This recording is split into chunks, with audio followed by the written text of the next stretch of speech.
Fear. It whispers when you hesitate. It lingers in the unknown. It tells you to turn back.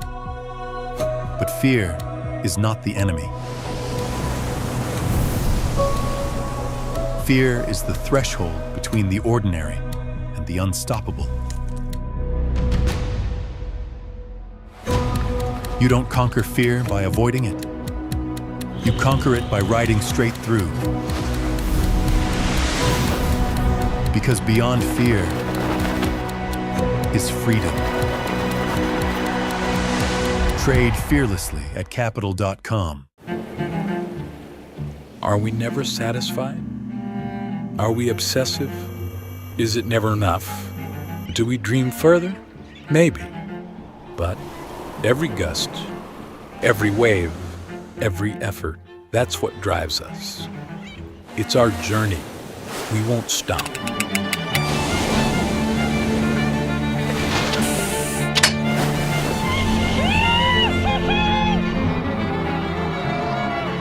This is Duotone.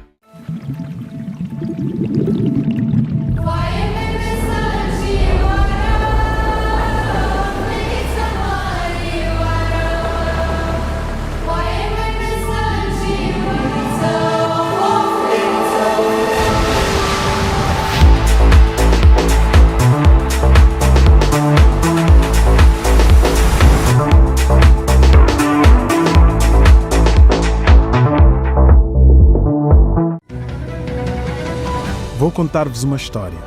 Era uma vez um arquipélago no meio do Atlântico, onde a natureza se demorou em atos de generosidade. Cabo Verde, terra onde nos temos de demorar, onde cada viagem é mais importante que o destino final, onde as experiências nos surpreendem a cada momento. Um país que fica para sempre no nosso coração. Cabo Verde, do coração. Investir em energia solar. Go Green Go Sal Village. A energia solar com baterias permite-lhe uma poupança de 80% na sua fatura energética. Tempo de retorno do seu investimento é de 3 a 4 anos. Quer esteja a tentar poupar nos custos dos serviços públicos da sua empresa ou esteja interessado para instalações de painéis solares e baterias em todo o território de Cabo Verde, visite o nosso showroom e armazém para orientação pessoal em Santa Maria, Sal, Cabo Verde. Go Green Go Sal Village. Bolsa Atleta. Através do Bolsa Atleta, consegui que a sapatilha bicos, agora todo atleta a nível mundial tenta usar em competições internacionais, quase ao pé de igualdade daqueles atletas de alto rendimento. Depois que consegui bolsa, não para simplesmente de preocupar com a questão financeira e começa a dedicar muito mais a treinos e minha preocupação fica competição, treinos e desenvolvimento pessoal. Então aquele bolsa ali tem uma importância imensa para mim. Eu passo de dificuldade para morrer, me derrubar arriba, nunca tenho um trabalho fixo, minha trabalho um dia sim, um dia não. Às vezes aqui pode ser para o chão, quando é bem. Depois que ganha aquele bolsa e a coisa está me evoluindo, é um pouco mais de brilho, energia no treino, é ter mais foco. Ele é importante porque tem que as muitas condições financeiras que gostar mesmo de correr. E é um exemplo disso. E tem que mostrar aos jovens que conseguir realizar esses sonhos realidade. Candidatos em idj.cv até 20 de janeiro.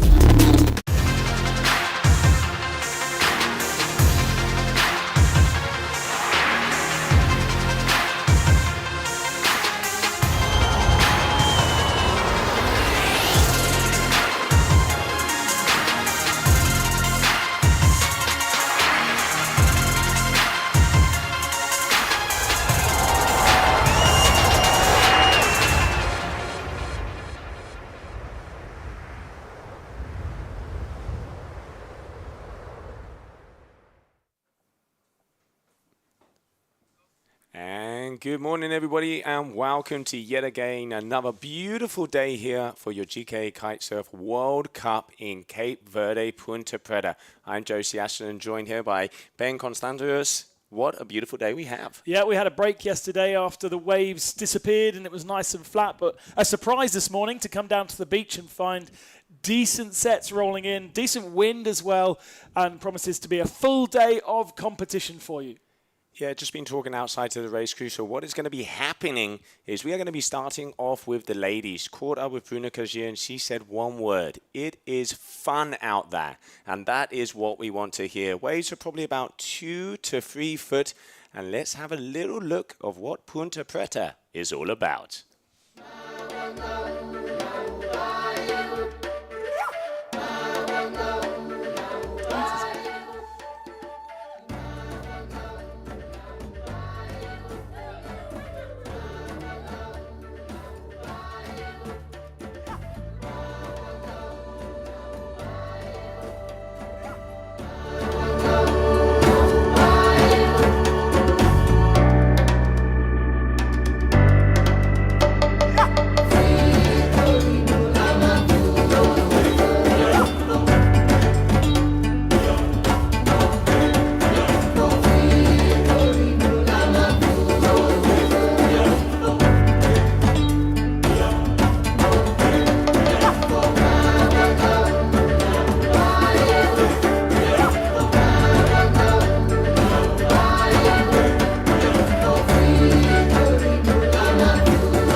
Really is an enchanting place, this Sal Island in Cape Verde.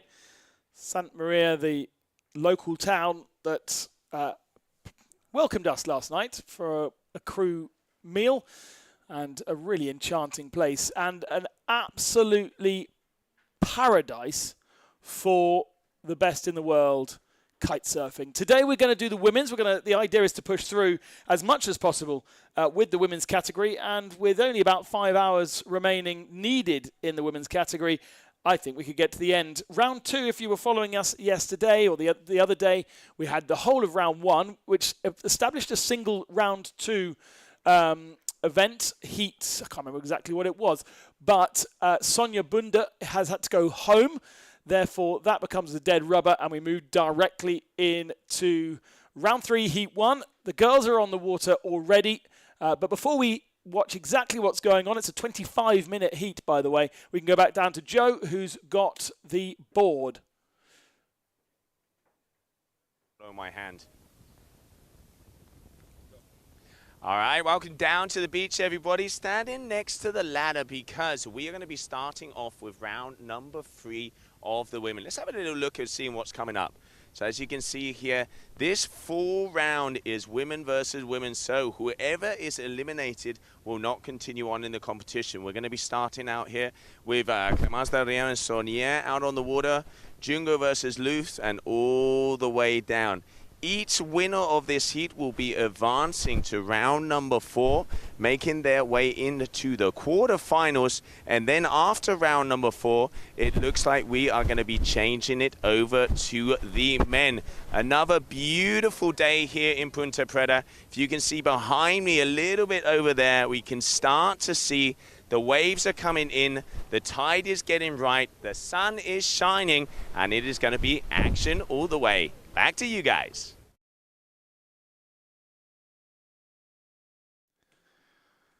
And some of the waves really firing this morning. A massive surprise when we came down here at 8:30 in the morning to see just the quality. And even since then, when we've been preparing ourselves to go into competition mode, it really has improved a lot. So really good conditions to get the women out on the water. We have Clemence Darin in the blue or the dark, and then Luana Saunier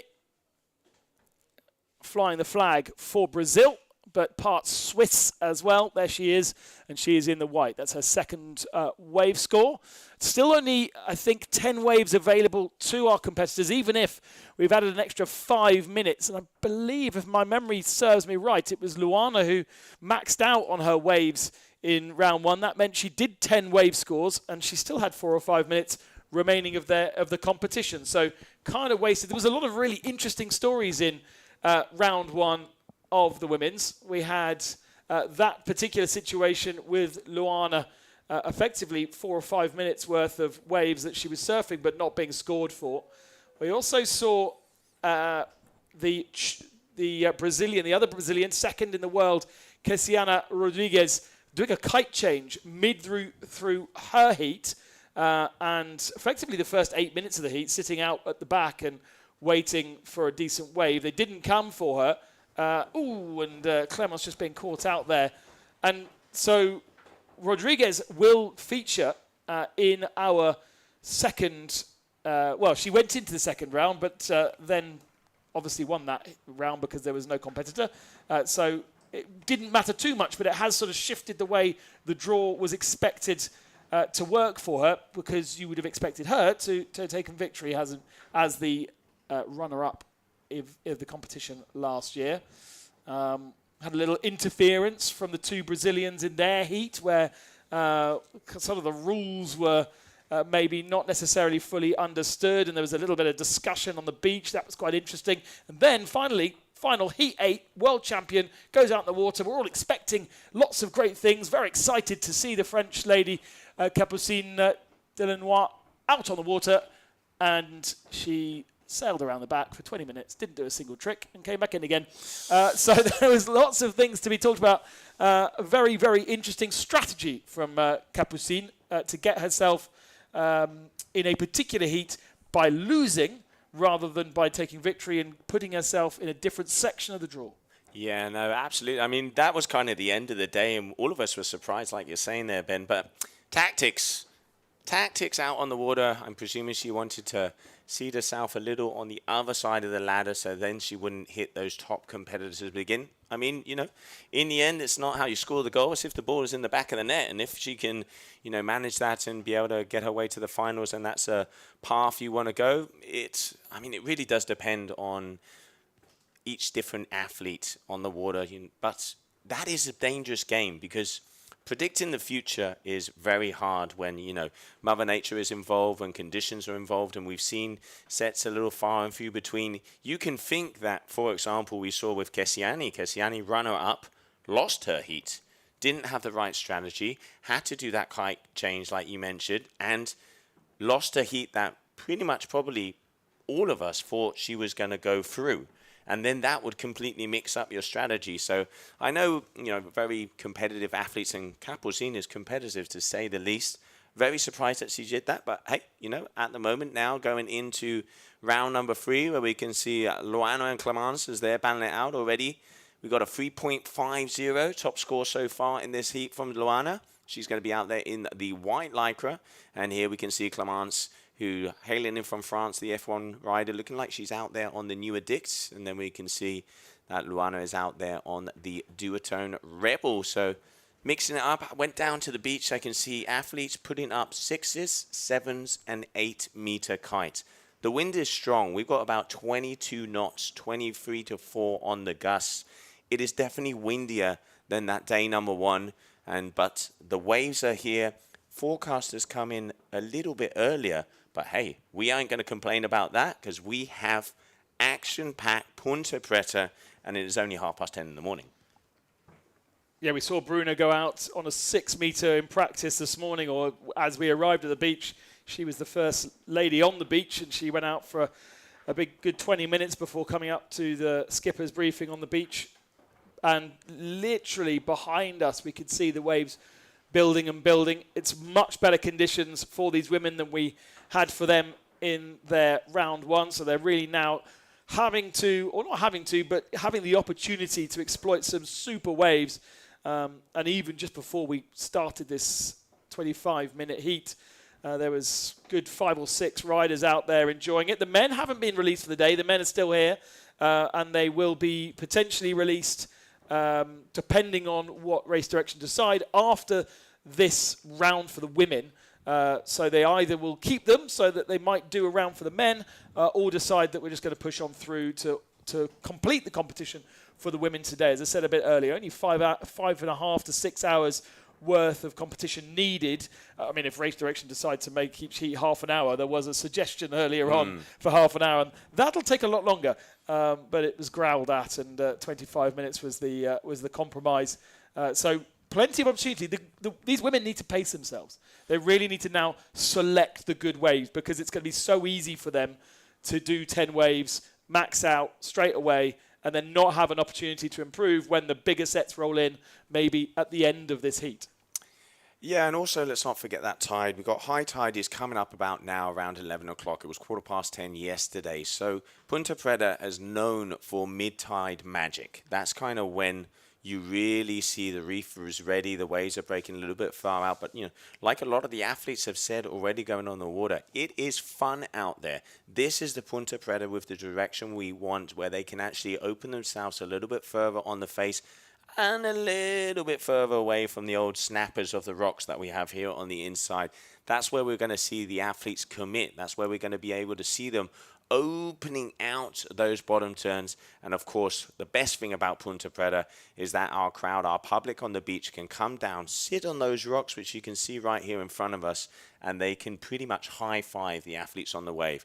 Here we can see our judges panel. On the left-hand side, there we have Alvaro Nieva, Mallory Herzad de la Villa Marquez, Rui Meida, and Julian Kernier.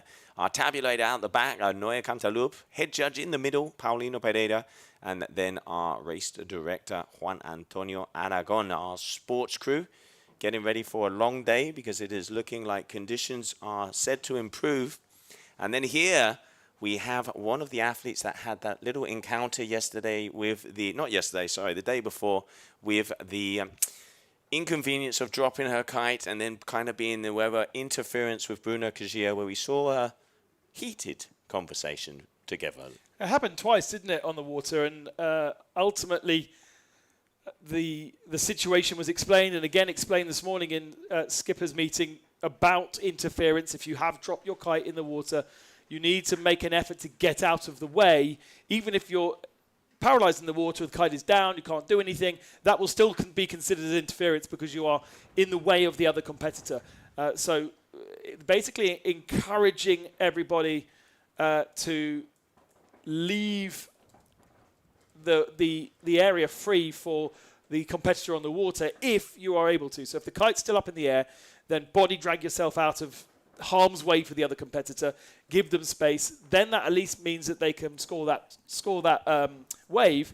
If you're not able to do that, you will be considered as interfering. Basically, simple as that. Even if the lines are in the water, kite, if you're in the water, they will still consider that as interfering, and there'll be a warning if it's not too bad, but if they go straight away, then it will be a deduction in the score. And that will be important now we go into the eliminations. Absolutely.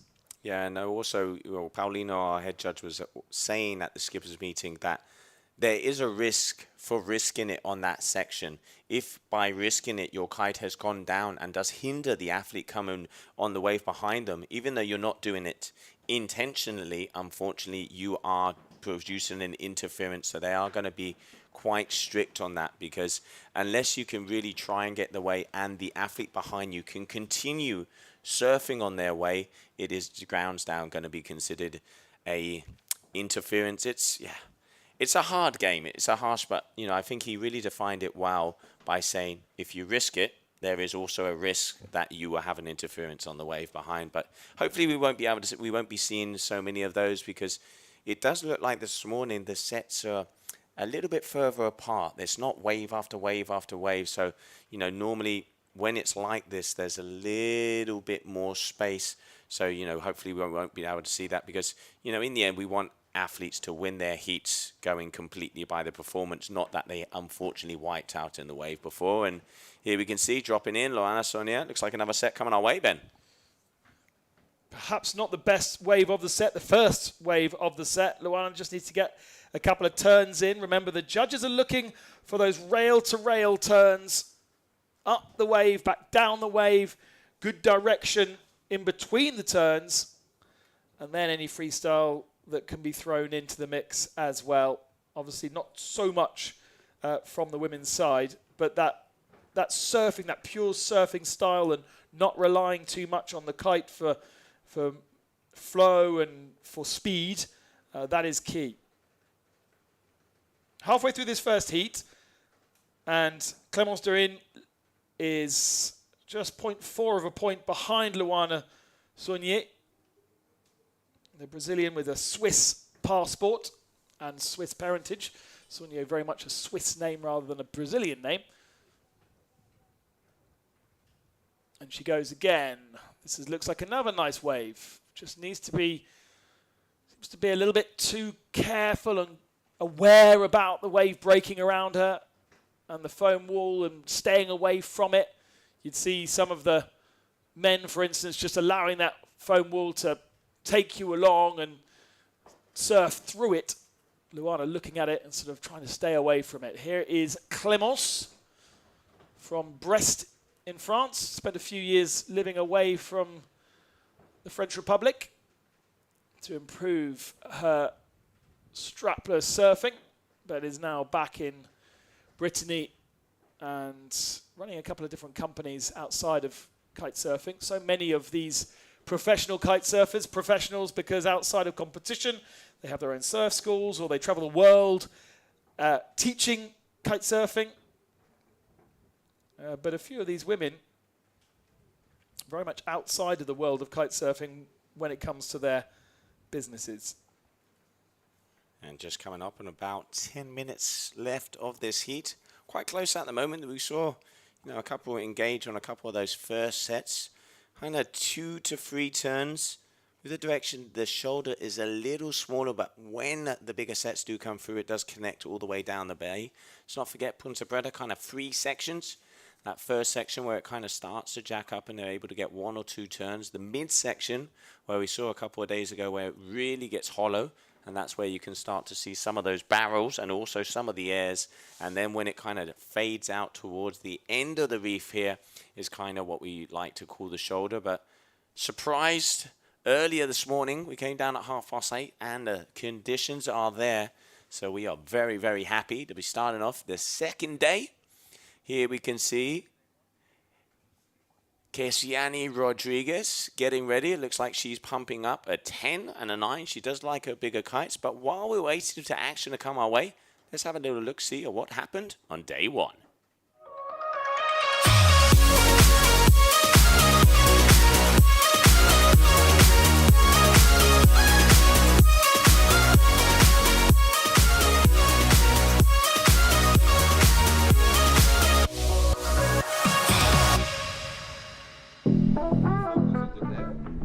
Welcome to Cape Verde. Here it's my, favorite spot, Punta Preta. It's where I grew up. I start with a bodyboard here, then I go for surfing, windsurf, and then now kite surf. So, I think what I am now is because this spot gives me a lot, and also if everyone is here now, it's because about this spot. So we have some really great waves. In one day you can have stand-up, windsurf, kite, foil, wing, everything is just in this spot, So I think this spot will bring a lot for Cape Verde. And yeah, it's where I start strapless, and now we have GKA here, the whole tour on this spot. So for this reason, I think Punta Preta already is in the map of the world, and we need to keep it, preserve this spot, because I hope the son of my son when arrive, when arrive, he can find the same situation. I'm really excited to be the head judge for this competition. My name is Paulino Pereira, and I'm going to explain you a bit the criteria for this spot. We look to the rider that have a good wave selection. When you have a good wave selection, you can have time to do all the kind of maneuvers. We like to see variety, so we don't want to see the rider that does the same trick all the way down to the end of the wave. So they can use the power of the wave. The wave is a bit barreling sometimes, so they have a nice leap to do top turns, some airs, some sections they close so they can jump the section in the air, land some airs, do some floater. So So they have a big variety of opportunities to show what they can do on kitesurfing. Pretty stoked to be here. I mean, this place is special.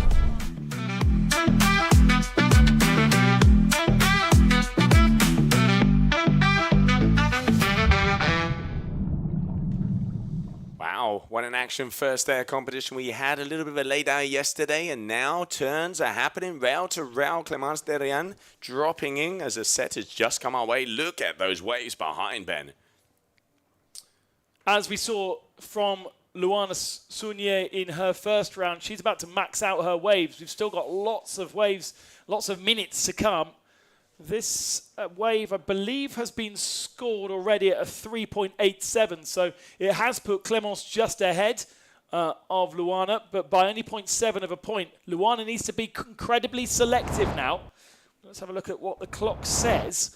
But oh no, we're on another wave of Luana, and she's been scored pretty much ones and twos all the way down since her third wave. Here we go again. Direction's good.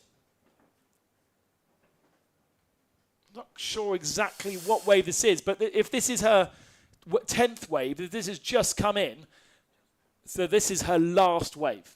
So she cannot score any more after this. Let's hope the judges are kind for that one. Yeah, she's definitely going to need something big, though. She has a 3.5, so she's almost going to need a 3.3 to a 3.4 if she wants to have an opportunity.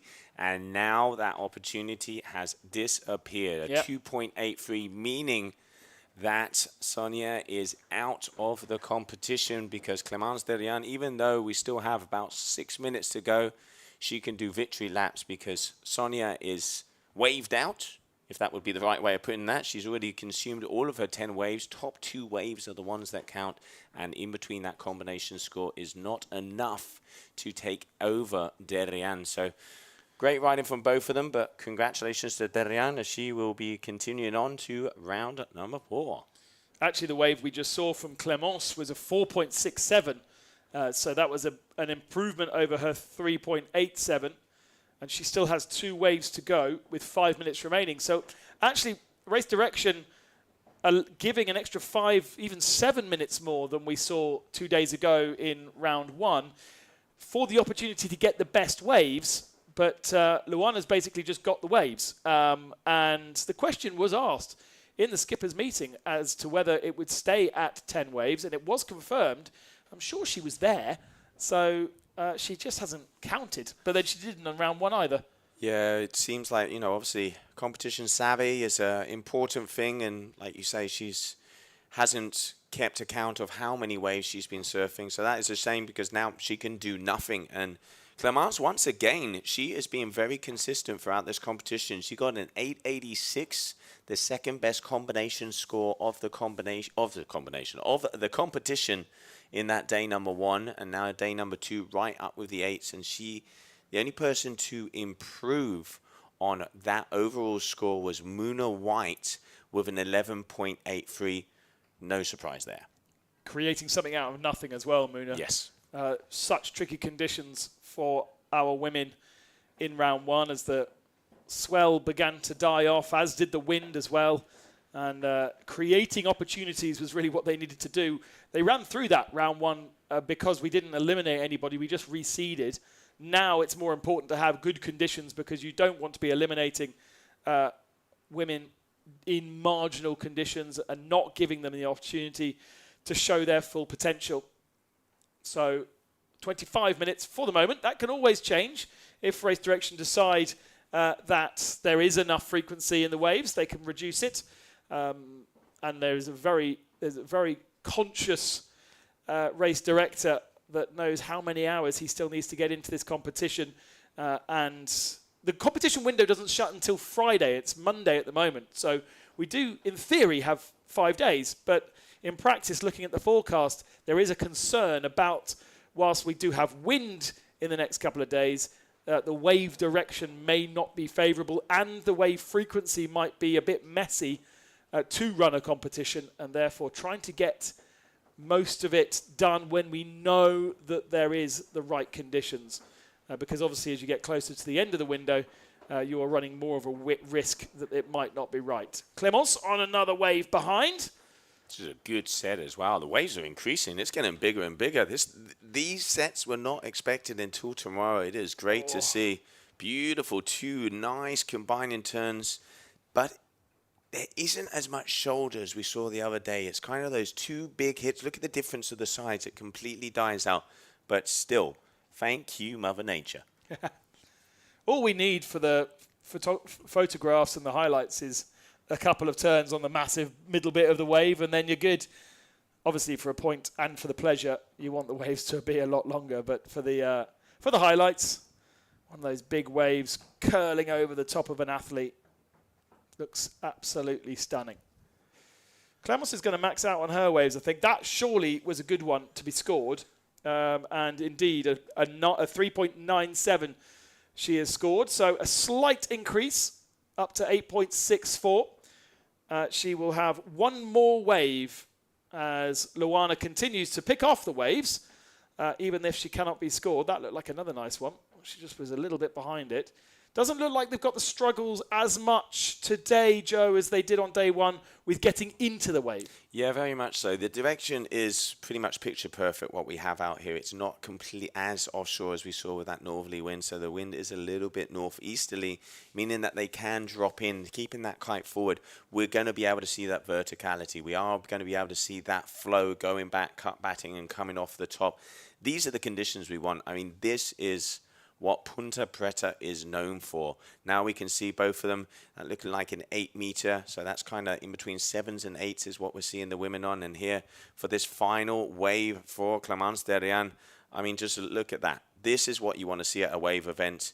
Peeling right-hander all the way down, and it's already overhead for them. Looking up at the size of this wave, that first turn put herself a little bit in the danger zone. She wasn't comfortable for it, so waited before she started her turns again. And as you said earlier, the shoulder really dies off. There isn't very much continuity down the sandy side of the beach. And so not that many opportunities to get those turns in. You've got to get them done early.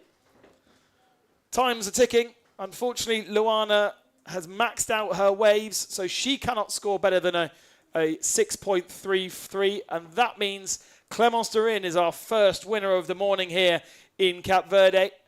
And even if that last 10th wave scores better, she is secure to go through to the next round. Fear. It whispers when you hesitate. It lingers in the unknown. It tells you to turn back. But fear is not the enemy. Fear is the threshold between the ordinary and the unstoppable. You don't conquer fear by avoiding it. You conquer it by riding straight through. Because beyond fear is freedom.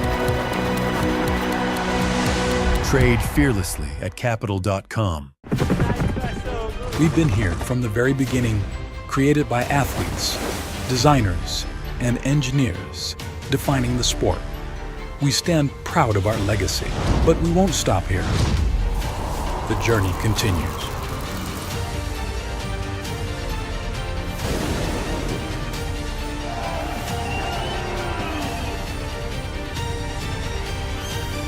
This is Duotone.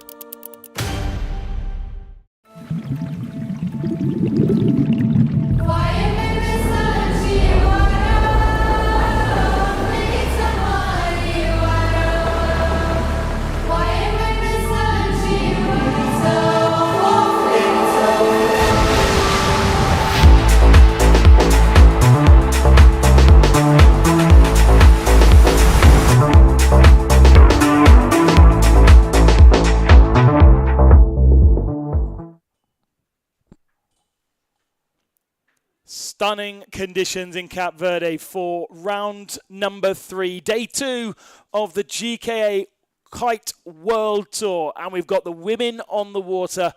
getting themselves set for what looks to be an epic day of action. The waves are rolling in, the wind is there, and we've already seen in practice some absolutely epic runs.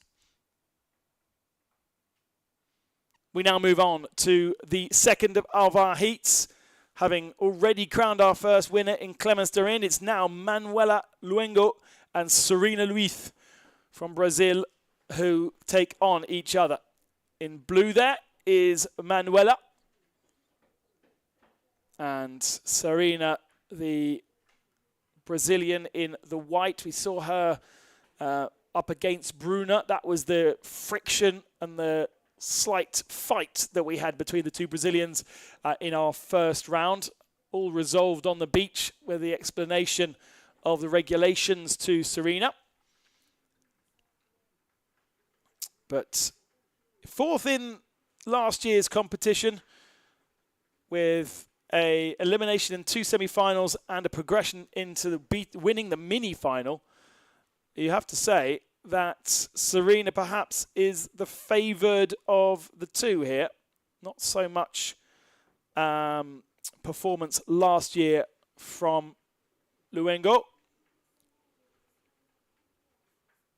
But if we look back to the first of our rounds, Ungo got a 7.7, Luiz with only a 3.4. It was a very, very difficult conditions for the Brazilian, and here she is.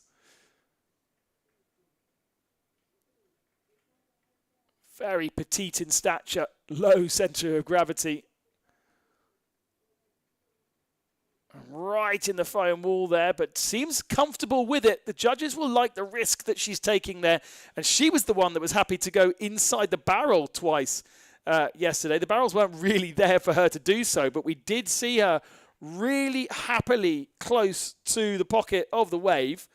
And judges will appreciate the risk that she's taking.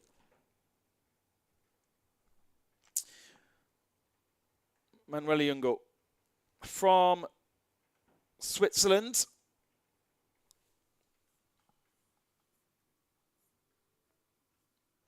The 41-year-old qualifying here through her video seed. Top 10 came through as seeds from last year, and then 4 were awarded qualification through video, with all the organisation inviting Bruna Kuyaya and the promoter here in Cape Verde inviting Luana Alua.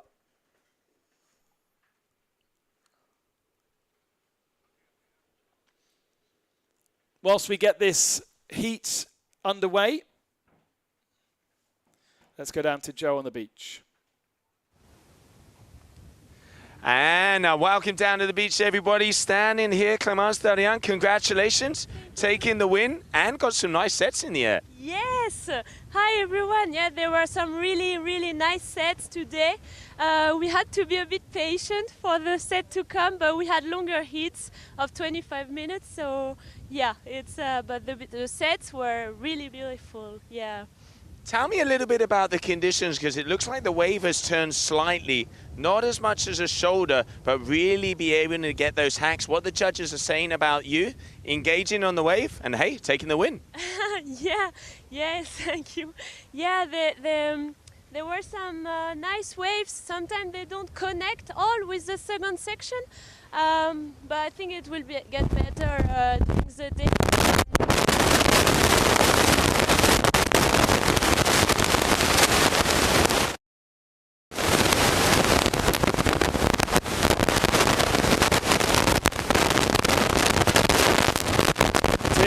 Clemence there, sorry if there was a little bit of interference at the end of that interview. She seemed pretty happy with her run, and so she should be. She progresses into the next round with a very similar score to what we saw in round 1. And she will face the winner of this heat. Nothing really to show as yet from both Manuela and Serena. Saw some pretty small kites going out on the water in practice. It does look as though We're now up to 8s, 9s and 10s. But the wind is still blowing hard here in Cape Verde.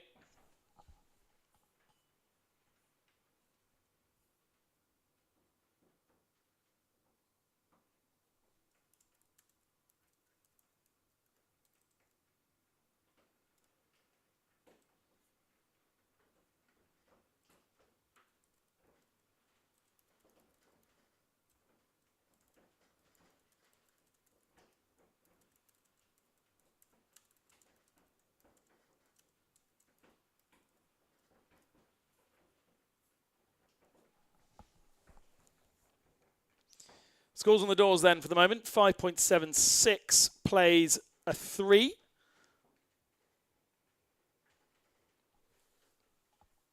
Judges obviously looking for big, nice looping turns. Clément's talking there to Caroline England, who we'll see a little bit later on today. Who's she going up against? She's in the last of the heats up against Kesiana Rodriguez. She was in the last of the heats up against Capucine Delanois in round 1. So having to wait a long time, having to watch her fellow competitors, it gives her a good opportunity to see what is going to be necessary to qualify through. But she's going to have a tall order, the Swede, alongside Kesiana Rodriguez.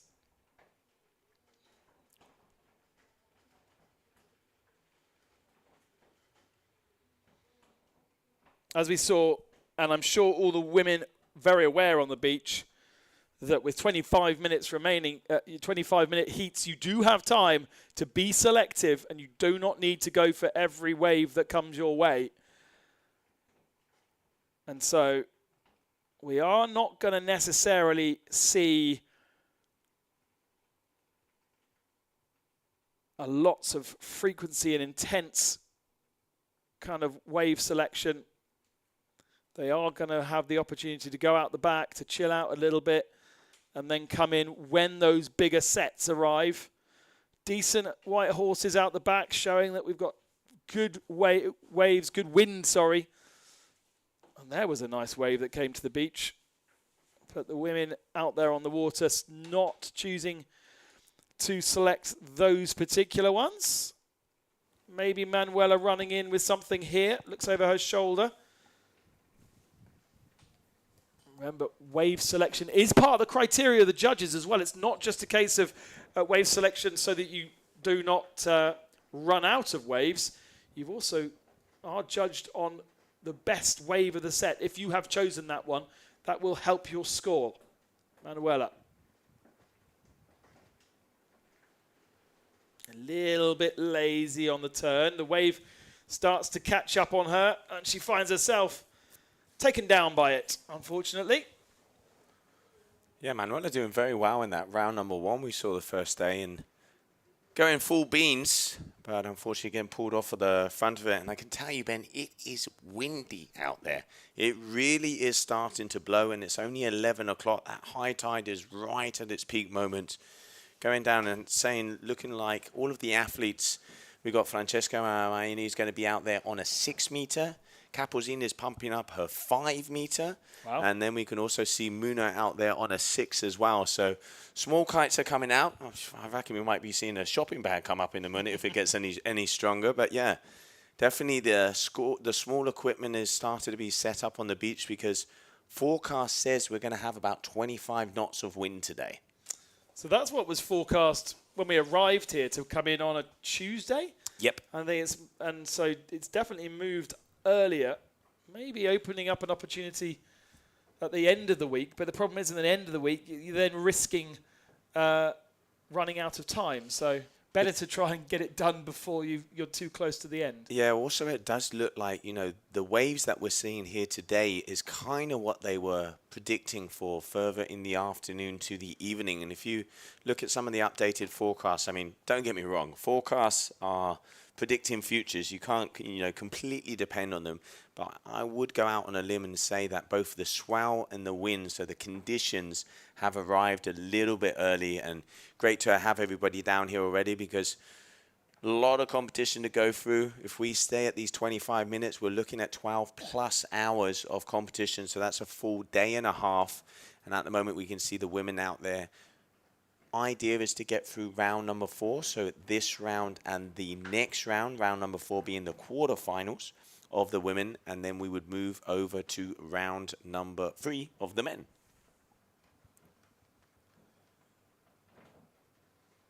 Serena deciding against that.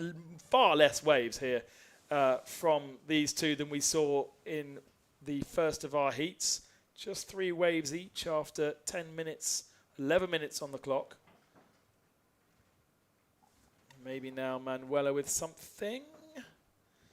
Starting to roll in. Oh, it just opens out. I mean, the drone, the bird's eye view, it just makes everything look so nice with the colors. You can see these beautiful crystal clear waters. Manuela, a beautiful set wave. Nice turn there. A little bit on the mid face, but still keeping that power in the kite. Dropping, you can see that front hand makes those lines, that kite go forward. Oh, almost getting pulled off of her board there. Your duotone athlete representing Switzerland. And she's also out there on the Blur SLS Concept blue board from Duotone. Also has a house down here in Cape Verde together with Victor Fernandez, a multiple-time windsurfing world wave champion, so knows how to throw down in the waves. And Serena here.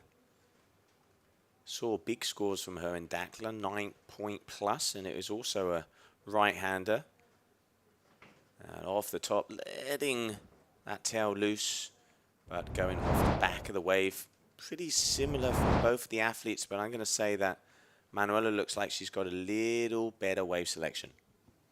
Yeah, Manuela taking the second or even third of that set. Sorry, Serena taking the second or third of that set over Manuela. Just looked a little tentative from Manuela, and actually looking here at Serena's run, kind of similar. One turn and then almost waiting to see what the wave will do before committing to another one. And Serena all the way down the line. Very nice carving, rail to rail. This is going to be definitely an increase on her scores and put herself into a better position. As it comes to waves, they've already had 4 waves each. All the way down to the sandy part of the beach, that one. So plenty to play with. And here we can see the public starting to get together, as we've mentioned. This coliseum of kite surfing where you can sit pretty much 5 or 6 meters away from the action. You can see those waves in the background. And make sure that the athletes can hear you when you're doing something well, especially one thing the Cape Verdeans are known for is music and noise. And when one of those athletes are out on the water and they are throwing down, you can hear the roar down here on the beach. 4.7 comes in there for Serena on that wave. That's a nice judge at score and puts her ahead of Manuela Luengo. And she's on another one here, high from the drone.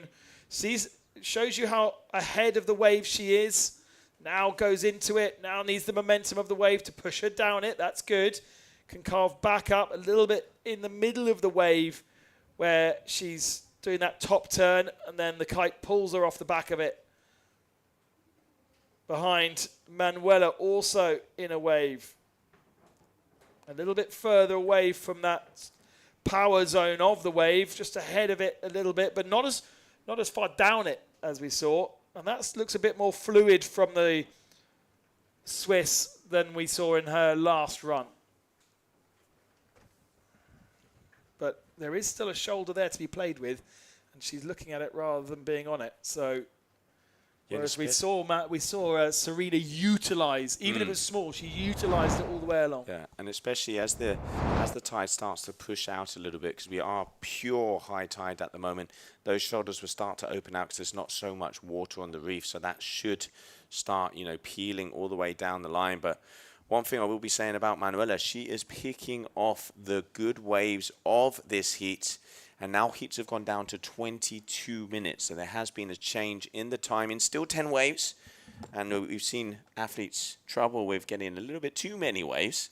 But 10 waves, top 2 waves are the ones that are going to count. And we will be hearing from our head judge, Paulino Pereira, what they are looking for very shortly. That was really nice, actually.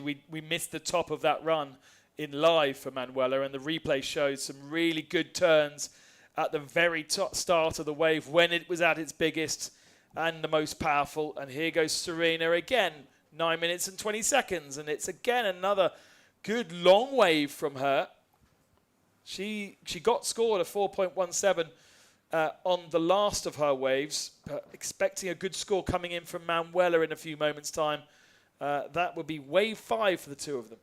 Yeah, really nice releasing the tail a little bit there, and very flowy here from Serena. 4.17 of that last one. She's going to be increasing over that 2.5. You know, judges, they're looking for flow. It is 100% wave. Surfing is the name of the game. That is what they are looking for. And you can really see both of these athletes. I'd say Manuela has better wave selection so far. She has got the bigger waves of the set, but Serena a little bit more consistent on the turns and the flow down the line. Let's see, this is definitely going to be a close heat. I mean, as it stands right now, 6.67 versus a 6.23, but we are waiting for 1 wave and 2 waves from Serena, so scores are definitely going to be updating.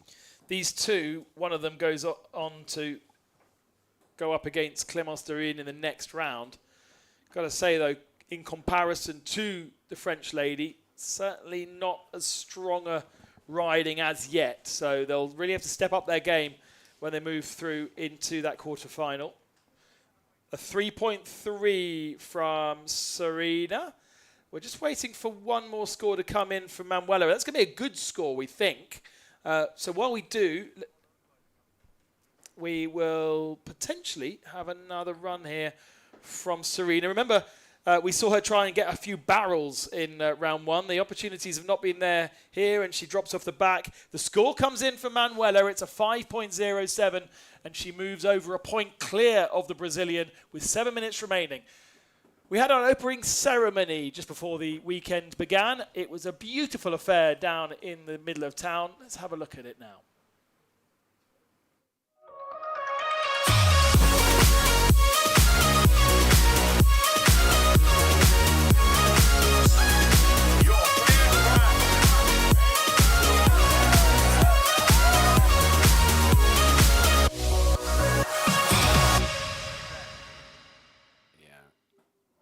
Welcome back, everybody. As we continue on, it does look like Manuela get a replay of that last wave, but kind of bailed out. But great to see the dancing, and as I said before, the music and the vibes that we have down here in Cape Verde. Here we can see Simona getting ready. Game face, and she has there Guilherme Brandão, one of the legends from Brazil, competed very long time ago and has been known as one of the top kite surfers that has ever come on tour. So great to have him. He's going to be competing as well. Did very well over there in the last event of the season. And giving Simona a few tips for before she goes out on the water.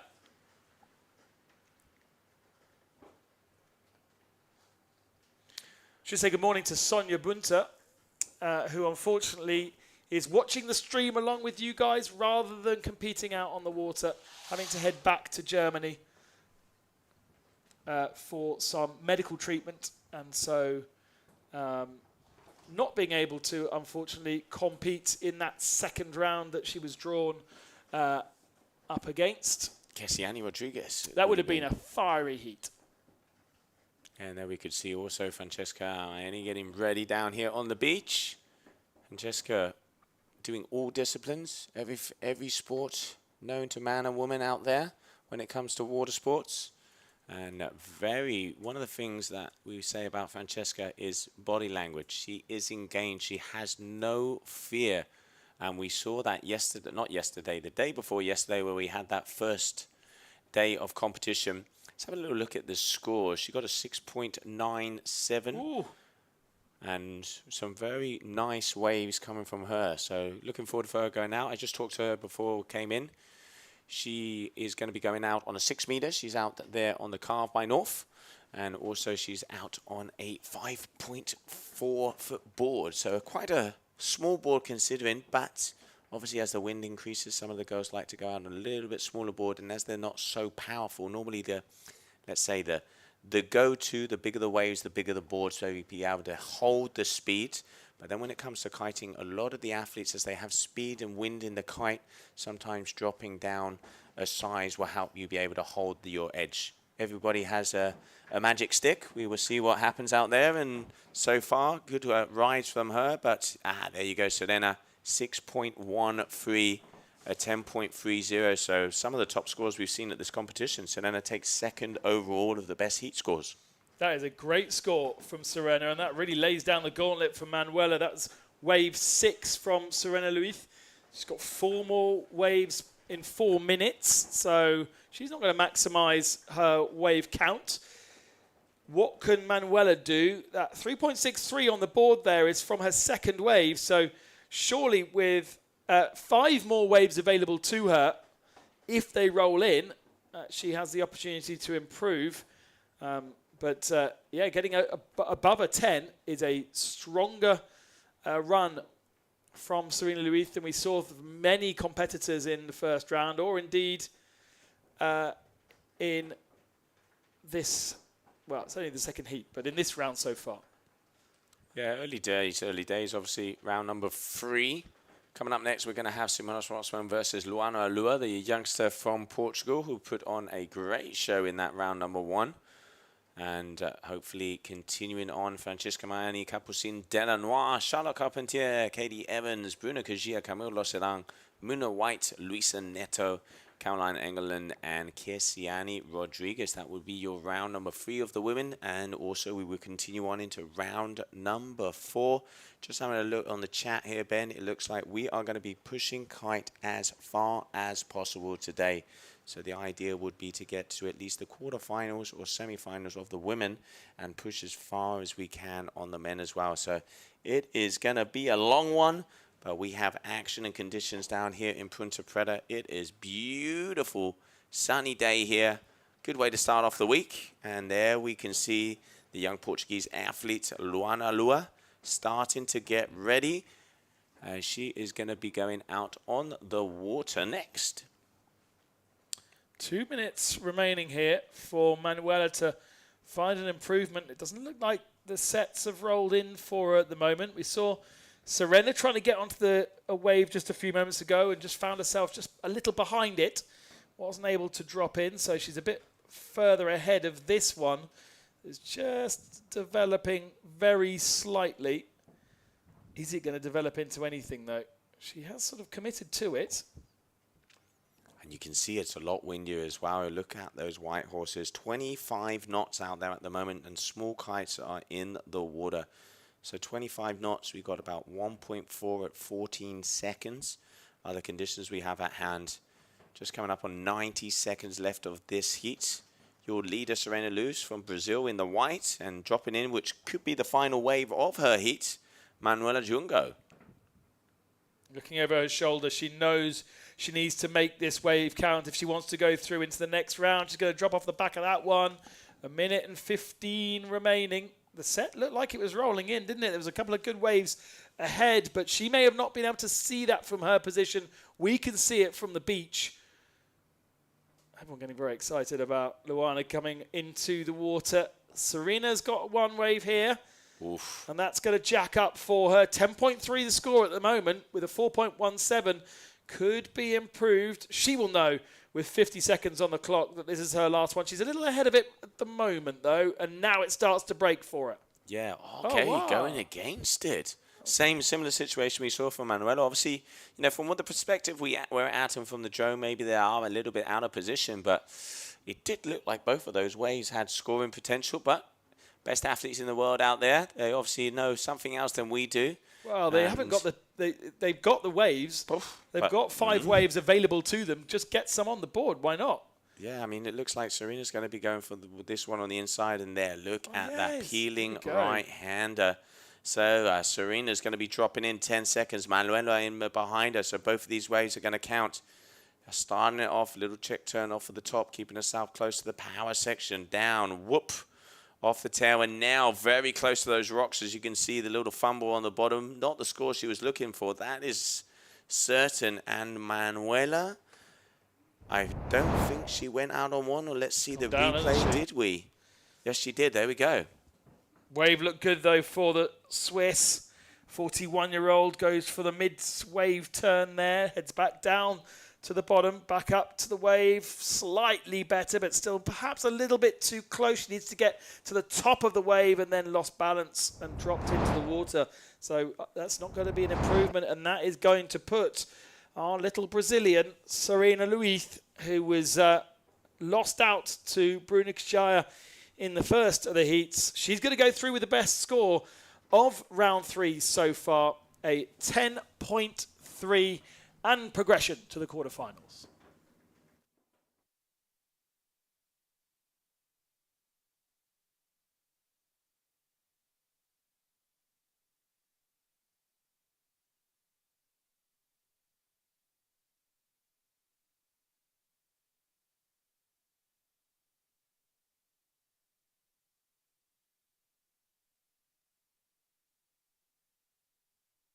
You don't conquer fear by avoiding it. You conquer it by riding straight through. Because beyond fear is freedom. Trade fearlessly at capital.com.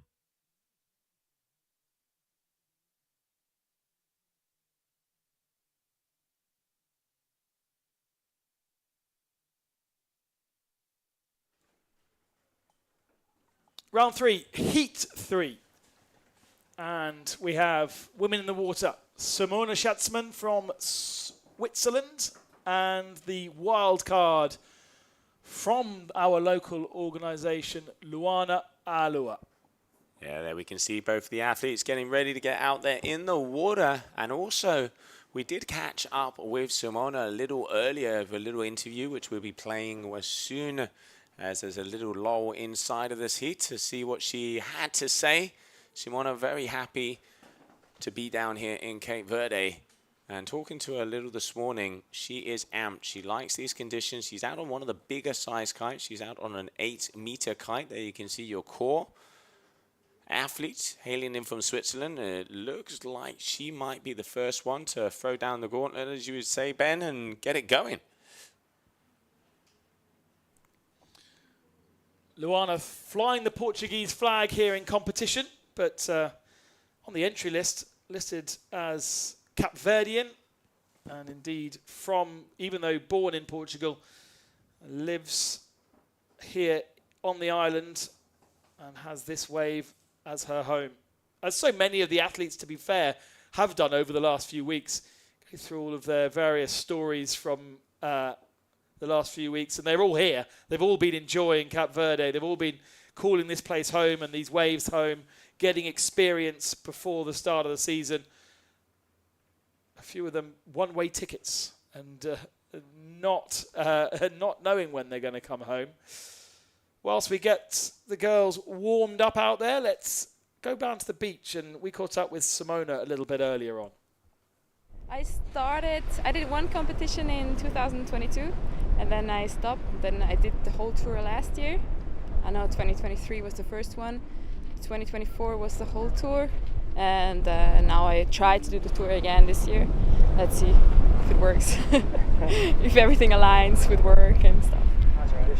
So in Switzerland we don't have wave, obviously, but I can train some freestyle back home, and I could travel a lot last year as I was able to work from everywhere. So that's provided me a lot of training time. And now this year is going to be a bit different. I will have to make time to work at home and to train when I'm away. So the reason why I am into kiting is my uncle Dan. Hi Dan. He brought us into kiting back in 2016. So we all went to Cabarete, my whole family, everybody did the course. I just got addicted to it, never wanted to stop. So now I'm here. And there we go. Always the smile, always the giggle. Great to have all of the athletes coming from all different corners of the world. And actually say Switzerland, there ain't many ways in Switzerland. And training the freestyle, but still fortunately be able to travel a lot and work remotely. I think probably one of the few positive sides that came after COVID is that a lot of the companies, a lot of the people realize that you don't have to be sat in the office every single day of the week. No, and those that can get out and do a couple of hours on the kite in the water in the mornings are definitely more productive when they get to their laptops during the day. Absolutely. Nothing like a little salt in the hair before you go to the office. Amen to that. But yep, coming back to the action, still no waves have come in from both of these athletes. But it does look like, Luana, your Portuguese Cape Verdean, look at the size of this set. Punta Preta, sí, señor. Oh, she's going to be caught up. She's got to be careful. She doesn't want to get that kite down. You can see the kite a little bit too high, but size is really starting to come down the line, and this is what we were waiting for. These are the conditions that we want to see down here in Cape Verde. And a little tornado happening through the middle there. She just looked a little bit nervous to turn back into the wave. She was quite conscious and happy to turn down the wave on the heel, but it was the turn back up into the wave that she spent quite a lot of time looking at the beach, trying to work out where she was before doing it. And that lack of commitment, that nervousness will be seen by the judges. I wasn't quite able to see the size of Luana's kite, but I'm going to say she might even be a little bit overpowered. Obviously, one of the lighter athletes we have down here. She does have the advantage that she lives here and does know this wave very well, but it almost looks like she's slightly overpowered, and especially when the waves are big like this, you need to get that kite down. If it's too high, you are going to get pulled over it, but by pulling that kite down, you are going to gain speed. So it's definitely tricky conditions out there if you are overpowered. All right, Simona, here we go, dropping in, starting off. Little check turn mid-face. There you can see launching that kite down again. This is where you want to keep that front hand heavy. Nice second turn here. Now there you can see the bubbles of the reef. If she's going to go for another, yes, she does. Holds it together ever so slightly all the way down. This is opening up very nicely. Just coming across our commentary booth as well, saying hi all the way down the line. Nice wave there from Simona as her second opener. And if I'm not mistaken, yes, Luana is all the way up the top, and crowds are starting to come down here to Punta Preta. They've got themselves a local to cheer on early in this competition. And we've got a kite in the water. Now, they're both core athletes, so entirely sure which one is that. Is that Simona? Or is that somebody else launching? Because I thought Luana was not with a helmet. Whereas just someone getting themselves... yeah, I think that's Simona, who may have gone down. We just didn't quite see it on the shot. But she's decent away from the rocks. That's good news. And now she's back up and running again. And firing herself back towards where she needs to be. So two-time freestyle strapless Swiss champion. It's kind of all they can do on the lakes around Switzerland. Obviously landlocked, but have a really weird amount of sailing and water sports background considering they're landlocked. Obviously Lake Geneva, one of the biggest lakes in Europe, if not the world, and plenty of other little lakes with stunning mountain backdrops to go kite surfing, although the mountains tending to create some pretty sketchy wind situations. So the waves are not necessarily in her comfort zone, but a 2.33 from that last one for Simona. She's got herself back up and running again, but the bigger the wave, I imagine, the more intimidating for her here in Punta Preta, and they are starting to fire. Yeah, and coming up next, let's not forget, we're going to have Capucine Delanois coming out, who I grabbed her on the beach just before we did that interview and asked her, and yes, it was tactics. To move herself away from Muna. It was tactics. There you are, that lady on your screen who just popped in. It was tactics to take herself to the other side of the ladder where she saw it would be a better path from her. So obviously I did give her a little niche of, okay, that's one way of doing it. But you didn't like the idea 2 days ago. I didn't. I'm not. I must admit, I'm not a fan. But hey, you know, it's every competitor to their own. But now I said to her, well, put your money where your mouth is and prove it out there and get the win here in Cape Verde. That's better from Simona. Oh, it just falls off at the end. Yeah, you can see. I mean, it is. Offshore conditions are so hard. Kite position is so important. Sometimes when it's cross onshore, which obviously the waves are mushier because they're not being kind of like combed by the wind, you can not have that kite in the exact correct position and get away with it. But with the offshore, you just go completely off of the wave. There you can see also Capucin's dad, Mr. Delanois himself, helping out, and unfortunately sustained a little bit of an injury while doing jiu-jitsu. So you don't want to miss with the Delanois, mate. Oh, dearie me.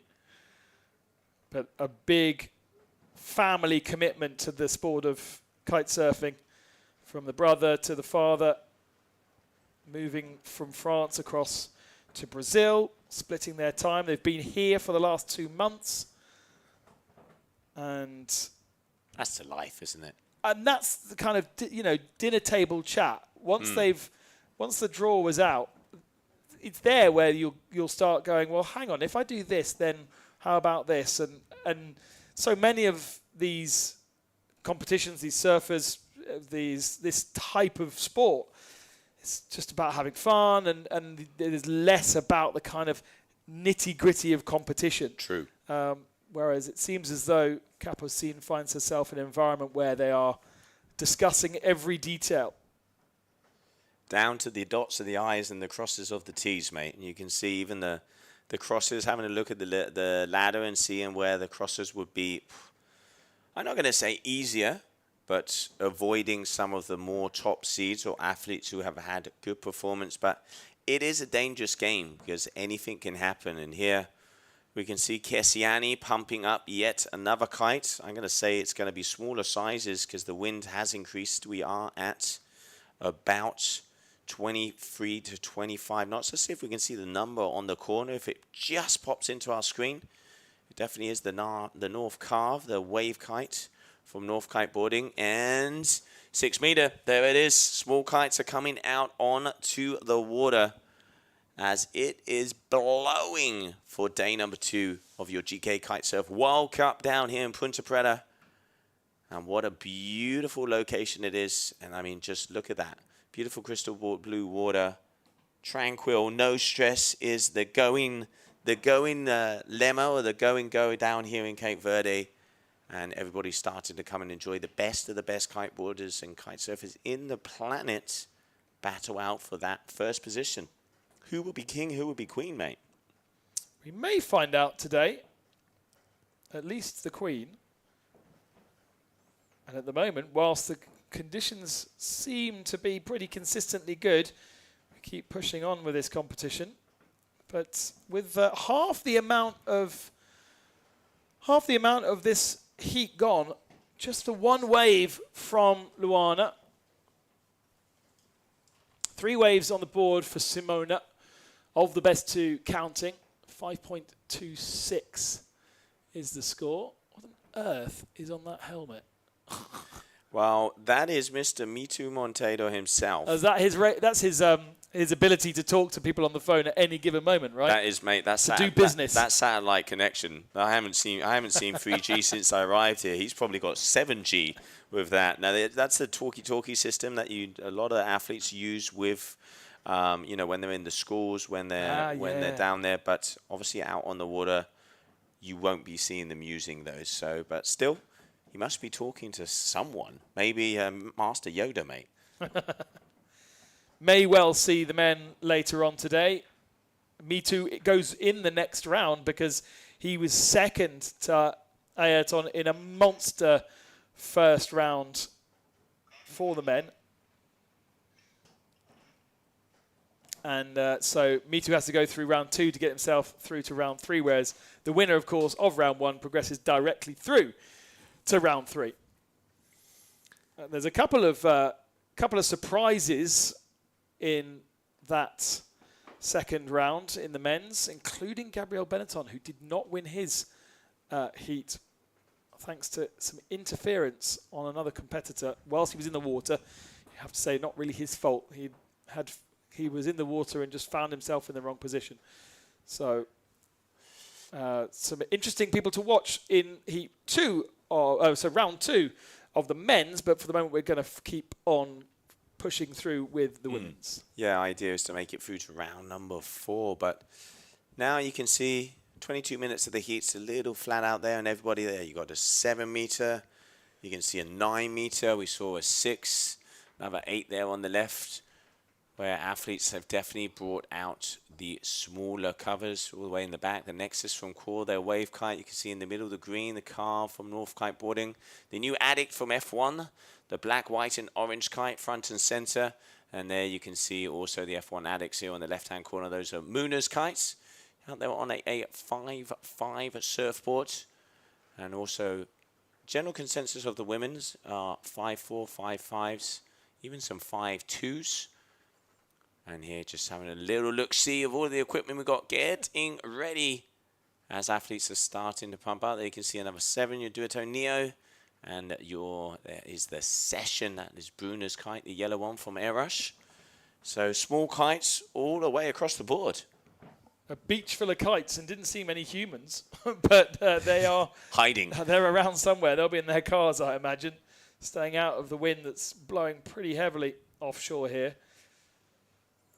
I don't know if the waves have suddenly been switched off, but only one wave for Luana so far, just 3 for Simona. At least Simona's got 2 scores, but without the waves, Luana can't get herself on the scoreboard here. Well, it was your shout to put quarters in the machine, mate. Did you forget this? I did tell you this morning. I mean, it was a surprise to have waves in total this morning. Yeah, no, it was, like we said, there you go. That's the smile. This is the vibes you want to see. Francesca Maiani getting ready as she is going to be coming out. She's going to be coming up in the next heat, and she is going up against Capucine Delonoir, both of them North athletes. Capucine, your current world champion, Francesca Maiani, the contender. Let's not forget that Capucine effectively chose to be in that matchup. So very keen to see how she gets on. Because, yes, it puts her away from Muna, but she's got to go up against Francesca. And Francesca, we've seen, has been very, very strong. Both in Wingfoil a couple of days. And a couple of days ago, she was doing the Wingfoil competition. And then also now in Kite. And was going big. She is no stranger to big air. No, I mean, she is one of the top big air athletes in the world and throws down no matter what she has underneath her feet. And one of the things we have really seen with Francesca is no fear. We saw her that day number 1, the rocks were bubbling out and she was going in all beans. And I think that's what the judges have really been enjoying, is that commitment factor. Because, you know, judging criteria, they're looking for the surf and they're looking for the turns, linking and putting those moves together. But one of the big things at a potential wave like this is hitting it in the critical section and risking, putting that commitment in.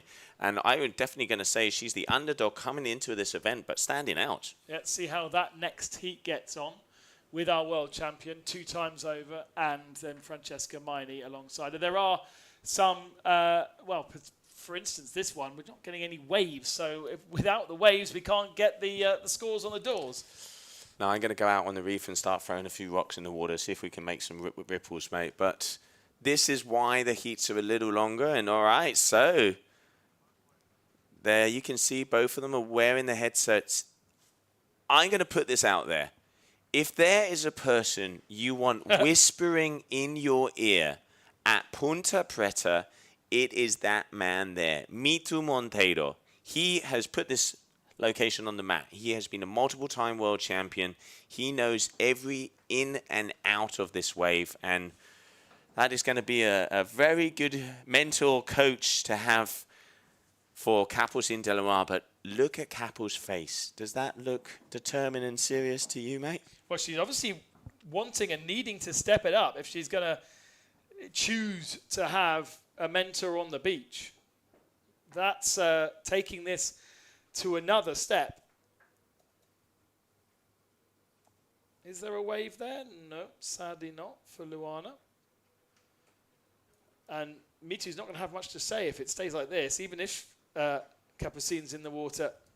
Very, very interesting developments out on the beach. And Capucin, obviously with the experience of winning the World Championships and losing the World Championships, to then choose as the World Champion to have that connectivity with the beach. Very, very interesting. Good vibes. Same good vibes in the ice cream parlour last night as there are on the beach today. Well, you know, if there's dessert, there's always going to be a smile, mate. But hey, oh, look at that. Francesca is had pumped. too much ice cream last night. The sugar overdose. Yeah. I love this girl. She honestly, it is all about the vibes. And there you can see Bowen van der Linden, one of the athletes from the wingfoiler as well. And it is like this day after day. I think she is mentally visualizing what she's going to be doing out there on the wave. Katie Evans also starting to get ready. Hailing in from the UK. Great to see her down here in Cape Verde as she starts to set up her gear. Because there is a big lull, but a little bit of energy starting to come out in the back. We start to see some lines, but Simona, no, she's looking behind her. I reckon she's going to decide maybe against this one as she starts to come towards the beach, but yeah, a big lull in this heat. I mean, she is at the moment qualifying because she has 2 scores on the scorecard. Luana does only have 1 wave, but she's getting herself set up surely here for a wave with 2 minutes and 20 seconds remaining. The local has herself a wave. Now she needs to start attacking it. She needs to get herself a decent 4-pointer score. There's not quite the fluidity there. Nice turn that time. Back into the face of the wave. Then away again. We saw her nervous about that turn into the wave on her first one. Happier on this one. It's going to be a score, but may not be strong enough to overhaul Simona Schatzman with just 1 minute and 50 seconds remaining. They need that set to roll in quick. Talk about leaving it to the final moments as well. I mean, you know, we pretty much haven't seen either of these athletes get on any waves in, I'm going to say, a good 8 to 10 minutes. But there are some lines there, and Luana, she needs something. Simona, is she getting on this one? No, decides against it, maybe wanting to keep that priority or keep that position. Here we can see it starting to get out on the water as that kite is launched into the sky. Got a 5 meter, and that was Bo lifting up a 6 meter as well. So we have quite a few caddies here on the beach, making sure that, you know, we saw it with Kesiani and day number 1, that, you know, being able to change that kite, but not the easiest location to be able to make a change, because you have to come all the way down to the end of the beach, get your kite up to go all the way out. I mean, risky move, and didn't work out for Kesiani in that round number 1. She did wait, though, 10 minutes before to do a wave. Then she did a wave and didn't like it. 4.14 on the board for Luana. As expected, that wave wasn't really enough to overhaul Simona with just 30 seconds remaining. It's been a bit of a dead one, sadly. Hope that doesn't continue, because we've got the world champion, there she is, coming up, plugged in to the legend of this island. And then she's going up against Francesca Maini, who didn't look like she was really ready for going kite surfing, but was happier partying on the beach. You'd be surprised. Full send. There we go. Cool. Full send would be the word. She's fully connected now. She's ready to go. 5 seconds remaining of Heat 3. For some reason, the live timing has cleared already. It's got bored. But Simona Schatzman has got herself the victory in Heat 3. And unfortunately, we lose the Cape Verdean from the competition. Vou contar-vos uma história. Era uma vez um arquipélago no meio do Atlântico, onde a natureza se demorou em atos de generosidade. Cabo Verde, terra onde nos temos de demorar, onde cada viagem é mais importante que o destino final, onde as experiências nos surpreendem a cada momento. Um país que fica para sempre no nosso coração. Cabo Verde, do coração. Investir em energia solar, Gogreen Gossal Vilas. A energia solar com baterias permite-lhe uma poupança de 80% na sua fatura energética. Tempo de retorno do seu investimento é de 3 a 4 anos. Quer esteja a tentar poupar nos custos dos serviços públicos da sua empresa ou esteja interessado para instalações de painéis solares e baterias em todo o território de Cabo Verde, visite o nosso showroom e armazém para orientação pessoal em Santa Maria, Sal, Cabo Verde. Gogreen Gossal Vilas. Bolsa Atleta. Através do Bolsa Atleta, consegui que a sapatilha bicos, que agora todo atleta a nível mundial tenta usar em competições internacionais, quase ao pé de igualdade daqueles atletas de alto rendimento. Depois que consegui bolsa, não para simplesmente de preocupar com a questão financeira e começa a dedicar muito mais a treinos e minha preocupação fica competição, treinos e desenvolvimento pessoal.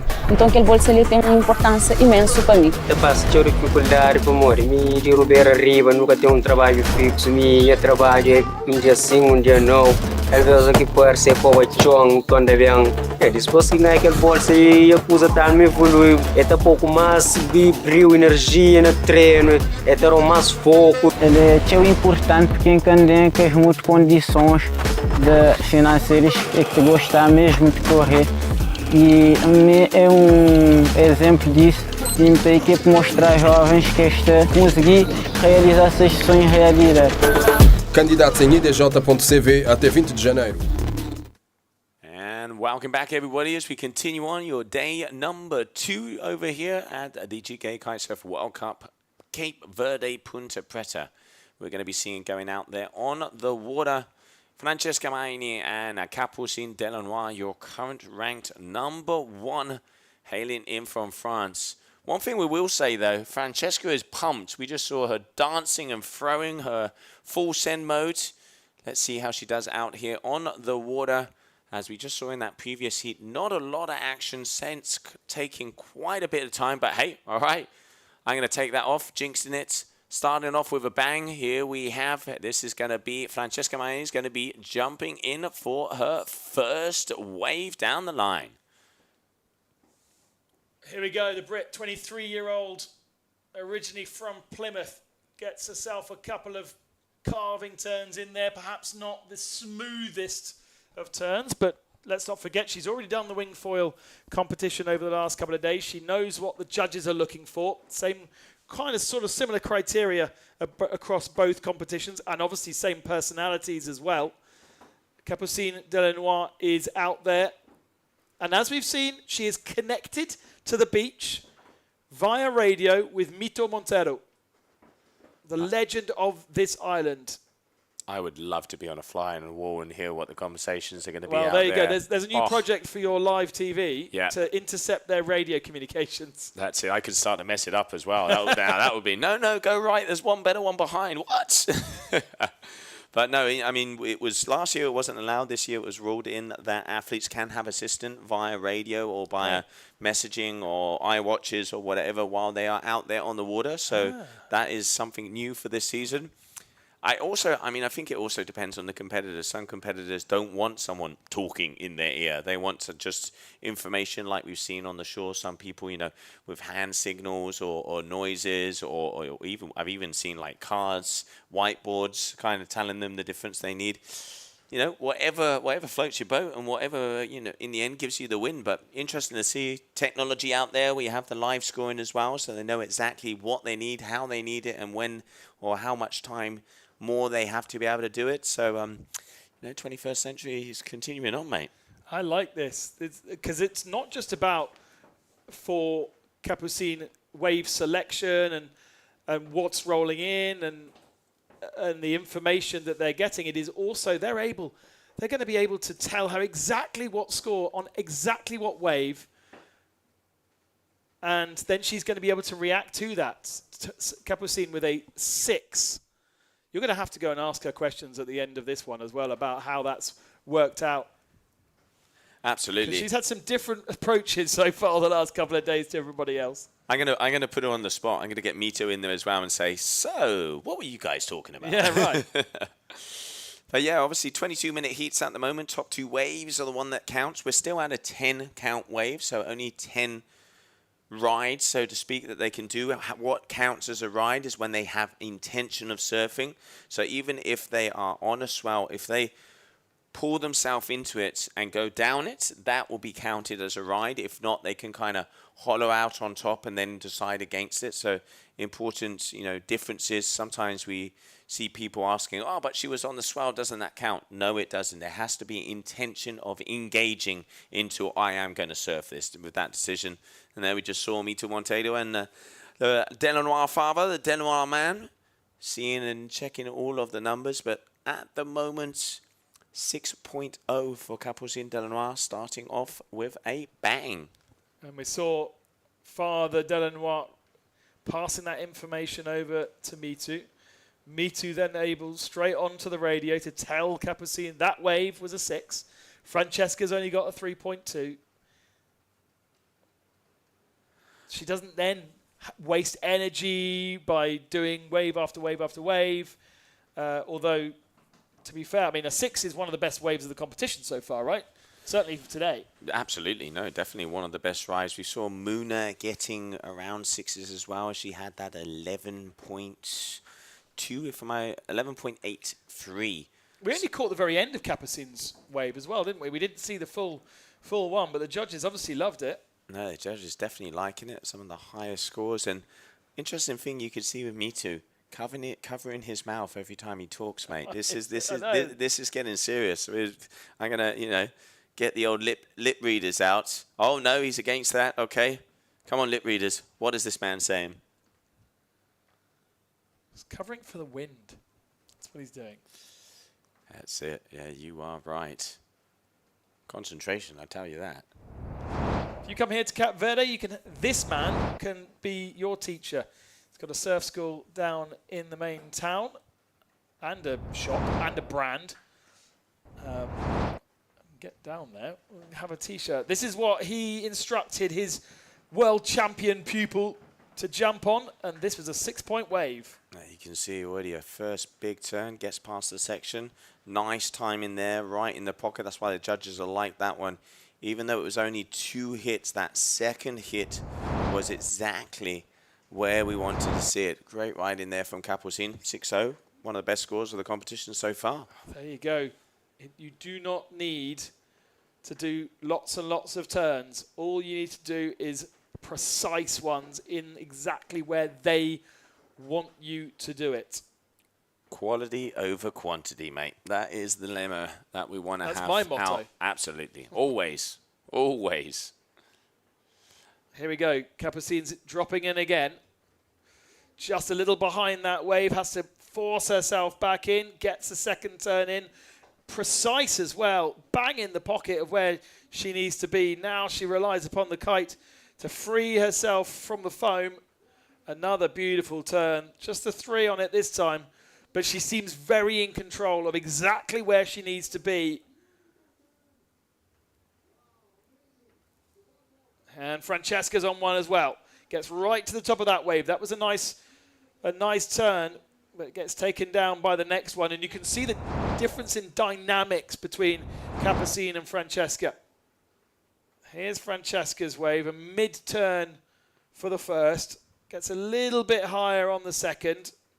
This is where we cut into, I think. So got the kite to drag her up to the third, but wasn't quite as fluid out of the turn. And you see she's done 4 or 5 turns there, but I imagine that is not going to be scored any better than what we've seen from Francesca. We've got both waves on the board. This is a much better heat in terms of waves and scoring than we saw in the previous one. We'll just wait for the judges to make a call on what that last set delivered for our athletes.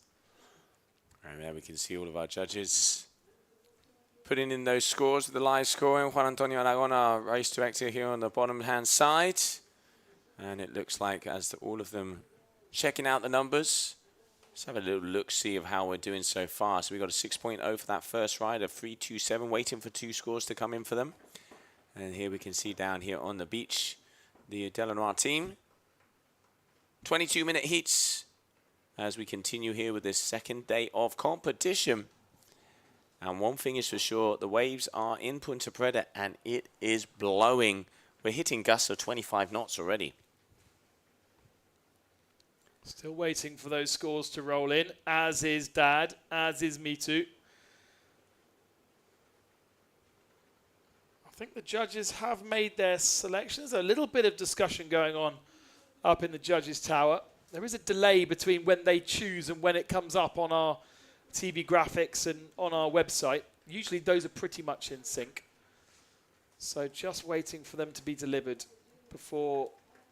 But it also is a delay, let's not forget, for these two. They are looking at the same information than we have. And so it slows them down in the information they can give to Capucine as she drops into another wave, the second of the set. It's a decent wave as well. Where have these come from? She's behind the one in front. There she is now, and another great turn all the way to the top of the wave.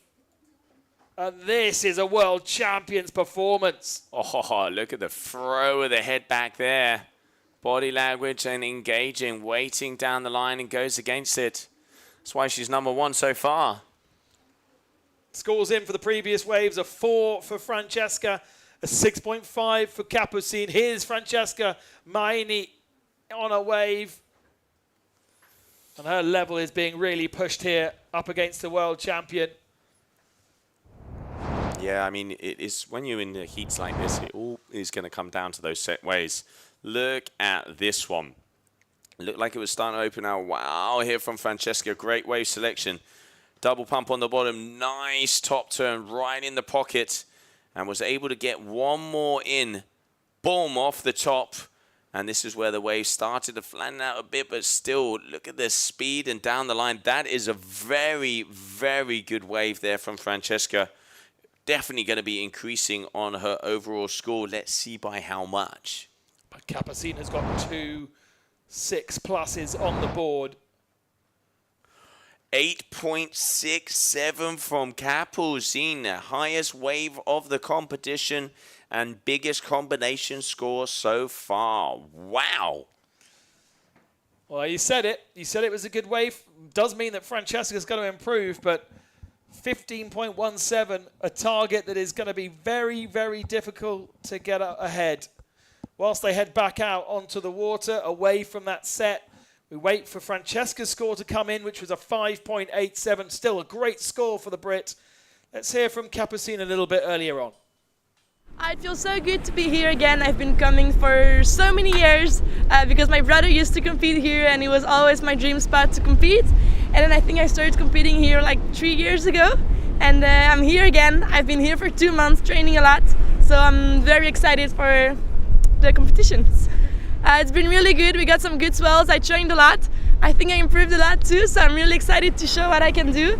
And yeah, I hope we just get waves and win, and then it will be all right. I feel like this spot is pretty special because it requires a lot of technique actually, because the wind is very offshore, so you have to really understand how to ride the spot. But then once you figure it out, it's so nice. The wave is amazing. You can get many turns. It's super long, and yeah, the vibe on the water with the locals is just so nice. Wow, great to catch up with Capucine Delanois, your current heat leader, and just throw down the biggest score of the competition so far. 15.17, 867 for that wave. Dotting all the I's and crossing all the T's. This is why so far she is your defending world champion, and she is hungry for this event. That's going to be so very, very hard to beat for this woman. Francesca Maini from Plymouth in the UK. The 23-year-old, busy across for 2 weeks with wing foil in the first couple of days where she got to the semi-finals, if I remember. And now switching her attention to the kite. Yeah, such a talented water woman, this athlete, like really being able to produce the goods in all of the different sports. But right now, kite surfing is the name of the game. Just under 9 minutes to go. She has a good 5.87, so way up there, pretty much on one of those scores. But that 8.67 has really thrown a hammer and locked it in here for Capucine Delanois. Round number 3, second day of competition here in Cape Verde. And we will be continuing on with round number 4 of the women. And then still awaiting official confirmation it looks like we'll be going back to the men. I just love this shot. You are so close to the action when you're watching this location. You really, it's so special to be able to see a wave of this quality. You know, normally waves like this are out on an outer reef where you have to be on a boat or right in the middle of the ocean. It's such a privilege to be able to just, you know, punter and walk down from your hotel and see some of the best action, you know, feet away from you. I'm going to call that crab cam today. Oh, crab cam. It's been mounted so low it feels like you've either passed out on the beach or you're a crab. It's all about perspective, mate. Yeah, all about exactly. perspective. And here you can see the location of Punta Preta, that wiping, peeling right-hander that goes all the way down along the reef. You can see all of our events set up. The containers are about midway, and it's that wave. Look how it just peels. Look at that A-frame all the way along and just getting ready to drop in there. We can see Francesca Maiani having a little look-see behind her and deciding against this one. About 7 minutes left, 22 minutes. Well, they say time flies when you're having fun. Let's not forget that Capucine has all this information that we're seeing. She will have it in her headset thanks to Mitu Montero there on the beach. So she knows exactly what score she has, and I'm pretty sure she will not need to go again. She'll go for the pleasure potentially, but we did see in the previous heat, she didn't take a single wave because she didn't want to win it. Oh, Francesca. It's getting caught out. Yeah, the kite's a little bit too high and pulling her completely off of the board there. Capel's still all the way out the back. The Delanois family, big shout out to them. Moved over to Brazil in prayer a long time ago. One of the best strapless freestyle locations in the world. Her older brother, Camille Delanois, has been one of the top freestyle strapless athletes we ever had on tour. That amazing final in between him and Ayrton many years ago, where they even had to go into a double elimination to separate the differences. And what a location that is. If you're ever in Brazil, make sure to go out there and check it out. Warm weather, beautiful conditions, and windy pretty much every day. Not a bad place to grow up when it comes to kite surfing. And then obviously, let's not forget now that, you know, what we're looking for over here at the GKA Kite World Tour is the most complete athlete. So also these athletes have to know how to perform in the good, the bad, the perfect, and the medium, but then they also have to perform on the strapless freestyle side. And Capucine Delanois, definitely one of the most complete riders we have. She's been putting in the hard work to improve her surfing, like you mentioned before, being here for almost 2 months, and 8.67 looks like it's paying off. 3 waves only on the board for Capucine. She may be going for a 4th here, but a 6, a 6.5, and an 8.67. No 1s and 2s like we see with pretty much every other athlete out there. She has just done 3 mega runs. Capuche. Done for the moment. Well, a coffin only needs 4 nails, mate, and at the moment there's 3 in already, so making easy work of this heat, but it ain't over until the buzzer. It looks like Mitu's seen something, and I'm sure he's communicated that. If an athlete drops in on a wave on the final second before the clock is out, that wave will still count. So 10 wave attempts, top 2 waves will count. As long as you're not comboed out, which means that even if you had a perfect 10 rise, you would not approach those scores. It can all come down, but Capel here going very far up on the reef. And it looks like she has seen something or been told something is there. Here we go. Capucine Delanois dropping in. This is what Mitu Montero was spotting just a few moments ago. And now she's in the wave. Perhaps hasn't developed like she was hoping, or they were hoping, so difficult to get the precision that we've seen from some of the others, and it hasn't really worked out for her, that one. Still 3 decent turns. She's looking to improve on a 6.50. We'll have to see the perspective of the judges there. And here we can see Francesca having a look behind and deciding against this one. Under 4 to go. All right, going in front of Capucine. Oh, feisty. Capucine carving up wind to get herself the priority position in combat here on the water. It looks like here Francesca's going to be turning around because I can see a line. Oh, okay, no, maybe deciding against it. Looked like she was going to go for something there, but no. So both of the athletes making it back out into the break again. And see if they can wait for that final set. Got time, 3 minutes and 10 seconds, but I'm not quite sure. I mean, Francesca will pretty much need, well, no, she needs a 10, right? She needs a perfect score, a 9 point something. It's going to be exceptionally hard to do so, but she could certainly get herself a bigger score. Go all in, because this obviously is the elimination round. This is her last opportunity in this competition. So if there is a wave that presents itself, she might as well give it her all. And we can see from her performances over the last couple of days that that's exactly the way she likes to be out on the water, with full commitment. Capucine running nice and close to our drone out on the water. Has she got something looking over her shoulder? Looks like something's there. We can see movement here on the beach. They are very, very far up on the reef, but it does look like the waves are really starting to work, because the shoulder, as we mentioned earlier this morning, this bottom section that we saw on the previous days doesn't seem to be lifting up. It really does flatten out. So you want to really try and connect that first turn as far up on the reef as possible to maximize your ride. Francesca here is going to be turning around as well. Both of them deciding not to go with this set, as the clock is ticking, getting close to that 90 seconds.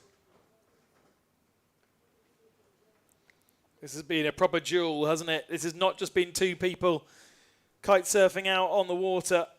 They are very connected to each other, very aware of what's on offer, and have been a very entertaining contest. A 5.87 from Francesca Maini is still a really very good score. It's just unlucky that she's found herself up against the best in the world with an 8.67 run to her name. Right then, 1 minute remaining. There is something jacking up there for her. Francesca's going to have another wave. She's in there somewhere. And now let's see what she can do with it. Oh, great set wave here for her. A little bit on the mid-side. Not quite getting all the way up to the top. That's a better turn. There you go, letting it loose. Oh, a bit of an air drop. Look at the wave behind as well. This is firing Punta Preta, and this is what we want.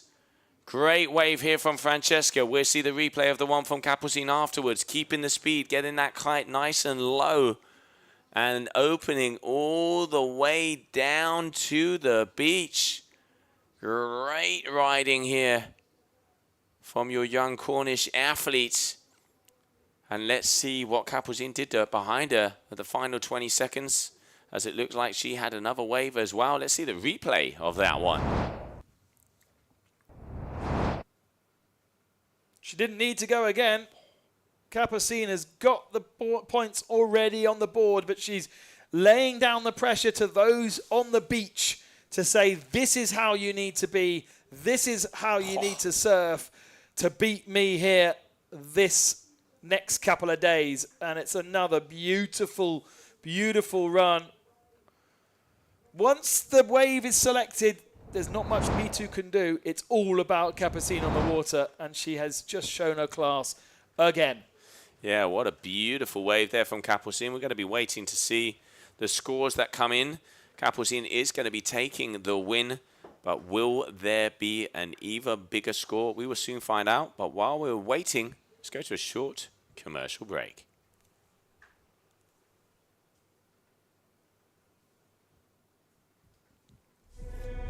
Fear. It whispers when you hesitate. It lingers in the unknown. It tells you to turn back. But fear is not the enemy. Fear is the threshold between the ordinary and the unstoppable. You don't conquer fear by avoiding it. You conquer it by riding straight through. Because beyond fear is freedom. Trade fearlessly at capital.com. We've been here from the very beginning, created by athletes, designers, and engineers, defining the sport. We stand proud of our legacy, but we won't stop here. The journey continues.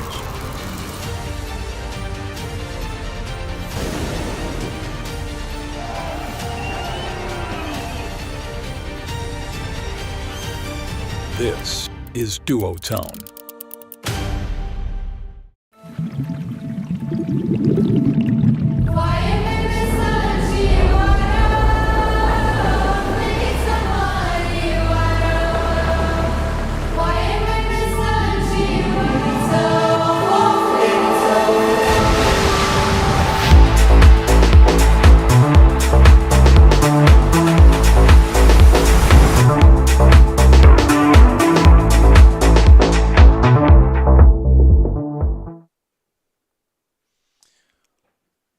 We have just seen an absolutely stunning round 3, heat number 4 in our women's competition between Francesca Maini and Capucine Delanois.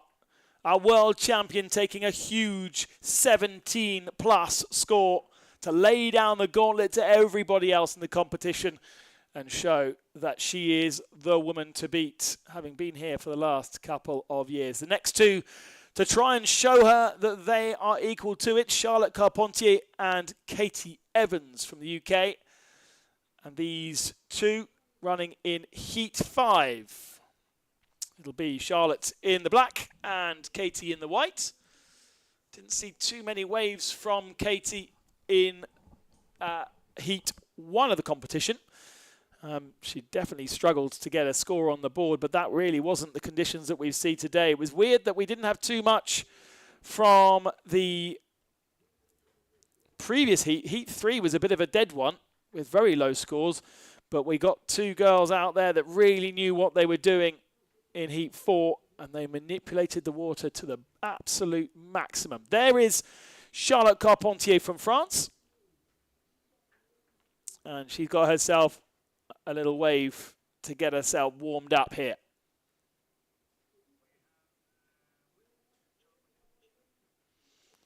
Waiting for Charlotte to just get her turns in, finds herself in the foam wall, gets herself knocked down, so nothing too much to be scored there for her first one. Let's go down to Joe, who's going to chat now to our French world champion, Capucine, with a few things nice going to on. see you engaging in a heat. Congratulations with the win. Thank you. It was so nice. The conditions were perfect. I didn't expect that when I came to the beach today.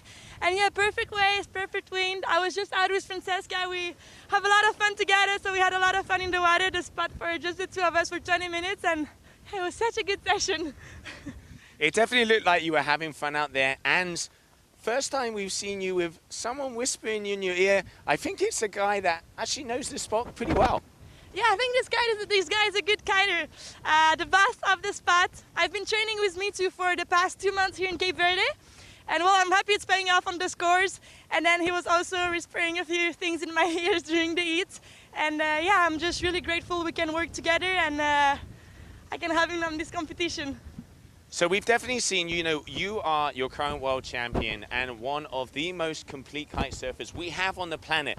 Surfing was never your game, but with 17 plus and 2 8-point plus waves, it looks like you've completed the equation. Yeah, I mean, it's my goal, to be the best overall rider. And freestyle, I was doing pretty okay, but wave riding was still a little thing I had to work on.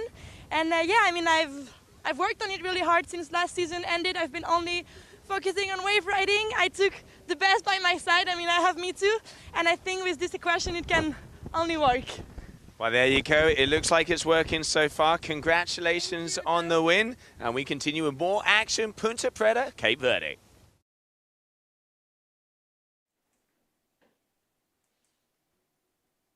Katie Evans with a slightly better wave whilst we were on that interview with Joe. So she's got herself ahead of Charlotte Carpentier, the vice GKA world champion from 2019, pre-COVID. Has been on the tour for a good couple of years.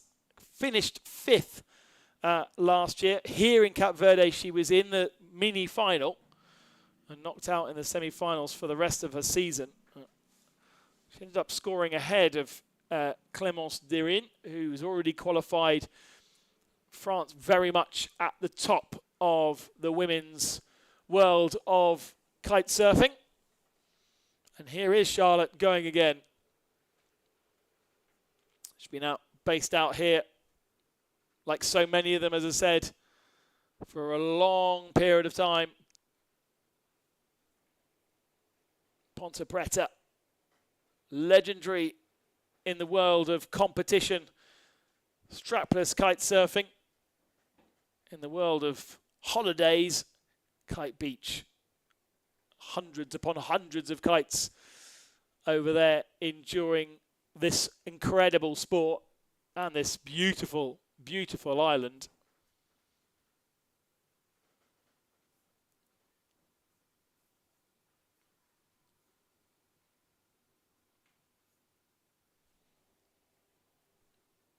Haven't seen too much of Katie Evans on the tour. Her debut in Morocco last year. And here the Brit is. Looking over her shoulder, trying to spot something coming her way. Part of the Elevate Kites team. Almost a worldwide organisation.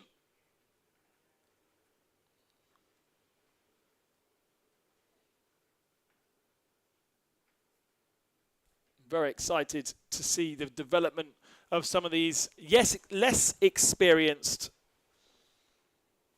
riders come through.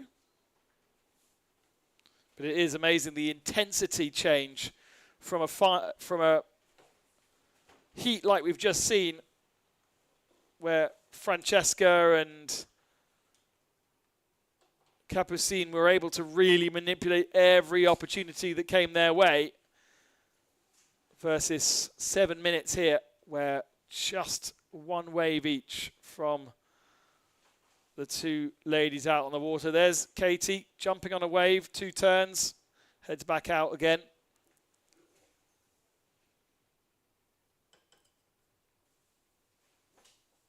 Charlotte Carpentier firing her way in, looking over her left shoulder, potentially something developing for her, trying to get as upwind as possible to get herself in the best possible position for the wave. She's a bit too far down the shoulder, really, and I think she knew that from when she was coming in.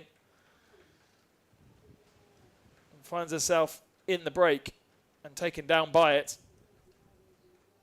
And that was a consequence, really, of just not being quite in the right position when she began that wave.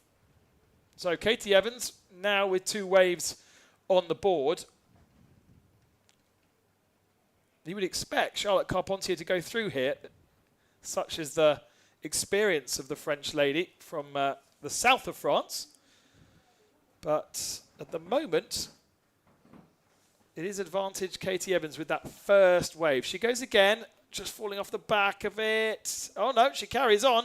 Gets herself back in. Now she's going to have to really work hard to maximize the rest of this wave. Judges will like that. Oh, slams into the face of it. Yeah, already increased over the scores that she had in that first heat. And yeah, at first it was awful though, wasn't it? There was just nothing to play with. Very, very tough conditions. And, you know, it seems like every interview I do, the word fun comes up from one of the athletes. They are really enjoying the conditions out there so far. It is starting to get to that sweet spot. We're about an hour and a half past that high tide. So in about an hour's time, that midway through is where Punta Breda really starts to see. And you can see just by, you know, how windy it is. Athletes have even started to pump up 5 meters now. It is getting plus 25 knots here. And that's a nicer wave from Charlotte Carpentier. Let's see. She spends pretty much 6 months of the year here in Cape Verde, Charlotte. So knows Punta Breda well, but so far not too many big scores from any of these athletes. Worked hard to get herself in a better position there, but it's not going to be much better than the 1.83 that she got scored a little bit earlier on. She trails Katie Evans here in Heat 5.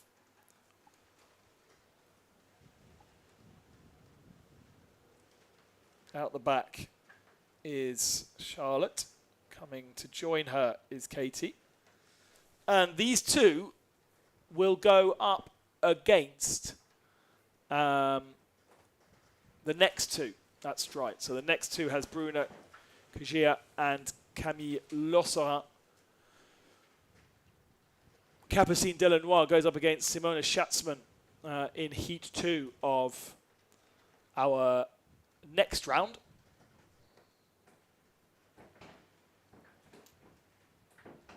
And firing her way in, Charlotte Carpentier once more. No relation, by the way, to Benoit, who we saw in the other competition. No relation to them. Just both of them come from France. Yes. Both of them come from France. So a little bit of relation. No, come on, it's too big for that. Oh, dear. Charlotte just losing the board. You can see how that board being thrown back. It really is nice and windy out there. And as I mentioned before, we're going to be doing round number 3 and round number 4 of the women, and then be moving over to the men, even though that is not confirmed yet. But that's the initial plan here of your second day of competition, GKA Kite-Surf World Cup, Cape Verde. 8 meters, 7s and 6s are what we've seen out on the water. Both of these athletes on a 7 and on a 6. 7 for Katie, 6 for Charlotte. And 5 meters are being pumped up on the beach. Beautiful heat we just saw there of Capucine Delanois. And as she mentioned on the interview, not many better people you could have whisper in your ear than the godfather himself, Mito Monteiro. Quite controversial, though, isn't it, on the socials? It is, yeah. I mean, pick your poison, kind of, so to speak. I think everybody can do it. It is a rule that it is allowed for everybody to do. You can go to sports like Formula One, where the pit crews are talking to their drivers. So I think if an athlete feels that that is going to improve their performance, why not? They have all agreed to it on the riders committee, and I think it opens a new possibility of information and locations. Of course, there's going to be people who like it, people who don't, but if all of the rider committee agrees to it and they are fair with it, that's the way they're going to be moving forward, and looks like it worked for Capucine. Finally, I think Charlotte Carpentier has made a wave work for her here. Much longer and more in control. Finds herself almost on the beach down at the launch area. And that may well give herself a better score. She has gone ahead of Katie Evans already with a slightly better score. Here's Katie in a big set wave as well. This was the same set as Charlotte. Nice wave. Not bad turns either. Yeah. Oh, just going down there, unfortunate. It is one of the things you can see, Ben, is as that tide is starting to push out, the waves are making it all the way down to the bottom. We are starting to see the sections connect, as they would so say, down here. Earlier on in the morning, it was only that first section that they could really hit because it was so close to the rocks. As it's starting to go out, look at that image there. You can see it just rolling down the line. 9 minutes to go, and there are lines across the horizon. Hopefully we'll be seeing another set wave come here for this heat number 5, round number 3 of the women. There we go, 4 for Charlotte Carpentier. We said it was going to be a better score, and it has come in. Still waiting for a wave to be judged by Katie Evans, that last one where she ended up coming off, but the terms that she did manage to put in were pretty good. So the score's creeping up, but it's so different, isn't it, to what we saw with Capucine. She went out, she did 4 waves, each was a better one than the other, and then she packed up and went home. And here, the other athletes having to build themselves in, some are less good than others. There's just a chasm of difference between our world champion. And there is only 1 or 2 other women out there that can match Capucine. She hasn't dominated the sport. She has been beaten over the last years. And looking forward to seeing what Muna White can do when she gets on the water in a few heats' time. Absolutely, that is going to be one of the main questions. Muna having the biggest heats over there in day number 1, 11.87 or 9. So the top, but now Capucine going above with a 17 plus average. So Muna taking the win from Capucine last year. Capucine has definitely put in the groundwork. that is going to be a interesting heat because it is going to mark the tone or mark the rhythm of this competition so far. Slight improvement for Katie Evans there, a 2.67 on that last wave. So she goes up to nearly a 5, but still needs a 1.5 points to get herself ahead of Charlotte Carpentier, who, as we said earlier, based out here in Cape Verde.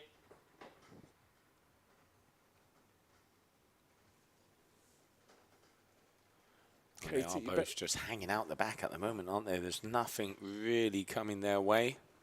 Sets timing about 7 to 8 minutes in between sets, hence why we have those 22-minute heats so far to make sure that athletes have as many opportunities as possible to be able to perform on some of those waves. But so far, 2s across the board, minus that 4 from Charlotte. Not as good a scores as we saw in that heat before. No, but it's funny, isn't it? Heat 3, we didn't see many big scores. Heat 5, we haven't seen big scores. Heat 4, we saw massive scores. And it's not like Heat 6. And it's not like C is completely changing and just suddenly deciding there's a world champion in the water and therefore is going to kick up. It's what you do with what you're provided with. Absolutely. It is really being able to maximize all of the turns and get those top scores. Capucine Delanoir doing an amazing job in that previous heat. And while we continue on here with round number 3 of the competition, information has come on. It does look like we are going to be switching to the men after round number 4 of the women. So we'll be making it through to the quarterfinals of the women. And then it's time for the boys to come out and play. Elimination round for the men as well. 5 minutes remaining in this one. 3 more heats to go. If you're waiting to see your favourite rider in the women's category, Bruna Kajia and Camille Losseran will be the next match. And then it's Muna White versus Luisa Neto and Caroline England and Kesian Rodriguez in Heat 8. So a Brazilian in each of our next 3 heats. And some of the very best we saw, even though that Bruna doesn't have a lot of experience in the GKA World Tour, we did see her perform pretty well in her heat. So exciting to see each one of those coming up.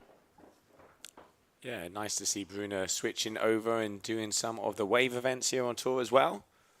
But as you said, let's see how that round number 3 goes for her. Camille Losseran, she was 3rd all over last season. Got 3rd in Cape Verde here last year. 2nd in Silt, 5th in Dakla, and 5th in Ibiraquera, the final event. So top 5 contender in every single event of this season. Let's see how the Brazilian freestyle world champion Bruna Kajia can take it up here on the waves. Saw her warming up when we arrived this morning. She was out there on her 6-meter session.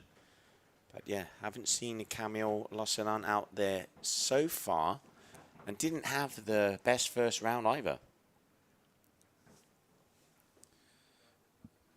I wonder if Katie's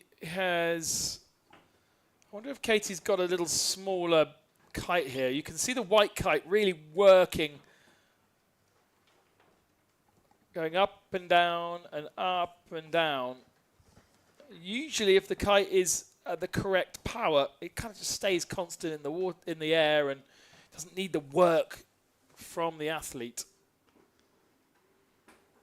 And here we can see some of the athletes down on the beach there, hiding with the Red Bull hat. Camille Losseran. Face says more than 1,000 words. She is concentrating as she's going to be going out on the water. Nia Suarez, the currently crowned new world champion of the GWA Wing 4 Wave World Tour. Nia now getting a world championship title on all of the possible disciplines in wing foiling. So congratulations to her. Hailing out of my hometown of Tarifa. Si, señorita. All right, so Katie dropping in on something. It does look like it's forming. Looking out of the corner of our booth here, but very far down on the competition shoulder. They really are starting to scavenge as they can't see any sets coming towards us, mate. Something kind of there, but now she starts to work it. It's taken a long time to build, but that's not bad. Maybe not so direct at the end of the turn. That's better. Better turns there. Releasing that front hand, which is unusual. Normally you see athletes releasing the backhand to be able to keep that pressure and that kite pulling forward. But 4 or 5 decent turns, a little bit down the line, but adding numbers up is going to be improving over one of her scores. By how much, we will soon find out as we approach the final 90 seconds of this heat. With 90 seconds more to go, we continue on. Look at the watercolor, just stunning from our drone shot. And there are lines out the back. Look at that. All right, Bruna Kajia, as she gets ready. Your Red Bull and Air Rush athlete hailing out of Brazil, multiple-time world freestyle champion. And the ambassador of our sport, always a great vibes.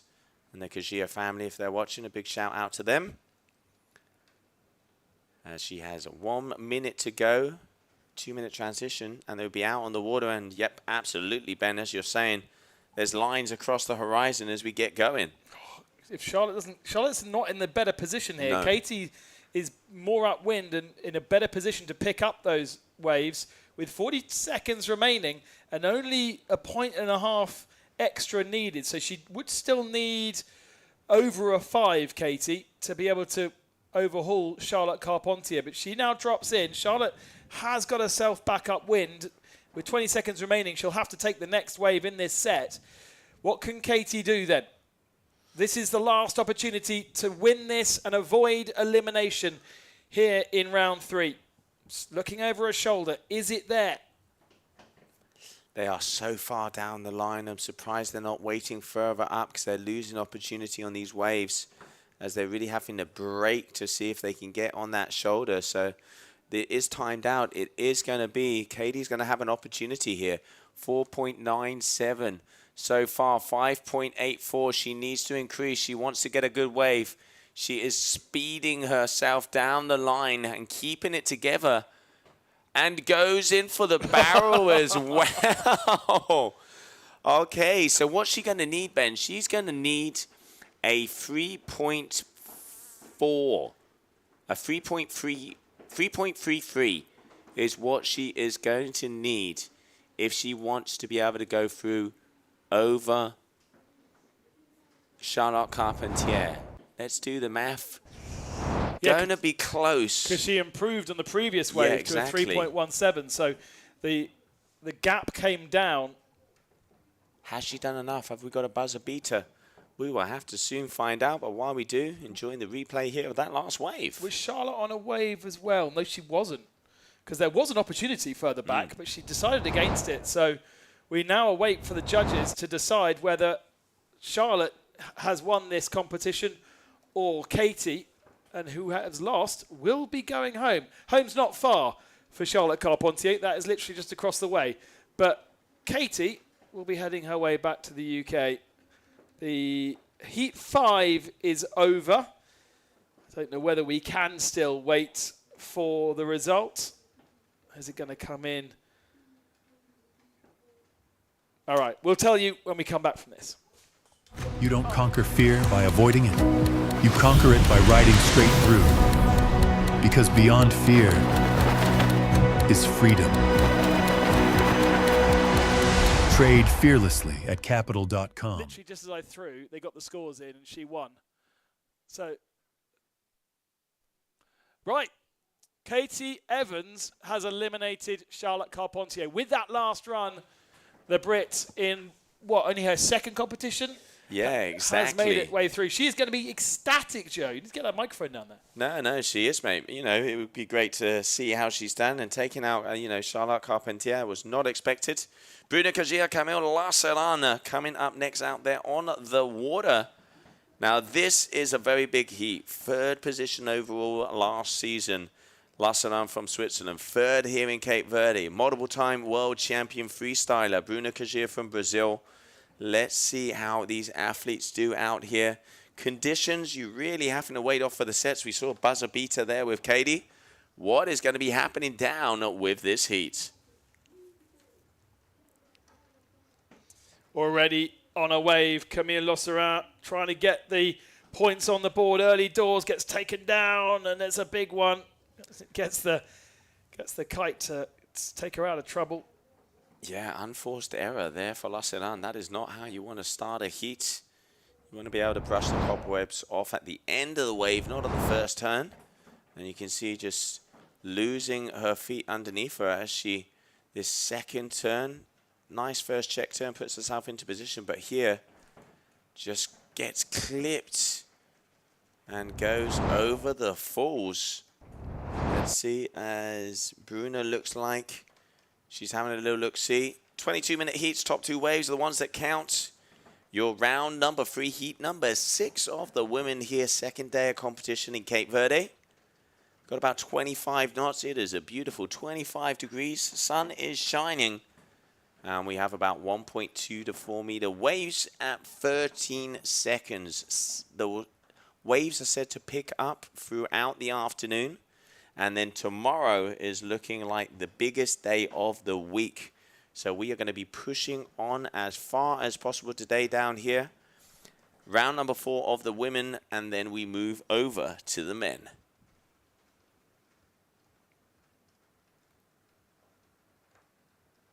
Yet to see a wave on the board for Bruna.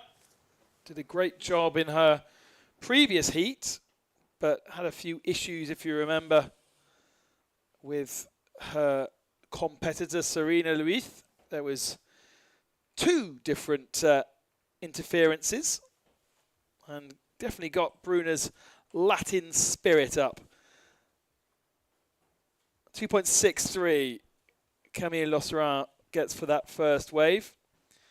Joe is going to go and head out and find what will be a quite surprised and definitely ecstatic Katie Evans.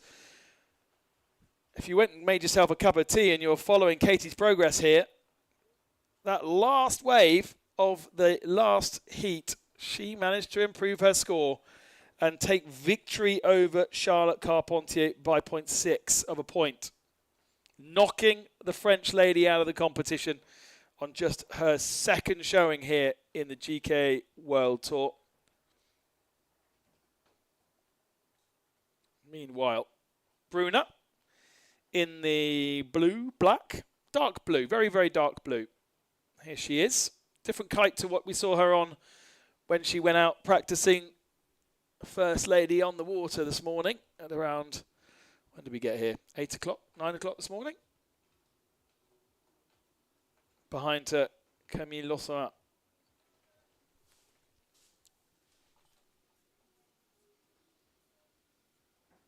Just 21 years of age, Camille. One of the younger competitors on the tour. 2 generations worth of kite servers in the women's. You have the younger early 20s competitors. And then you have those that are in their 30s. This is good stuff from Camille. Oh, just gets caught out again.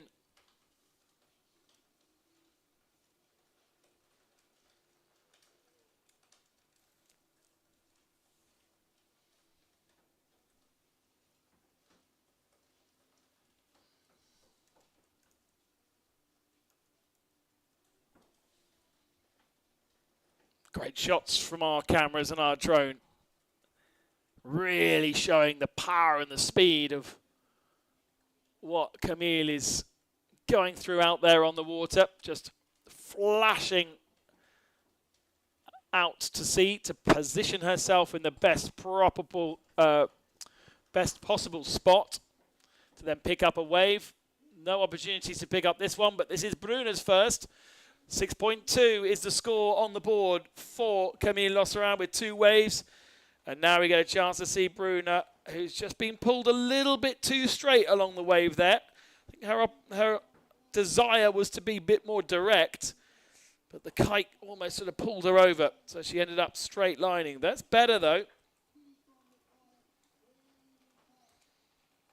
And now just gets the kite to pull her out of harm's way, or gets another cheeky one in before she goes down in the water.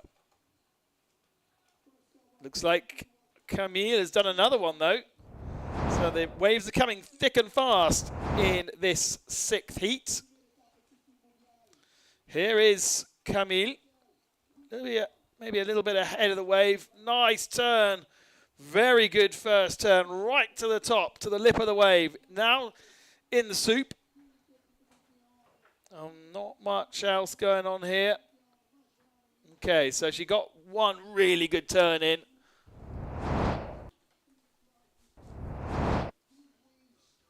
But what is Bruna's score for that first wave hasn't come in yet. Let's go down to Joe, who's got the winner of the last heat. Katie, congratulations, making it through to the next round. The smile says it all. Yeah, I'm super happy. I was really lucky with some waves there, and yeah, it was super fun to have the spot to myself. Really, it was really cool. We could see you got a buzzer beater. It was the final wave of your heat that gave you that little extra kick to get past Charlotte Carpentier. And Charlotte living out of here. Talk about leaving it to the last seconds. Yeah, when I saw the last wave, I was like, it's now. And I think she got really unlucky, went a bit downwind, so I was, got a bit lucky to have the peak to myself for a bit. But I was lucky at the end there. I think definitely one of the advantages to be able to have Punta Preta to yourself with a friend, it's a pretty good reason to be in the comp. Oh yeah, 100%. Yeah, to have this spot, just you and one other person, like it's awesome, and yeah, good vibes. Well, there it is, good vibes. Congratulations. I look forward to seeing you in round number 4, and we continue on with the action out on the water. We do. Bruna Kajaya has put herself 2 waves on the board now, still waiting for both scores to come through, but though that second one during the interview, that looked like a really, really good set. Camille Losseran was on one as well, so we've got a couple of waves owed to us for both competitors. But Bruna really able to show a pure surfing style. Both Red Bull athletes. Camille Losseran, a Red Bull Switzerland athlete, and Bruna, obviously Brazilian Red Bull. She likes to be nice and great positioning here. Gets herself out of trouble. Quite sure about the control of that one. Those first couple of turns were good. And look at this. Camille Losseran behind. Goes again. These 2 women not shy on the action. Losseran with a 3.6. A little bit too straight. Not enough turns in there. Maybe asking too much of the kite as well. That's a good turn. Round the foam wall and into the pocket. It just doesn't quite flow in the same way as we saw from Capucine Delanois, but comes past our camera almost like he's in his pocket. And that wasn't too bad. Scores for Bruna have come up, 3.1 and 2.07. So, and she's up on another wave now. Coming thick and fast, these waves. And these 2 women making the most of them. But it is Camille who is leading at the moment with 4 waves on the board. Bruna is just shy of 2 points behind. But surely the Brazilian can do better than a 5.37. What did I miss, mate? What did I miss? There's lots of waves going on out there. All right, so 717, 537. Cami, semi-even scores for all of them. Did look like there was a couple of nice sets coming through. Yeah, absolutely. We can see our judges also having a little look-see, getting ready. Now you can start to see the rocks coming out. We are at mid-tide. High tide was at 11 o'clock, so just coming up to... Normally the sweet spot of this break is, half tide, mid-tide is where Punta Preta really shines. It is going out, so normally more in the afternoon when the tide goes from low to high, so there's that push is where we start to get some of those gems. But so far, so good. Conditions are here. Wind is here. Waves are here. And the second day of competition is going on in full steam. Idea is to finish as much as possible today. So rack yourselves in, as there is going to be a lot of surfing action, maybe even shortening the heats, I've been told, but still not confirmed, going from 22 to 20. But we will see how that kind of comes out depending on conditions, because sets are still taking quite a lot of time in between them. Both of our women miles out to sea at the moment, trying to get themselves as early as possible onto the big set waves. Slight improvement on the score for Bruna on her last wave, so up to a 5.83 now. Means she's a little bit closer to Camille's score. Something developing behind Camille here, and she's in a good position. They're as upwind as they could ever been, and now dropping in. This is looking like a very nice set wave. She has the speed, firing down the line out there on that 6 meter neo. All right, dropping in. Here we go. Good first turn off the top. Double pump, dragging the hand. Kite is high, not quite getting that clean bottom turn. Having to turn mid-face because not timing that quite right. Again, that's better. Links it off the top. And starting to go all the way down the line, pushing against those hips. And getting a very nice ride here from Lasseran. Let's see how the judges score that, because she did mistime it twice, unfortunately. But definitely going to be increasing, I reckon, on that 3.7. Mistimed it in the most critical moment as well. Here is what Bruna was doing at the same time. A bigger wave for Bruna and a slightly better position for that first turn. It's maybe a little bit ahead of the pocket from where she could ultimately be. A little bit more fluid perhaps, a little bit less tentative with the turns. And certainly far less reliance upon the kite. She has a real good management of what that kite is doing in the air, so she can really concentrate on the turns. And also, I know we caught up, we have an interview also of Camille Lasseran that we will be playing in one of the down moments of this heat. But at the moment, it has been action all the way through. 4.2 for Bruna, 7.3 now. But that last wave for Camille was scored a 5.1. So she improves to an 8.7 total. And Bruna with a 7.3 total. This is a close fight between these two women. With every set comes new opportunities. And while we're waiting for that next set to come in, let's hear what Camille had to say before her heat. So yes, last year I finished third on the podium, so pretty happy about it. So I'm going to try to give it my all as well for this one to make it happen again and maybe a better place on the podium, so let's see. I would say like some challenge because I'm switch actually, so I'm going, normally I'm goofy, so normally I'm going backside here, but I decided to do it differently, going switch, so that's pretty tricky as well, but I've been training for 2 weeks now here, so let's see. And a 6 for Camille comes onto the board, moving herself further away from Bruna. 11.1 now, the score for Camille Lasseran. Interesting that she's deciding to rise switch. I've noticed that at the end of her run, she switches feet to then go back out into more comfortable surroundings for her. But that's quite a challenge to switch up your technique for the best of the positioning on the wave. She wants to be facing that wave rather than back to it. So then she's putting a different foot forward. Yeah, I mean, that explains a lot. That is not easy at all, but still 6.0 and a 5.10. Bruna, 4.2031. So a very nice wave. Judges rewarding selection, 6.0 for that last surf wave from Lasseran.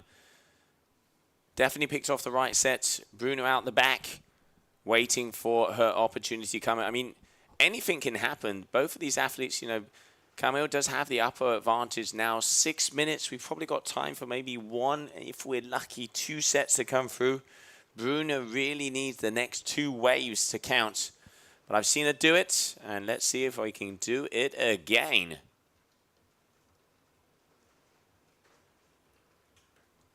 There's a few waves crashing onto the beach that they have missed. There they are in front of us on a camera shot. All right, here we have Bruna. Looks like she is going to be taking off on this one. Oh, it is forming up very nice down the bay. Here we go. Bruna Kajia dropping in. First bottom turn off the top. Very nice. Racking that 7-meter session all the way around. Fluid, we can see linking that bottom turn around. One going a little bit more to the top. That's better.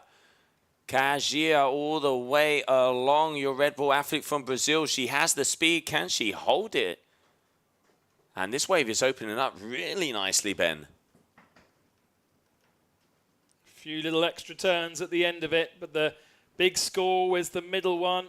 That's surely going to be an improvement for her with a 3.1 and a 4.2 on the board. This battle of the Red Bull athletes. I said it was going to be a close one, and with every new wave comes a new opportunity and a new score on the door. This is what was happening from Camille behind. Really getting pulled by her kite there. You can see having to pull herself against it, as it is just ever so slightly high, but a very nice wave there from her as well. Getting past the foam ball. Does she get another section? Yes, she does. And just going off the back, but great surfing from both of these athletes. But when you back-to-back them like that, you can see how much more the kite is working for Camille versus Bruna. Has got it in a sweet spot, and she's able to really concentrate on the surfing element rather than worrying about the management of the kite. Exactly that. And you can see, I'm going to say, it looks like there's a little energy out the back. How much we got? We got 4.5 minutes. Have those scores come in? Yeah, they have. So 897 versus an 1110. A 477 of that last wave from Bruna, so putting herself very close to being back into contention. But that 6-0 from Camille is keeping her in that safe zone. Let's not forget elimination round. And another one for the Swiss. 4 minutes remaining, maybe a little bit ahead of this wave. Now it comes to her. Now she sets up. First turn a bit too far from the pocket, ideally. Now looks to turn back into the wave. Oh, slightly better timing on that one. Directly down the wave. And it's kind of disappeared for her at the end there. Not quite linking up as she would have hoped. Nice timing there from her, those both waves. And there you can see Starwoods getting glad to go out here. Bruna pushing against also on one of the smaller size waves. Is she going to turn around to go in front of Camille? Yes, she is. Oh, comes off. We're going to have a battle to see who gets back into position first. 3 minutes on the ticker.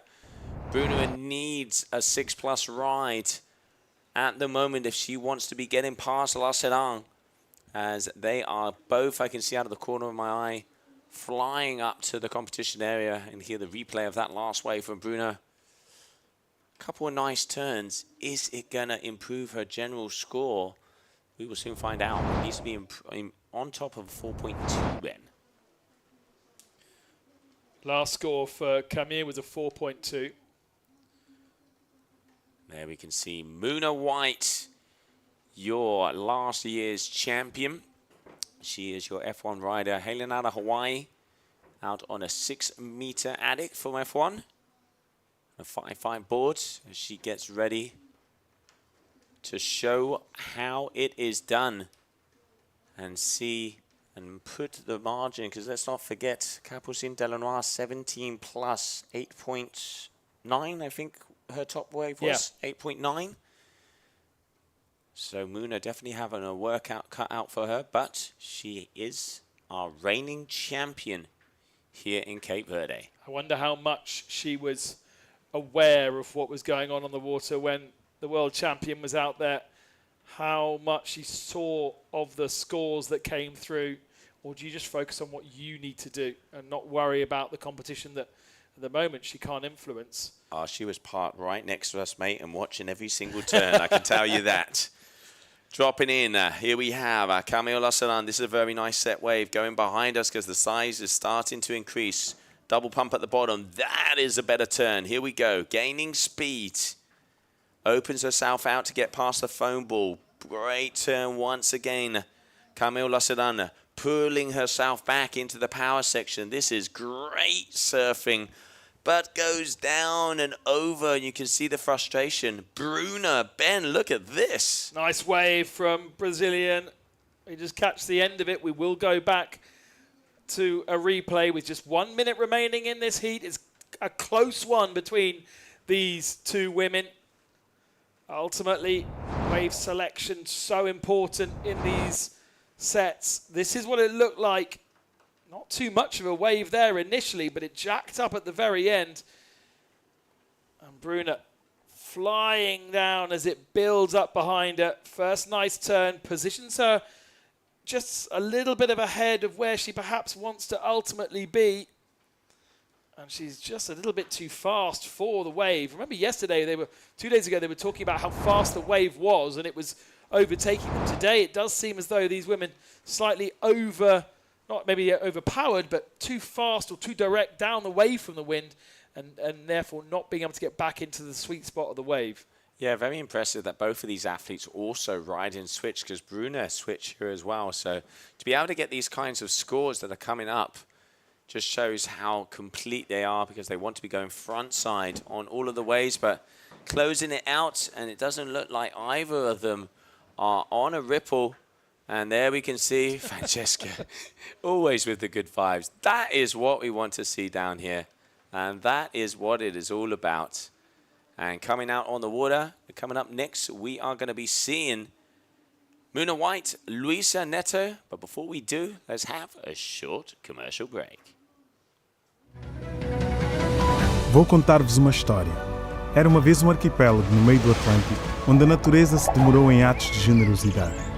Cabo Verde, terra onde nos temos de demorar, onde cada viagem é mais importante que o destino final, onde as experiências nos surpreendem a cada momento. Um país que fica para sempre no nosso coração. Cabo Verde, do coração. Investir em energia solar.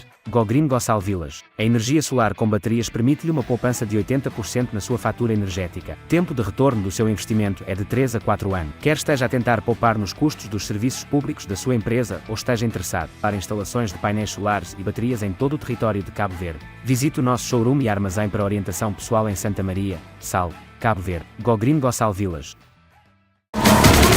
Bolsa Atleta. Através do Bolsa Atleta, consegui que a sapatilha bicos, agora todo atleta a nível mundial tenta usar em competições internacionais, quase ao pé de igualdade daqueles atletas de alto rendimento. Depois que conseguir bolsa, para simplesmente de preocupa com a questão financeira e começa a dedicar muito mais a treinos, e minha preocupação fica competição, treinos e desenvolvimento pessoal. Então aquele bolsa ali tem uma importância imensa para mim. Eu passo de dificuldade para morrer, me de Rubeira arriba, nunca tenho um trabalho fixo, minha trabalho um dia sim, um dia não. Às vezes aqui pode ser para o chão, quando é bem. Depois que naquele bolsa e a coisa está me evoluiu, é ter pouco mais de brilho, energia no treino, é ter mais foco. Ele é importante porque tem que as muitas condições financeiras que gostar mesmo de correr, e é exemplo disso, e tem que mostrar aos jovens que conseguir realizar esses sonhos realidade. Candidatos em idj.cv até 20 de janeiro.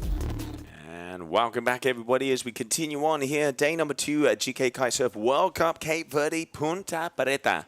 And Punta Preta is on 25 knots. We have 1.4 meter swells. And the waves are starting to peel down this beautiful right-hander. Round 3, heat number 7, your current champion, winner of last year's event, hailing in from Hawaii, Muna White, is going up against Brazilian Luisa Neto. Let's not forget the top 2 waves are the ones that are going to count. And they have 10 wave possibilities to prove to the judges why they are the best person out on the water. And as we heard say from Katie, it is a privilege to have Punta Preta to yourself. All the women so far having loads of fun and lots of celebrations down on the beach. That is your winner from the last heat. The Red Bull hat goes back on the head of Camille Losserin, having defeated fellow Red Bull athlete Bruna Kajia, the Brazilian, out of the competition. Don't forget, we are eliminating 8 women in this round 3 across these 8 heats. And we move into quarterfinals next. So the really, really serious stuff begins. No waves yet on the board for Muna White or Luisa Neto. Still waiting. Muna White knows what needs to be done.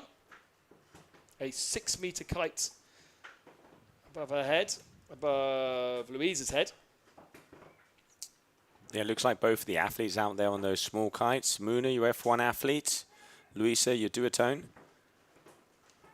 As Muna here, you can see with the not light blue, mint colour kite. We were told this. Mint. No, that's different to the other day. You reckon? It's a different colour. Oh, it looks minty to me, mate. It's after 8 out there. But both of the athletes out at the back. We saw some very nice set waves coming in before. Frequency still not quite there. We're seeing kind of every other heat. Yeah. A big set come through. And then kind of medium sets hitting twice to 3 times each heat. But hopefully, forecast is saying that this evening and tomorrow is D-Day. Tomorrow we're calling 25 knots, 2.4 meters at 18 seconds. The swell has arrived. And it's come a little bit earlier. Here we can see Bruna Kajia, unfortunately not being able to continue on, but great riding from her. And always really great to have Bruna at our events, ambassador of our sport. Been around for such a long time and still a world champion. And while we're waiting, going to go down to the beach and see what Lassaman has to say after the win of her heat. Well, whilst you do that, let's hear from Muna White, who you spoke to a little bit earlier on in the day, about her preparations for this heat. Feels really good to be back here in Cape Verde. It's one of my favorite places to kite and my favorite spot on the tour. I won here last year, so I'm hoping that I can back that up again, and yeah, just hoping for good conditions today. I think Ponte Preta has the best waves. It's a really lined up point break, side offshore normally. It can be like just the perfect conditions for kiting, so yeah, that's why it's my favorite. The last few years I've been up against Capucine in the finals, so I think she's going to be a tough competitor. Yeah, all the girls are ripping, everyone's been training super hard, so it's going to be a tough event. But yeah, we'll see what happens. And Capucine lining herself up to have another final like that. How by losing one of her heats earlier on in the competition, it moved her to a different side of the draw, and that has now allowed us to have a Muna Capucine final, if everything aligns as Muna would hope and as Capucine has hoped. Otherwise, it would have been a semi-final where they would have met each other. A small wave there for Muna, who for the moment heads back out onto the water. And it seems like this one is a slow burner.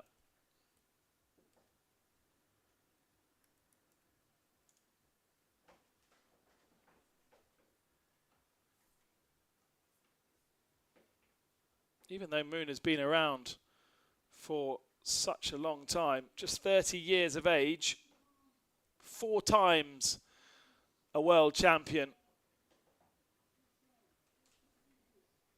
and now picks up, is this a better wave? A little bit ahead of it, but that allows her to cut back into the pocket of it. Maybe slight over rotation at the top of the wave. Another big slash turn at the lip. Catches the lip perfectly there, but comes off the back of it on that third time.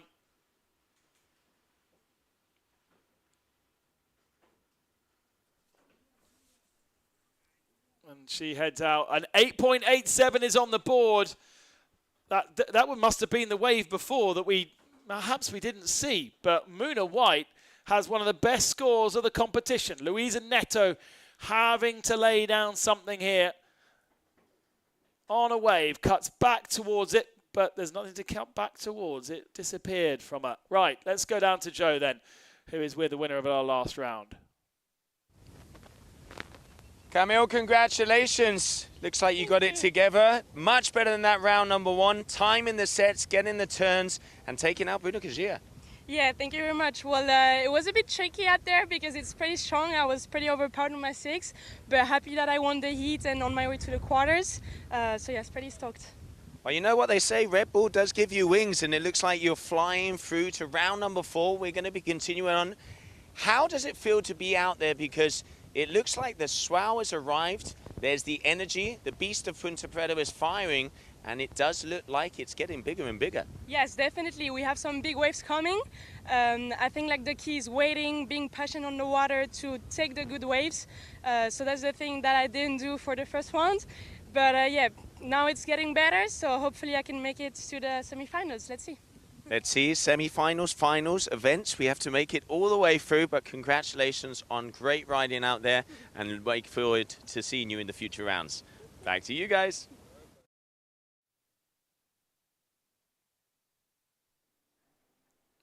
$16.67 for Muna White. 8.7 and a 7.9. It's a massive, massive score.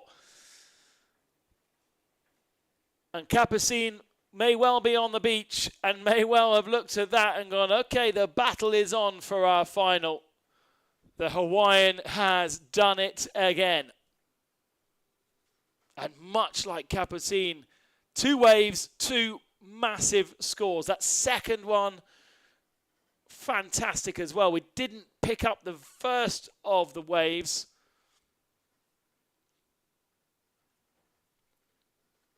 But the 31-year-old is absolutely showing that she can do the same.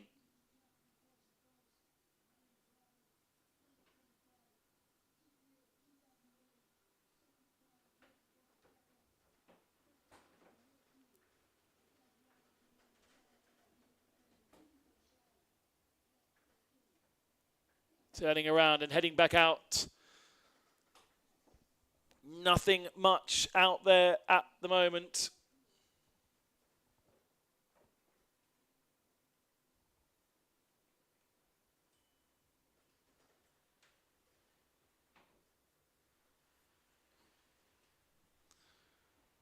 Clearly a hugely diverse professional kite surfer is Muna White. Happy on all kinds of boards as well. She took the victory here last year, and then we didn't see her as part of the World Tour on wave for the rest of the season. And you could see that she was looking forward to the matchup against Capucine for a 3rd year running, and it is on now with those 2 massive scores. Poor old Luisa Neto just hasn't got anything to answer for, really. And there has, Joe, been only 2 waves, and they've been those scores. Wow. Well, you know, defending champion. She saw what Capucine could do. She wanted to prove a point, and it looks like 2 for 2 so far. Very consistent, and already a 16.67. So it looks like the paths might be going similar to what we saw last year, but there's a lot of competition to go through. Just a reminder that Capucine got a 17.64 by the end, so Muna does trail slightly. But come on, she got an 8.7. That's kind of smack in between the middle of the 2 scores from, I think it was a 8.6 and an 8.9. So smack in the middle there. So both Capucine Delanois and Muna White seem to be the 2 athletes setting the tone of this competition so far. Your 2nd day here in Cape Verde. And I'll say it again, it is getting even windier out there. Girls are starting to be overpowered on 6-meter kites. Let's not forget round number 4 will be coming up next. The 2nd to last heat. And here's that beautiful ride. Muna just double pump on the bottom and powering her way down the line. Moves like this is why she is last year's world champion. The other thing is she doesn't do lots and lots of turns, lots of little ones at the end when the wave is small. She just does perfect turns in the biggest part of the wave, and then that's it.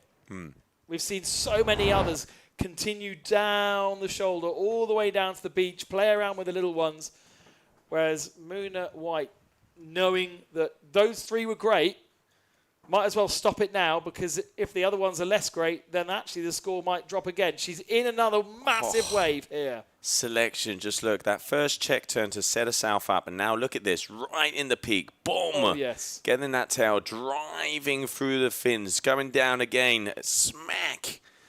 Muna working it with 3 great turns on this wave, and then this time deciding to go a little bit further down the shoulder, all the way to the end, and this is a very good wave here from the Hawaiian.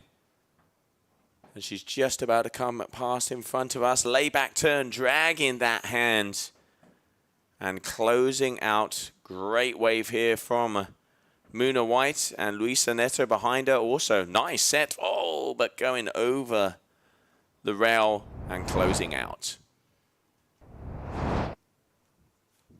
This is what Louisa was doing whilst we were following Muna, and just fighting a little bit against the kite, almost coming off the top of it, gets herself back into the bottom. It's just light and day difference. And she gets herself out of the wave as well by the end.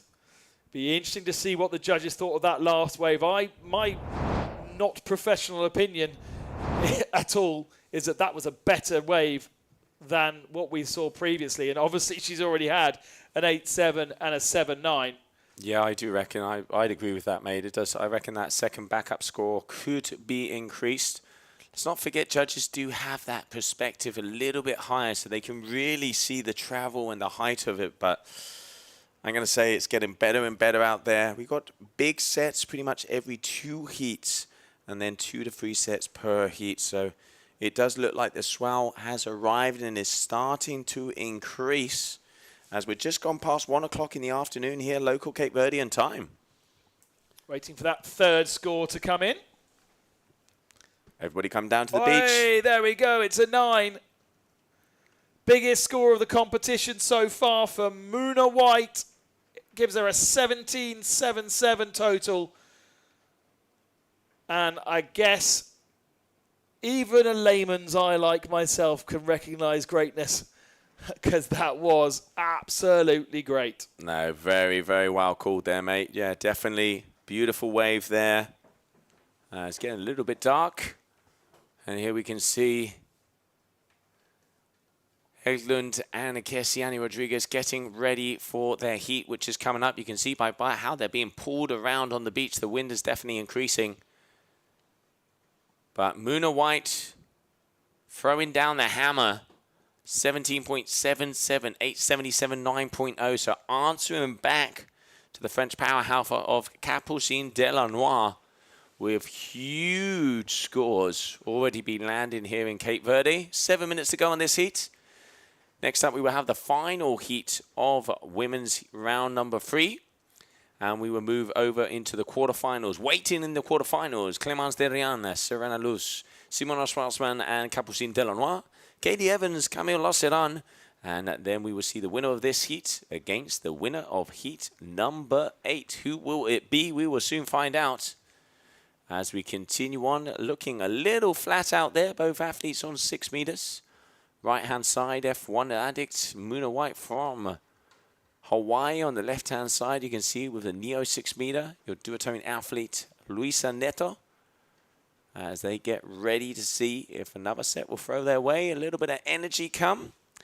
And we can trade some more hacks, turns rail to rail. This beautiful peeling right-hander. The best wave we have of the season, Cape Verde Punta Preta.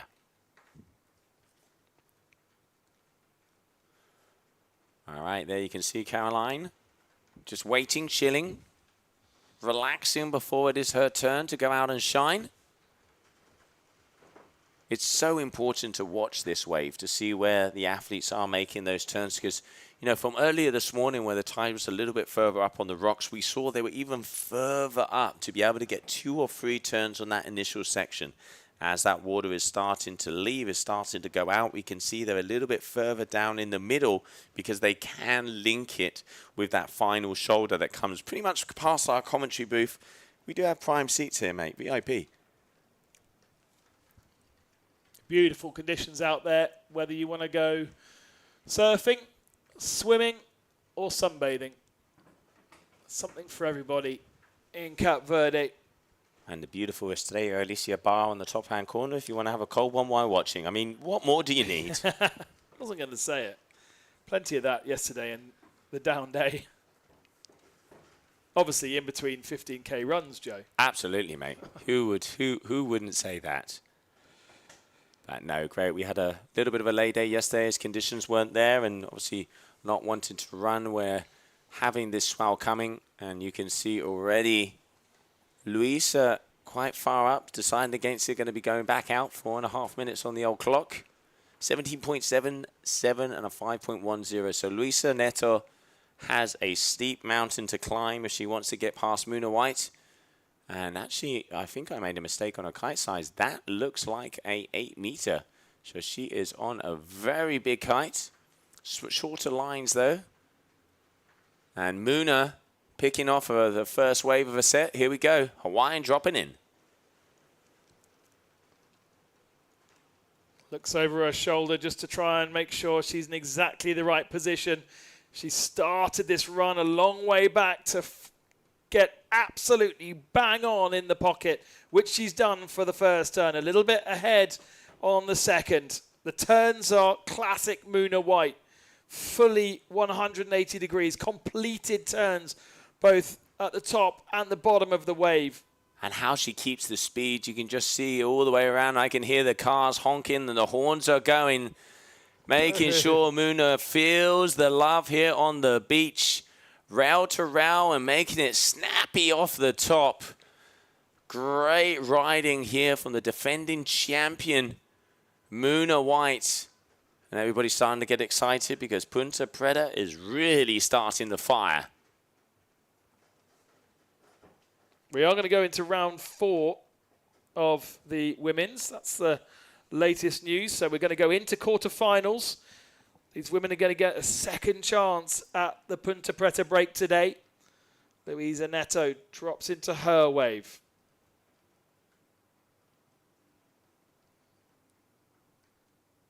A little bit too far down on sort of the best part of the wave where we saw Muna perfectly positioned as she came towards the beach.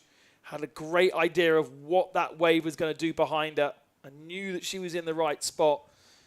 We saw with Charlotte Carpentier a little bit earlier on, finding herself too far down the beach to get to the right position, and that then compromises your whole run. You can try, but you're ultimately going to be in the wrong position. Muna's going again with 2 minutes remaining. Yeah, you can see, just like you're saying, she's in position. She is really right up there. 9.33 already increasing. Muna White is making a point here. 2 of the biggest scores.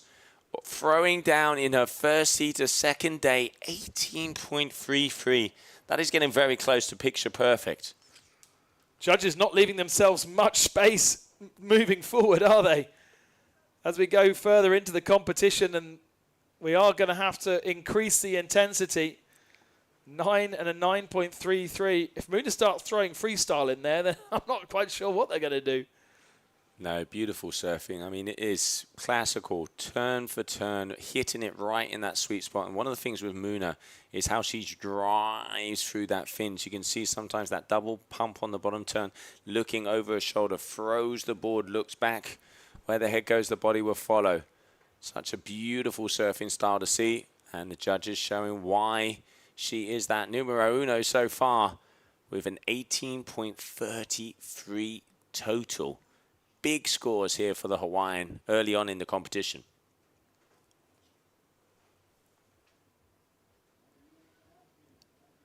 Luisa Neto in white. Going again. Straight lining towards the beach. That's how close to the rocks she is. Now gets one turn in.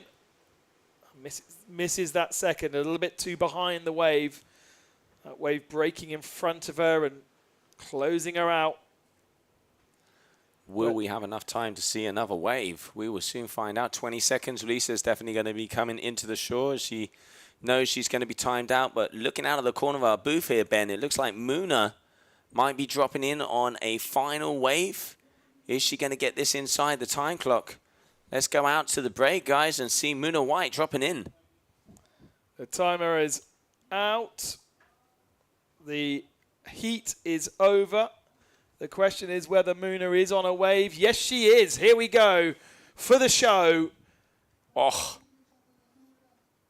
another great wave selection. Look at this.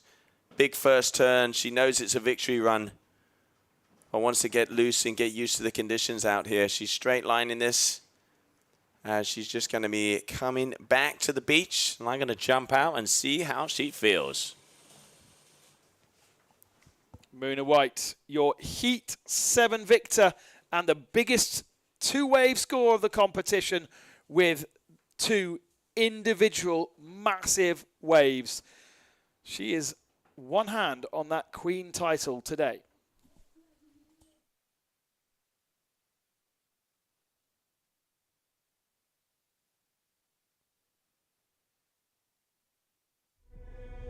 Fear. It whispers when you hesitate. It lingers in the unknown. It tells you to turn back. But fear is not the enemy. Fear is the threshold between the ordinary and the unstoppable. You don't conquer fear by avoiding it.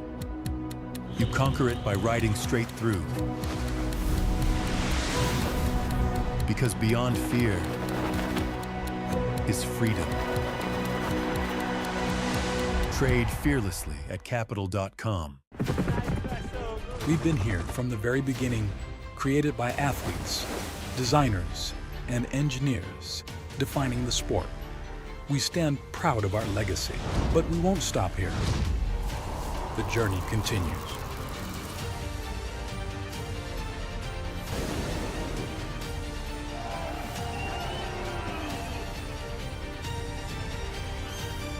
This is Duotone.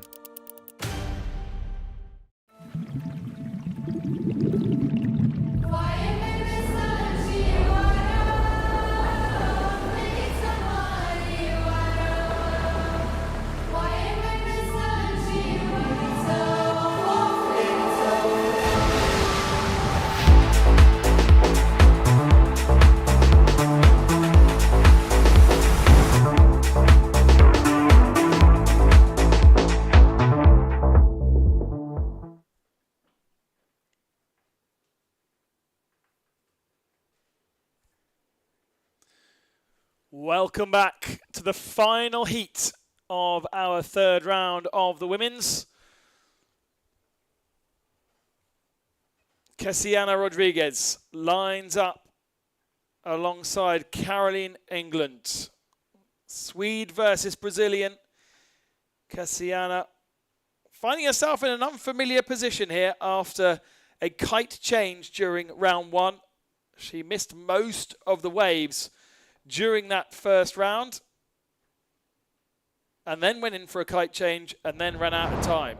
Luckily, round 1 not being an elimination, she has another chance here and already the waves rolling in. She's in white and this was her first wave. Took a long time to get into it. In fact, no turns at all. So just feeling it out for the moment. Winner last year in Dakla. And here is Caroline Englund. Englund. Again, very straight line along her wave. But Rodriguez, winner in 2022. winner in Dakar 2024. She's a 4-time Brazilian champion in kite wave.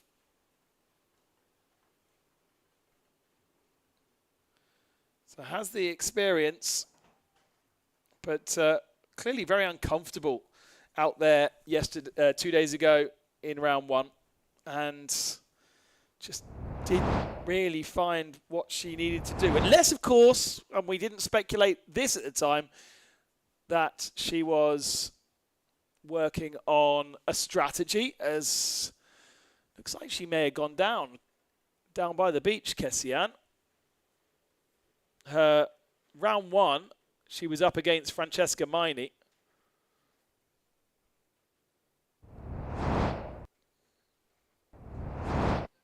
And so let's have a look. This is Kessiana's attempt. It's a 3.1 score. A little bit born dynamic, slightly out of balance there, being pulled forward by the kite. Now gets the kite down a bit lower. So it's not pulling her up in the air. That's a nice turn, but unfortunately gets taken over the wave by it. That's where we cut in, wasn't it? Floundering around. So we're not quite yet at that level that we've seen from Muna and Capucina. A 4 that was scored at. So a 7.1 is on the board for Kessiana Rodriguez. Caroline, the web designer from Sweden, in her spare time outside of kite surfing. Kessiana Rodriguez, a professional kite surfer, so there's the difference. Caroline with a 2, Kessiana with a 7 at the moment. Let's go down to Joe on the beach. Well, on the beach here with last year's winner, Muna White, who has just landed a 9.0 and a 9.33, best heat and scores of the day. Off to a good start. It was so much fun out there. We had really good waves and strong winds. I was just, having fun, just getting set after set, and really stoked with that result. It looks like conditions are definitely better. The swell is starting to hit. It's saying that throughout the afternoon, and then tomorrow is that D-Day. This is what we were waiting for. This is Punta Preta. Yes, this is exactly what we were waiting for. Hopefully the swell continues to grow, and we'll see what it's doing tomorrow, but I'm already happy with what we have here, so stoked.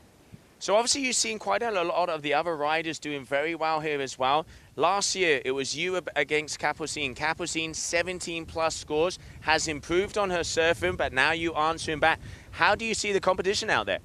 I was watching Capucine's heat and she was ripping. She's doing so good. I think she got a lot better from last year, and watching her inspired me to push myself a little bit harder. So it's definitely going to be a battle, but we'll see what happens.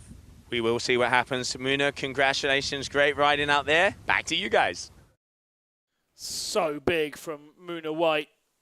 So exciting to see what happens in that final. We may have to wait until tomorrow for it, when we're expecting swell and wind greater than today. That's why we're going to save those finals potentially. We'll see how the rest of the day plays out. But we are going to see the quarterfinals of the women's at least, that's for sure. And then maybe we continue on with the women. Maybe we go into the men's competition and through the first of their eliminations, their round 3. Quite quiet out on the water at the moment. To say we get one heat that's pretty buzzy and firing, and then we get another one which is a bit more like this. There's a few things, a few shadows on the water though, maybe opportunity.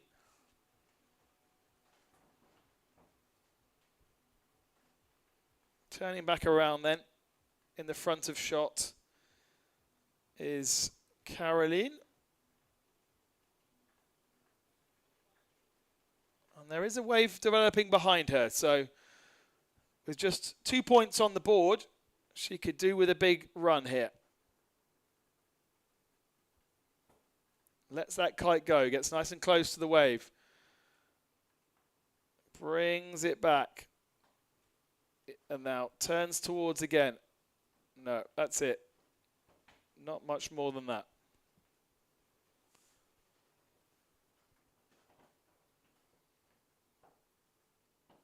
Meanwhile, is there something here for Rodriguez?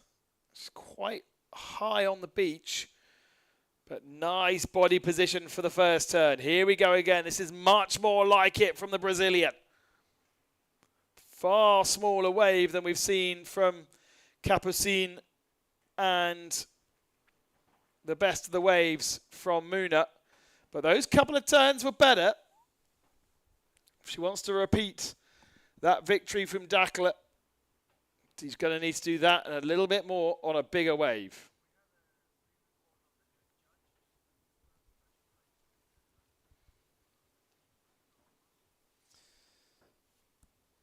Right, whilst we wait for those sets to roll in, let's head back down to the beach where Joe caught up with our head judge before today to explain a little bit more about the criteria of how these girls and men are judged. We are here in Cabo Verde, Ilha do Sal, the iconic place Ponta Preta. It's one of my favorites too. The wave here, it's amazing. If the swell comes, you're gonna see one of the best kite surfing spots in the world. And I've been here so many years, so I'm really excited to be the head judge for this competition. My name is Paulino Pereira, and I'm going to explain you a bit the criteria for this spot. We look to the rider that have a good wave selection. When you have a good wave selection, you can have time to do all the kind of maneuvers. We like to see variety, so we don't want to see the rider that does the same trick all the way down to the end of the wave. So they can use the power of the wave. The wave is a bit barreling sometimes, so they have a nice leap to do top turns, some airs, some sections they close, so they can jump the section in the air, land some airs, do some floaters. So they have a big variety of opportunities to show what they can do on kite surfing.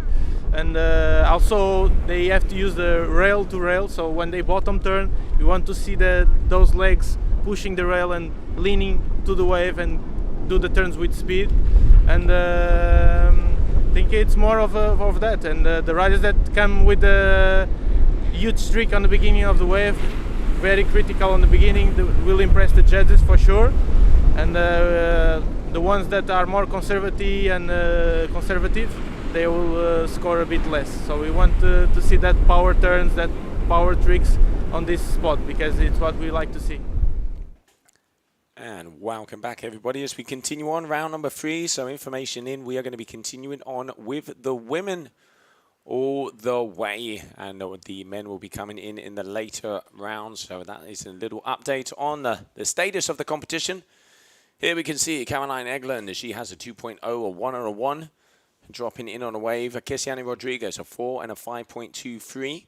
Your runner-up from Brazil on last season. And unfortunately, Caroline getting caught up there. Okay, so Kessiani dropping in. One of the things we always know about Kessiani, she really moves her kite.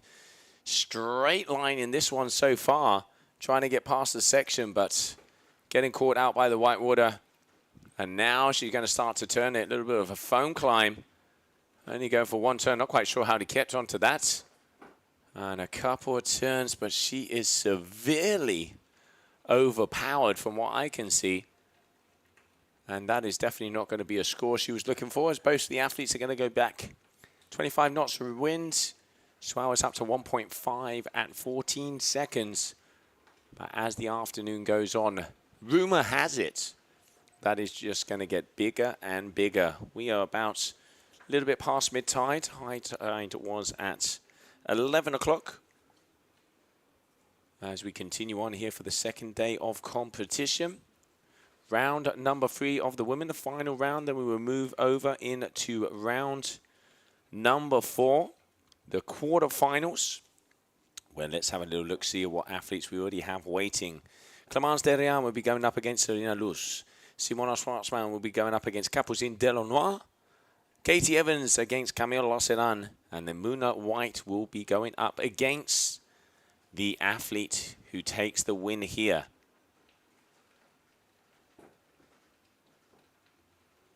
So as I mentioned, low tide is at 4:13.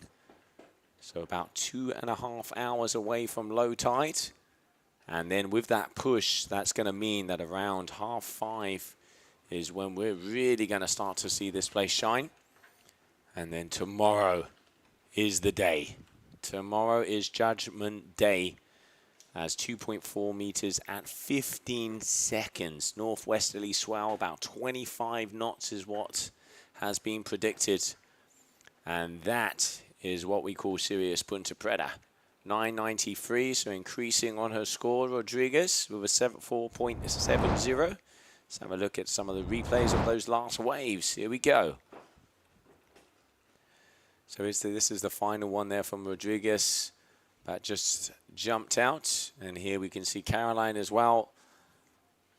Both of them not really getting any rail-to-rail turns. We saw Muna White, your event winner from last year, a 9 and a 9:33, setting the tone and setting the tone out loud.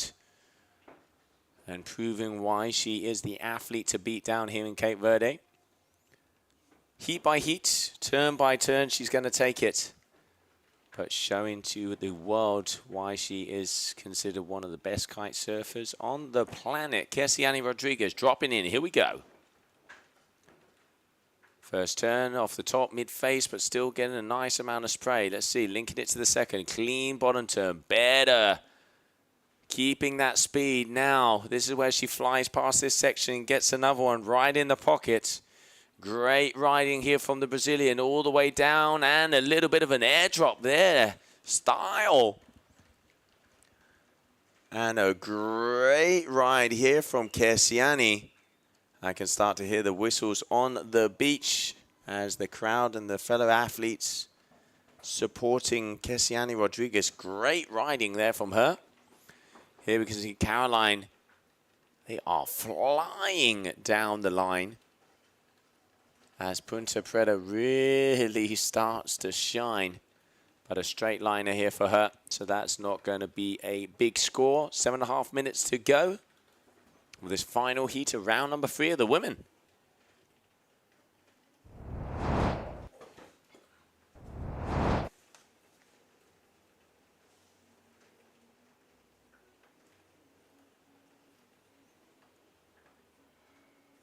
Here you can see the replay of the wave there from Kessiani, as we are going to be continuing on into round number 4 of the women. And almost getting tucked in there as well. Kessiani, a beautiful turn, and this little airdrop that she had, making it all the way down the line. And great riding here from Rodriguez.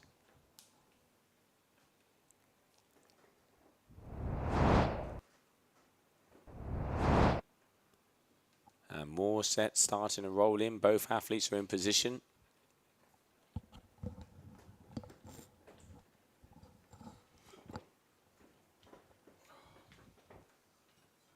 All right, here. Caroline, blue lycra dropping in. We are getting sets and lines across the horizon already. Look at this. Drops herself in, but very far out onto the shoulder. She needs to be closer to that pocket if she wants to have the speed and the power to be able to get past this end section. It's going to close out in front of her. Is she going to be able to hold on? Oh, she is very close. And has speed lined that all the way down. Rodriguez out the back, I can see also getting a wave. We will see the full wave in replay, but enjoying the action of this bottom section. Starting to get a feel for it. Not having the best start of her competition, but big, going for the commitment there. The Brazilian powerhouse has arrived. Great size on this wave. Mid-face turn there, just checking, make sure. You can really see a lot of water out here right now. This is where it is starting to push through. And as she gets closer, further down the reef, that face starts to get a little bit more vertical, but a lot of movement in there. Look at all of the white water, and that one just unfortunately going down. Still, Kessiani Rodriguez in the lead. That was wave number 8. So 2 more waves for each.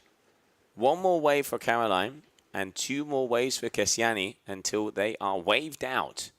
Only 10 waves are what they can take off on during their heat. The top 2 scores are the ones that will count.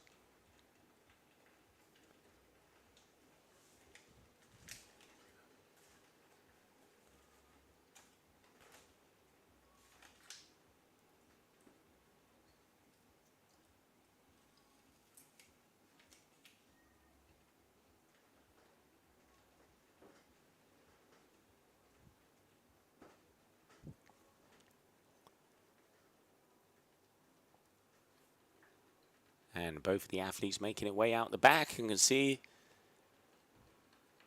here on the stream, if you guys want to know information about our athletes, what the gear they're riding, how they ride it, what equipment they have,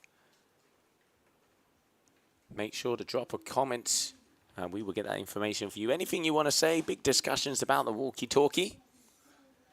As that first time, it has appeared before. We have had athletes use it in the past. But the first time we have really seen it here from Kapelsin. Some people agree with it, some people don't. The committee agreed on it, so that is why it is permitted here in this competition, getting the information in their ear. And now, also, a lot of the athletes preferring the silence and just reading the wave themselves and throwing down. But whatever floats your boat, as we continue on here.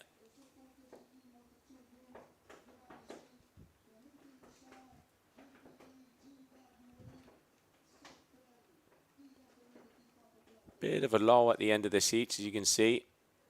Not a lot of waves coming their way. 570 Kesiani. And 617. So 2 nice scores there from her. But waiting to see if something will come their way, as they are both out there. But the wind is picking up, to say the least, as athletes are even out on 5-meter kites. Look at this, all the way up on the point. Kesiani starting big, powerful. Oh, unfortunately, just getting down. And the kite drops into the water as well. Such a shame, because she was right in position. Unfortunately, be able to get that up in the air before Punta Prensa munches it for lunch. Talking about lunch, it's getting dangerously close to be that time, as it is coming to 2 o'clock here in the afternoon of another beautiful day in Cape Verde. And we are so pleased that the sets, the waves, and the water has come our way. And we have action on here on the beautiful peeling right-hander of this Cape Verdean island of Sal. 90 seconds. Kesiani turning around. Oh, look at that set. It's even an open up on the left-hand side. That is always a good sign, because that means Punta is really starting to fire. Kesiani Rodriguez dropping in. Right in the sweet spot. Big turn there for her. This is more like it. This is what we're used to from this athlete. Check turn as she comes down the line. Doesn't look like the face is opening up too much. As those rocks start to appear, straight lines it over. 60 seconds.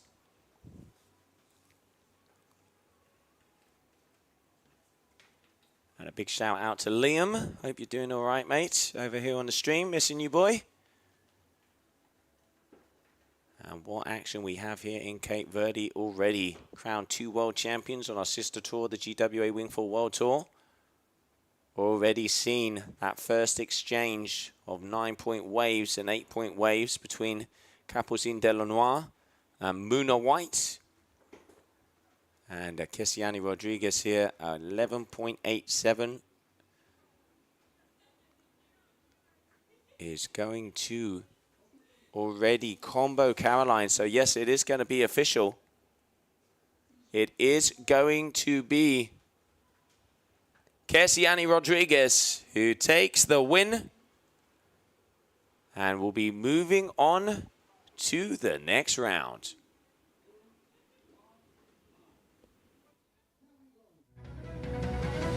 Vou contar-vos uma história. Era uma vez um arquipélago no meio do Atlântico, onde a natureza se demorou em atos de generosidade. Cabo Verde, terra onde nos temos de demorar, onde cada viagem é mais importante que o destino final, onde as experiências nos surpreendem a cada momento. Um país que fica para sempre no nosso coração. Cabo Verde, do coração. Investir em energia solar. GoGreen Gossal Village. A energia solar com baterias permite-lhe uma poupança de 80% na sua fatura energética. Tempo de retorno do seu investimento é de 3 a 4 anos. Quer esteja a tentar poupar nos custos dos serviços públicos da sua empresa ou esteja interessado para instalações de painéis solares e baterias em todo o território de Cabo Verde, visite o nosso showroom e armazém para orientação pessoal em Santa Maria, Sal, Cabo Verde. GoGreen Gossal Village. Bolsa Atleta.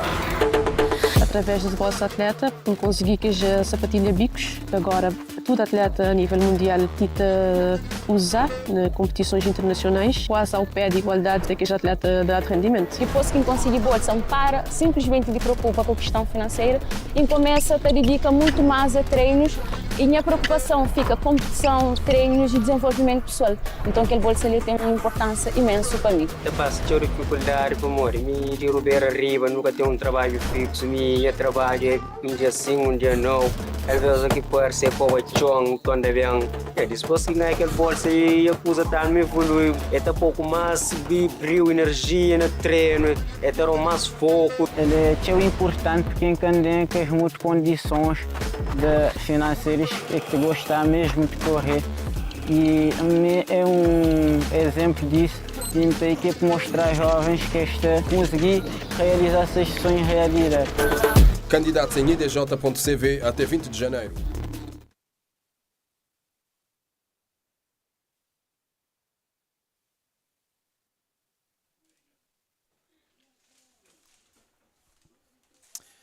It's time for the quarterfinals of the women's competition here in Punta Preta.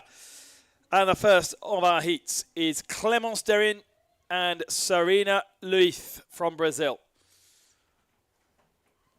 It's been a few hours since Clemmie was last on the water. She was the first of our heats in round 3, which was a good 2.5 hours ago. The conditions have been developing here, bigger and bigger. More and more wind and a real opportunity to do something great with these two riders. Still 22 minutes length duration. And into the first of our waves, Serena Luiz. Serena, who was going for barrels on day 1 in heat 1, and she's pretty close to the pocket there, but bails out of it. Definitely a gutsy lady out on the water. Clémence with plenty of experience of the competition over the last couple of years. Missing this event last year, but getting herself into the mini-finals of the other events across 2024. So her expectation would definitely be to qualify from this quarter-final at least into the semi-finals. And this is her first wave. It is better. Oh, that was horrible. Just got pulled up by the kite straight into the face of the next wave. And that may well have knocked her out a little bit. Just needs to gather herself here. Take a big, long breath. There's plenty of time. Clémence was part of that heat, wasn't she? Whereby they both maxed out on the amount of waves that they could score. They got a bit overly eager with their 25-minute heat that they had earlier on. Now we're down to 22 minutes. Some of the locals coming to have a look from the water side. And Serena once again in the white.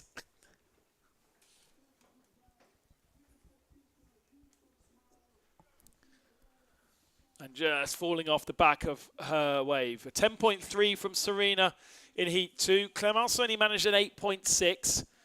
But look at this set wave coming in for Serena. Back turn straight away to pick it up. She's not in the ideal position for it because she's made that decision quite late on. And she's a little bit ahead of it as well. Now turns into it. Breaks around her. Again, working the kite pretty hard. Turns a little bit ahead of the pocket. Could be a little bit riskier. That's a nicer turn, though. And again, the foam comes barreling around her, but she gets herself out of it. Judges like that. Like to see them put themselves in compromised positions into that danger area. Commitment and risk. And Serena will definitely be improving her score with that one. What about Clemence? It was a set wave, so there was an opportunity for the French 28-year-old. And here she goes, a little bit more tentative. That was better, just sort of mistimed the first turn, but then found herself in the right position again. Oosh. And two big dunkings for Clem already.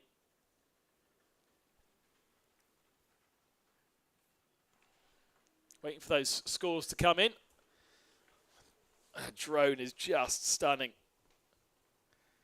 Wherever which way the drone looks, just provides us with brilliant pictures and a little bit of tandem kite surfing going on out the back at the moment as we wait for those second wave scores. Bigger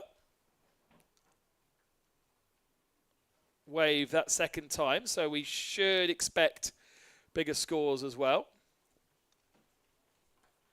2.8 plays a 4.4.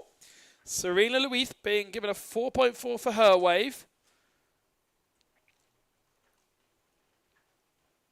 And so she takes the victory. Here she is again. Carves back up to the lip. Maximizing the full potential of the wave. Has to be a little bit more mid-wave with her second turn as it starts to break around her. Now she's a bit ahead of it as she fights the kite. Lets herself go back into the pocket once again. Hasn't got full control over that kite. And you watch the likes of Capucine and Muna. The kite is really not on their mind. It sits in the air in the perfect position. A little tweak here and there. But Serena still really having to fly her kite as she went through the wave there. Heads out the back once more.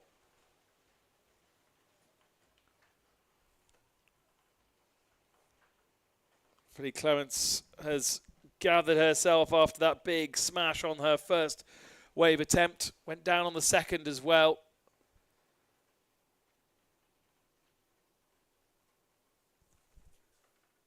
We shouldn't forget that Serena Luith is also every single event last year qualified through to the semi-finals. And in fact, was on the podium in Germany last year. So we have two very high-level athletes here in the women's division. As you kind of expect as you get into the quarterfinal stages.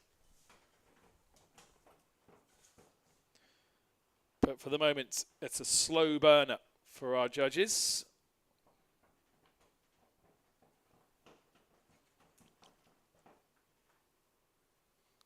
I hope that gentleman knows the camera is next to him.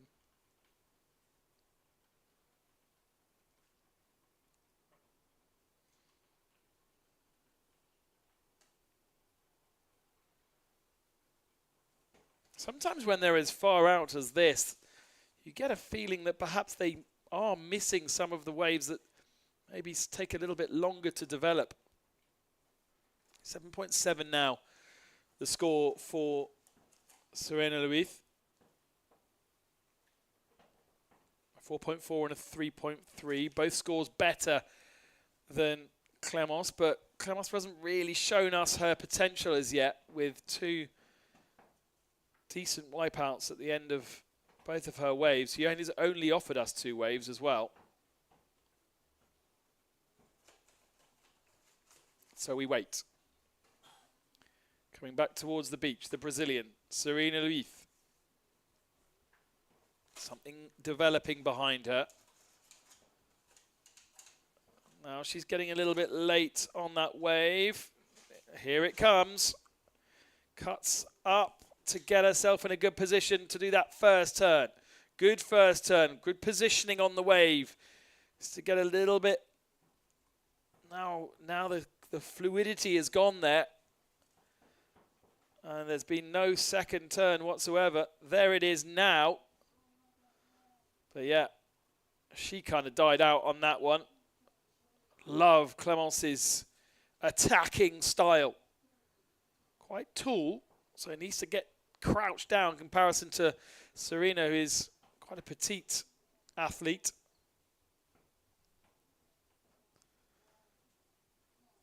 And we came to Clemence late, so hoping that there was a couple of decent turns at the top of that run. At least she's got down to the end of the beach. That will have settled the nerves a little bit after those two big smashes right in the main crux and power of the wave.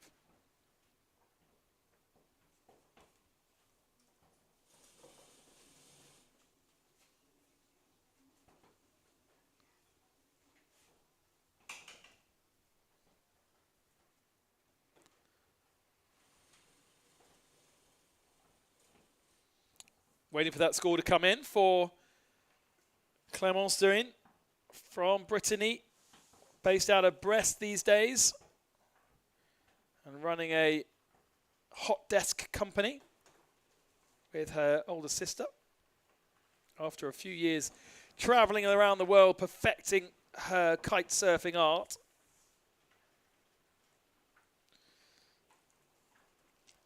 But we could be losing her in this round at the moment. Serena Luith with the upper hand.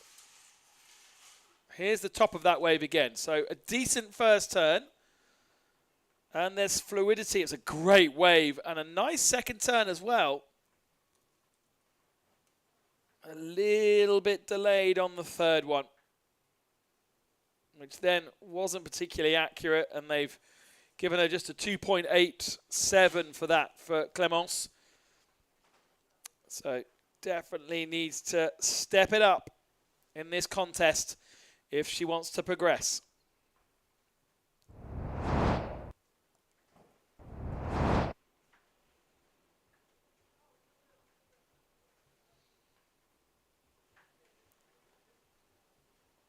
Wind absolutely hammering out there.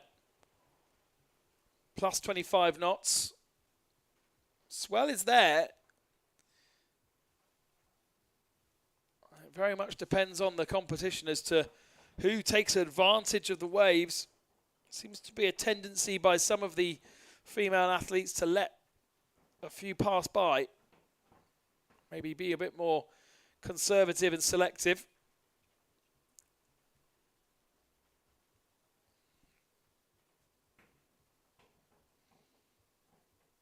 Now we wait again. Is there anything developing behind the French lady? At least they're in a good position. They're high in the competition area. And that sets you up well for when those waves do roll in. Half of this heat remains. It is Serena Luith who leads for the moment with both scores better than Clemence Durin. 4.4.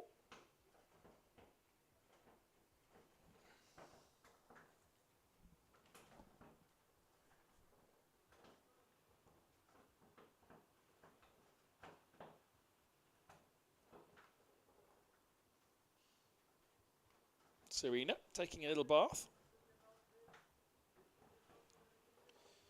Judges hanging out, waiting for something to score. Don't forget that they have to score every single wave that each athlete offer up. So a pretty intense job for them.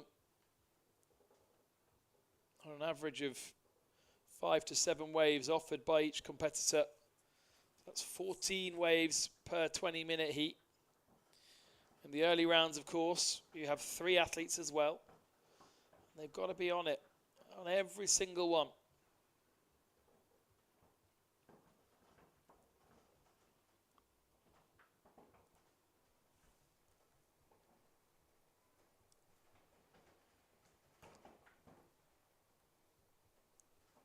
Waiting for these waves to develop again. Sometimes I get the feeling if you're too far out, you've got really no opportunity to spot what's going on. Back in the mid area of the competition area. This is where it seems to get more of a feeling as to what's being offered up. But neither of our athletes willing to offer us anything more. Clemence has only had 3 waves, 4 for Serena. I have people on the beach telling them what's going on as well. There's something developing behind Clemence. Is she happy to go with this one? She's nice and high in the competition area. You can see the wave, the wind breaking and taking away the wind from the top of it. And I'm not sure what was wrong with that one, but she's decided against it.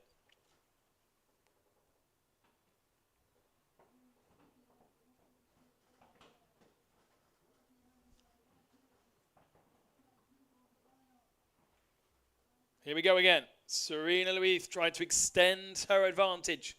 Wave number 5. Oh, it just gets caught out as it breaks around her. That knocks her down. Good turns, though, before that point.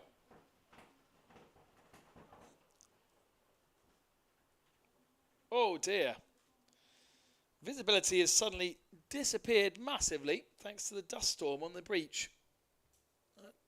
Hopefully is going to clear. Otherwise it's going to make it a bit tricky for our cameras to see anything. Right then. That's a wave for Clemence. No, it's not. Yes, it is. Thought she was turning out of it for a second. In a good position here. Now needs to start attacking the wave. Back up to the face. Just a mid-face turn there. To the bottom. Come back up to it, a little bit smoother. And again, then scuttling away from the foam break and unable to do anything more with it.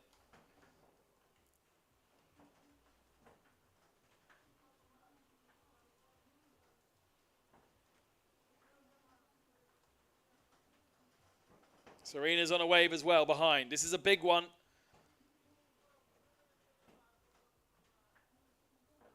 But again, not really making the most of it. Gets a bit higher up there on the lip. She's improved her score to a 3.9 with the last wave she offered up. So she's now on 8.3 versus 5.7. Could well see the Brazilian progress here.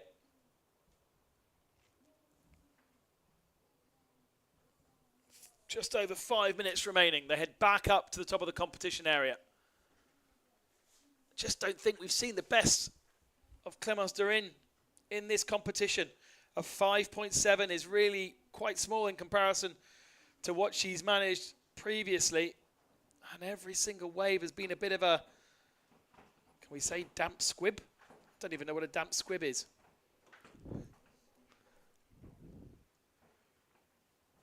Ah, better. 4.07. That's more like it. Now she needs another one of those. That will put her back into the mix of things. 5 minutes remaining, still the possibility to do so.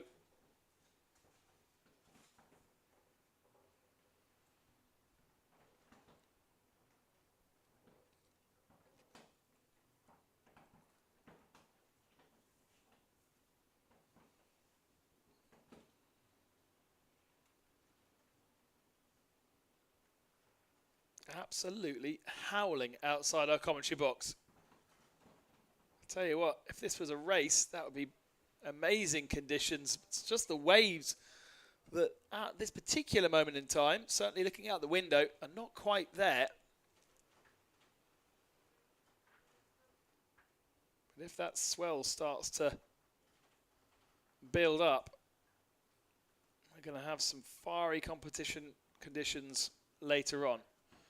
Charlotte on the right, Serena on the left of that shot.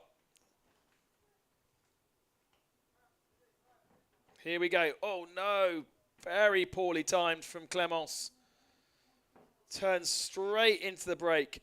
And once again, needs to body drag her way out of it. Somewhere in there is a little Brazilian. There she is, popping out behind the waves. Nice first turn, if it was the first turn. A little bit more mid-face for the second. Great set rolling through, and a big disappointment in this fight for Heat 1. Once again, Clemos not able to take advantage of it.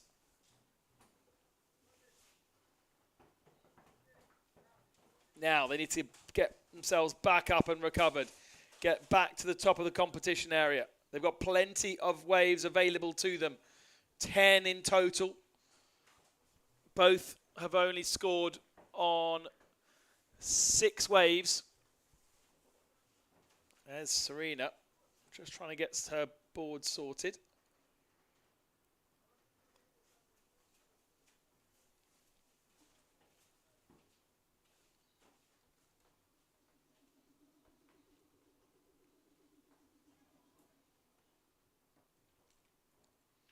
And Clemence is on another wave.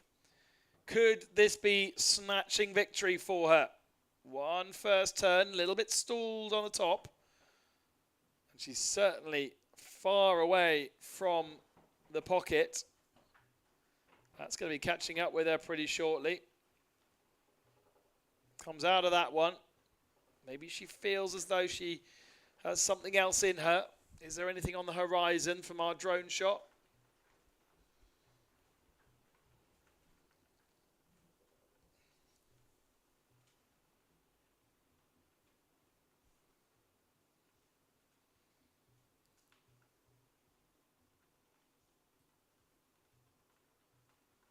Not too bad from Serena Louise. Couple of turns in there.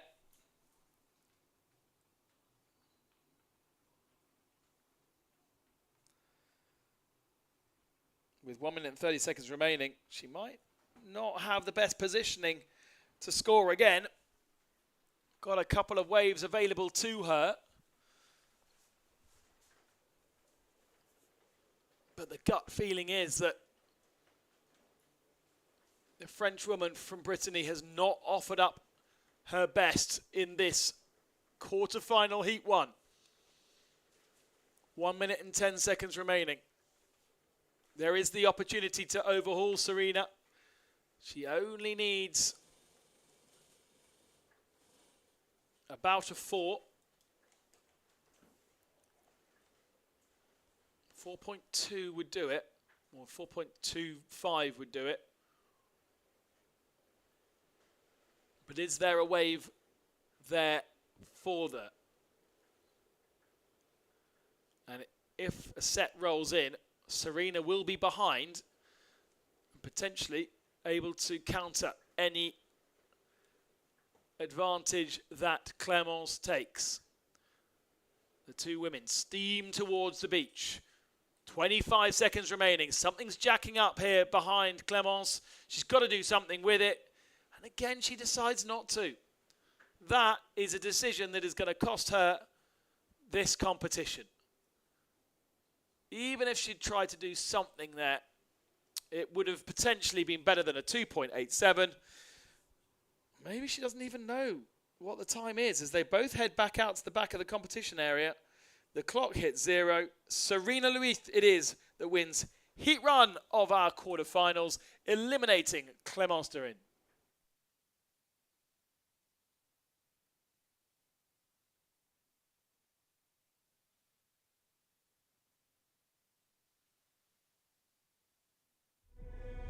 Fear.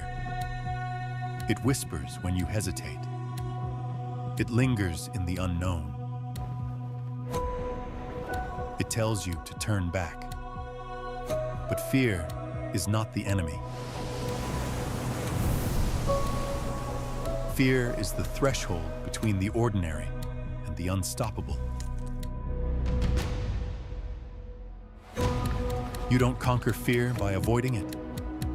You conquer it by riding straight through. Because beyond fear is freedom. Trade fearlessly at capital.com.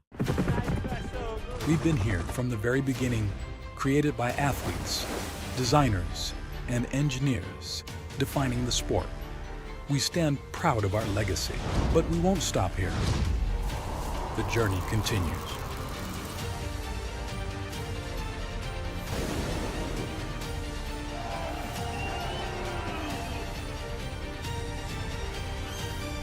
This is Duotone.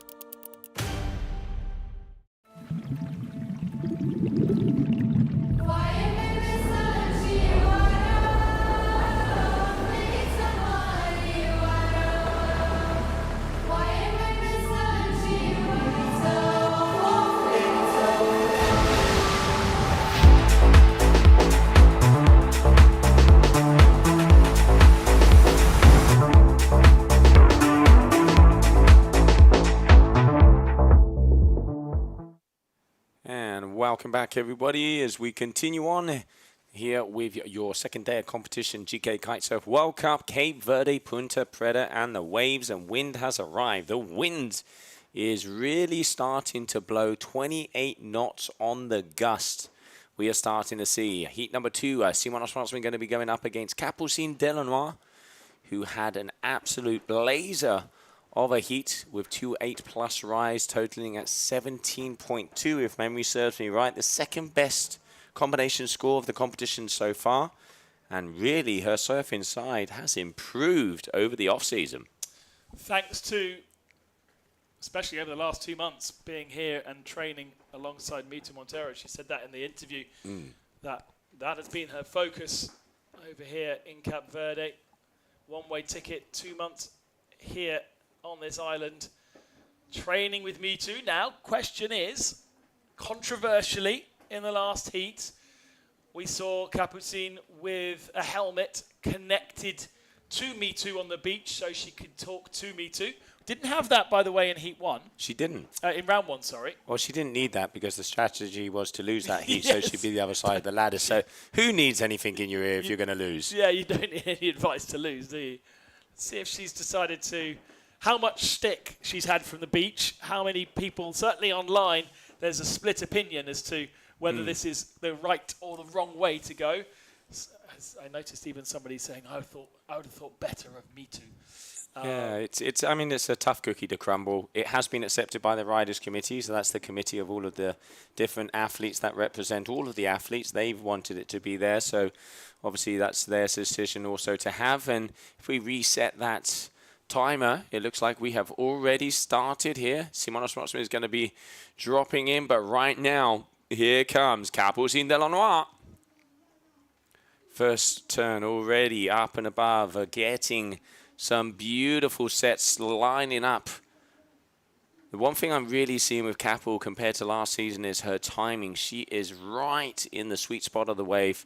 And look at that, laid back, just a little bit too laid back, going off of that set, but nice opener. Simona doing the same thing.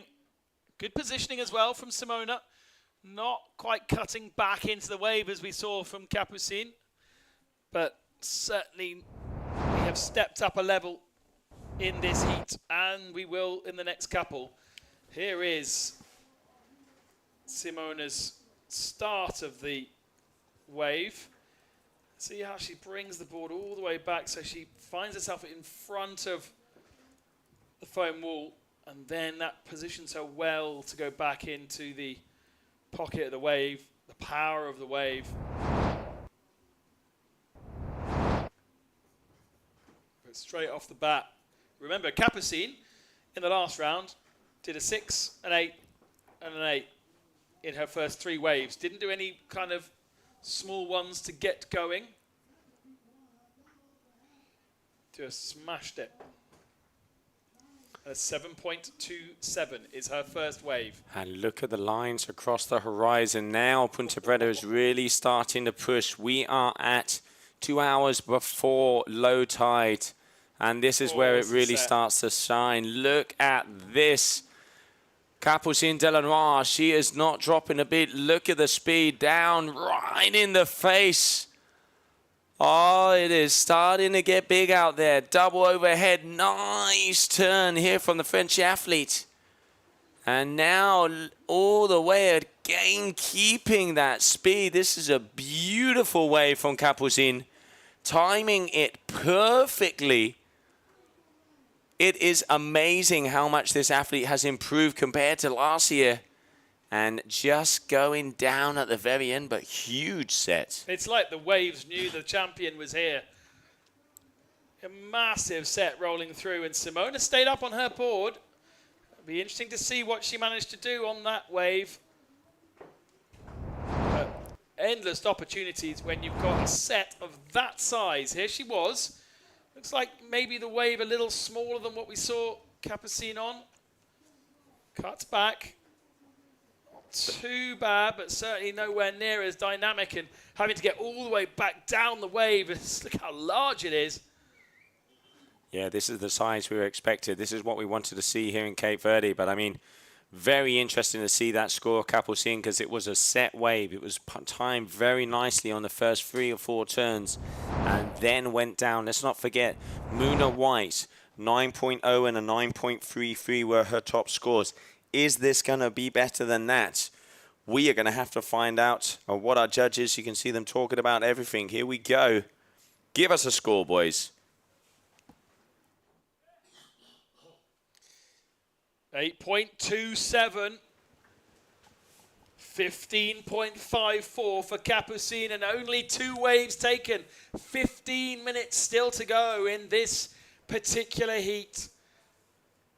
Simona with such an uphill battle to climb when paired against the world champion.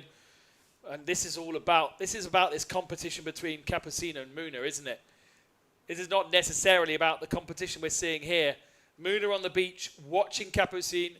Capucine on the beach, watching Muna, trying to get one up on each other for when they go up against each other in the final.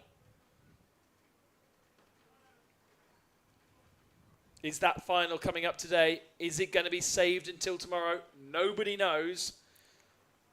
The expectation is that the waves and the wind will only grow. Even in towards tomorrow as well, we're expecting much, much bigger swells. 7.0 for Simona right now, a 3.6 and a 3.3.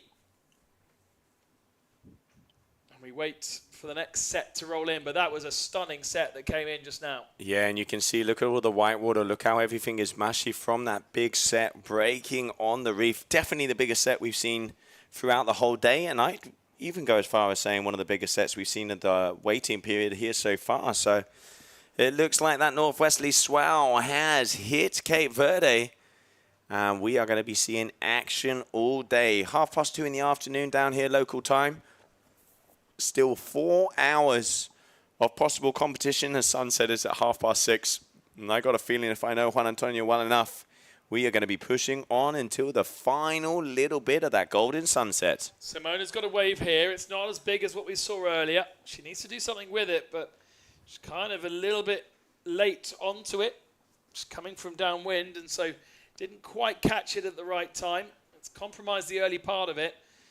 And now a couple of turns later on, but certainly not anywhere close to what we saw a little bit earlier. And obviously judges felt like she didn't take too much of an advantage of her set wave. 3.3 was the score, 3.6, sorry, was the score that she was scored on the same set as Capucine, who's on another one, and it's growing behind her.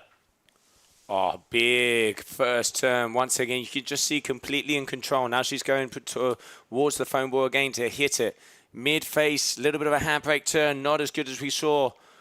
Let's see if she can time this one off the top of the lip. There you go, lay back turn. Oh, and the Kung Fu Panda, unfortunately, dropping out of that wave, but still an 8.27 and a 7.27. What a start.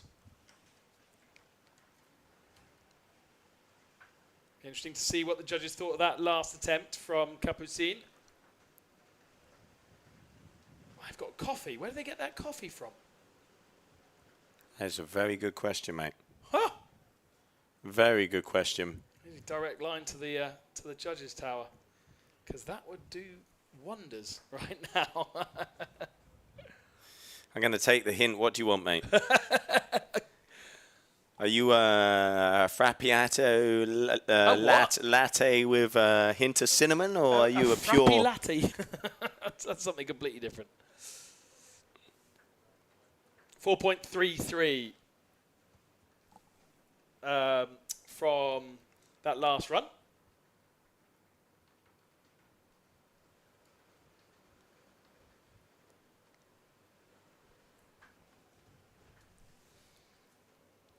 Capucine still wearing the helmet, suggesting she is still in contact with Me Too. We haven't got shots of Me Too like we had so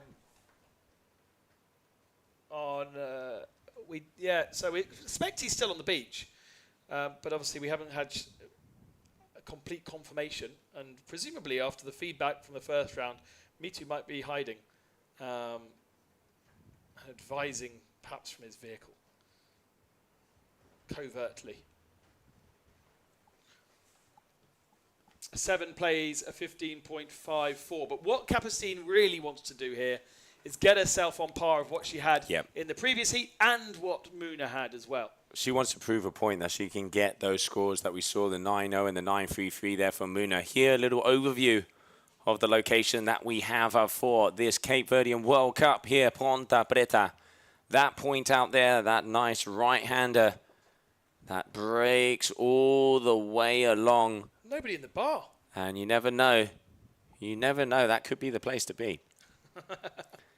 Just coming up on 11 minutes. As we said before, Capucine Delanois putting on a solid performance. Definitely looks like that training time with Me Too is definitely paying off, as they are starting to pave the path. We are right now in the quarterfinals. We already saw through to the semi-finals, Serena Luz. The winner of this next heat will be going against Serena in that semi-finals. And we will be continuing on. And then information I have is we might be changing to the men, but that is not official yet. Even so, action continues here in Cape Verde because the swell is hit. And it looks like finally the beast is starting to roar.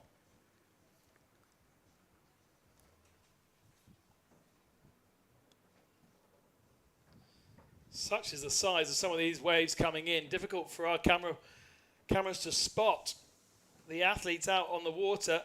Now Capucine finds herself another wave. Great positioning to go right into the pocket. A little bit ahead this time, but a great turn. Drops that hand down. The wave starts to disappear from her, but still makes the most of it. I actually think she's not connected. Can't see. Oh no, maybe on the left-hand side it is still there, the radio. What do the judges think of that last one? Could be an improvement on the 7.27. I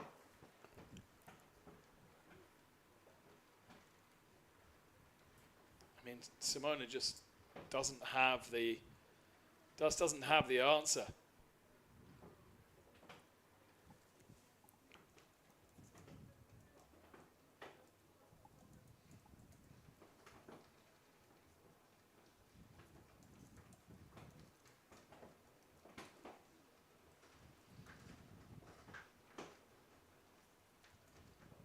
Nine minutes still to go.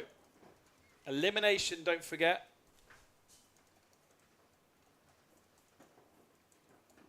Simona kind of used to being eliminated in this round of the competition. We saw that for most of last year. Out in the quarterfinals. Got herself into the semi-finals in Brazil at the end of the year.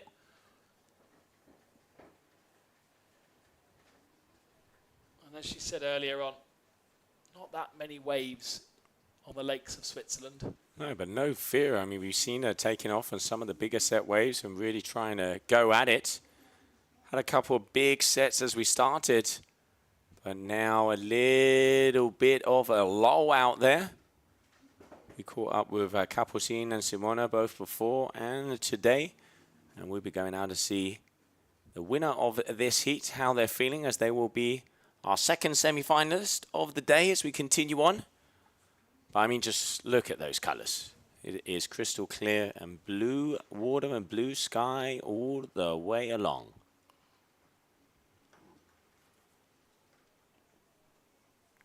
Just the 4 waves from both so far with 7 minutes remaining. So plenty of opportunities for them to try and improve their scores. Going to be perhaps a little bit more tricky for Capucine because her scores are already so great.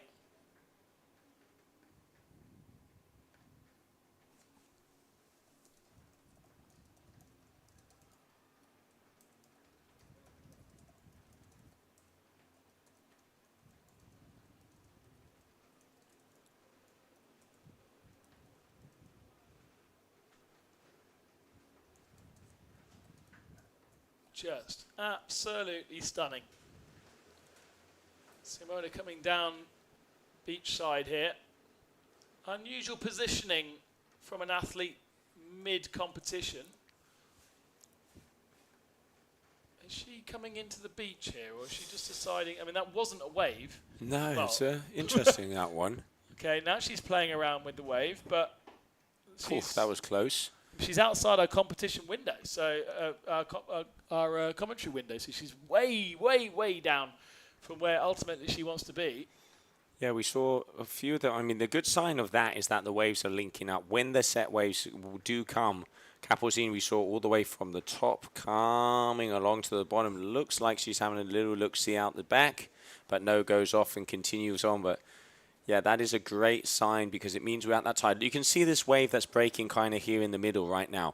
It's breaking away from the rock. And what happens there is it allows our athletes to run their way all the way down the reef. And that is where those aerial sections or even the little barrel sections start to appear here in Punta Preta.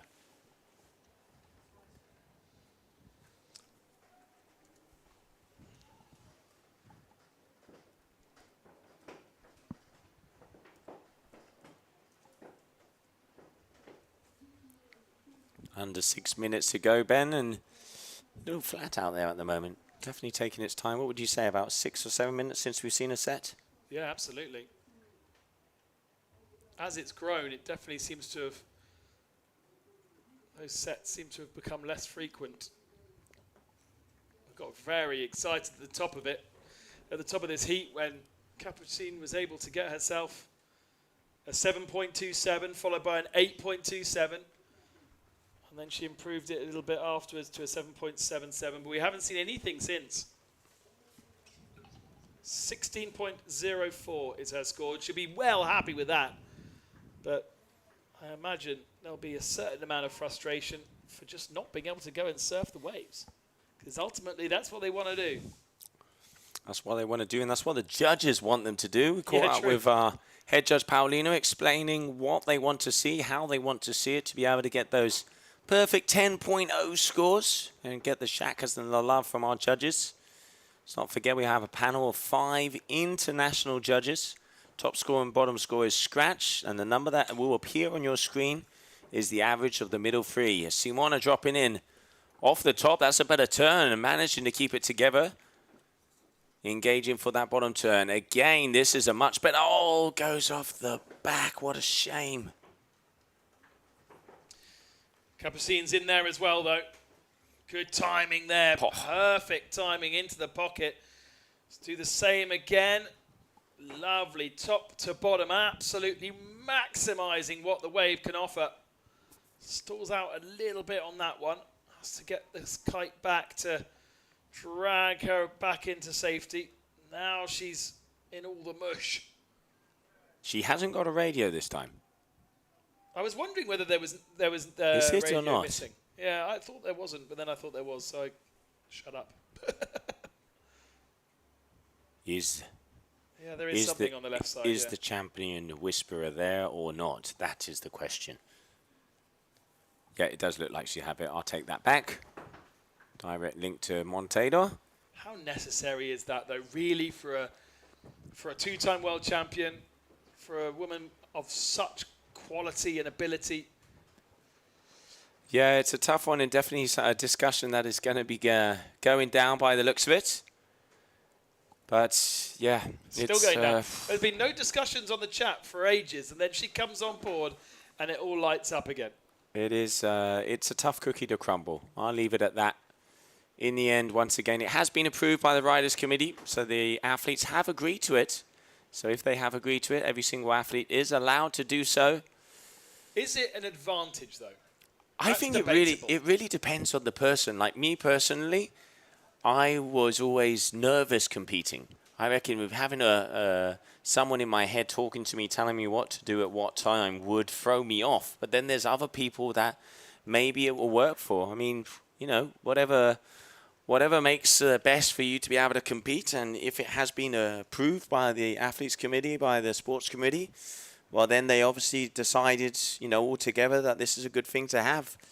And therefore, everybody also has the opportunity to do the same. Exactly. Exactly. I mean, you know, of course, I think you do need to know how to read the wave. You do need to know how the spot is. It can't just be going out there blind, which none of these athletes would have done. Let's not forget they're not going to be wearing this the whole 2 months that they're training, so they do know how it is. But it will give them a little bit of an advantage, again, depending on the person. Sometimes, you know, even we've seen the like of live scoring. There's athletes who like to know how they're doing. They'll come in and a caddy, a friend, you know, family member will say, hey, you got a 7.3, you need to get a 7.6. Or there'll be other athletes that just want to know if they're in first or second and be signaled on the beach. I think it really comes down to competitor preference. And if everybody can do it, well, then, you know, I got to say go ahead and whatever floats your boat or your surfboard.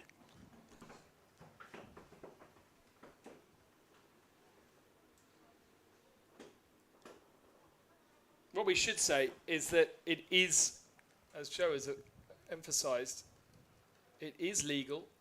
It is maybe controversial, but it is absolutely allowed in the rule book and has been approved by everybody. So everybody could be doing the same thing. But loving that it's causing discussions with you guys on the stream. Maybe we should get a little bit of discussion going on the beach down here as well. I can see some of the comments coming in. There's going to be an auction for Me Too. That wouldn't be the first time because the skill sets of that man is unbelievable. But let's get back to the action. You know, in the end, it's great to have, you know, it's great to have controversy and for, you know, there to be talks about it. I'm pretty sure there's going to be talks about this after this event. But I will say, because I can see a few people saying that it is not allowed. I have consulted this because as soon as I saw the BBE talk on her head, the first heat, I was told that it is allowed. There was no rule that goes against it, and it has been agreed on. So, in that sense, for this event, it is going to be allowed. For future events, let's see and talk about it, and the riders will have to decide. And it sounds like a big set wave coming in. And Capucine Delanois, was she on it? I reckon she was. And if not, we're just going to enjoy the ride off the top. Huge. Capu drawing, painting like Picasso. Oh, throwing water across the Boa Vista on this bigger set wave. And now she's just going to come out of the side of our window. This one's opening up all the way down the reef, Ben. One last wave, one victory march for her in this particular heat. And Capucine Delanois has done it again. That could well be an improvement on a 7.7. It's going to be another massive score. It's going to be another big smile on the face of the French lady. And we have our second semi-finalist confirmed.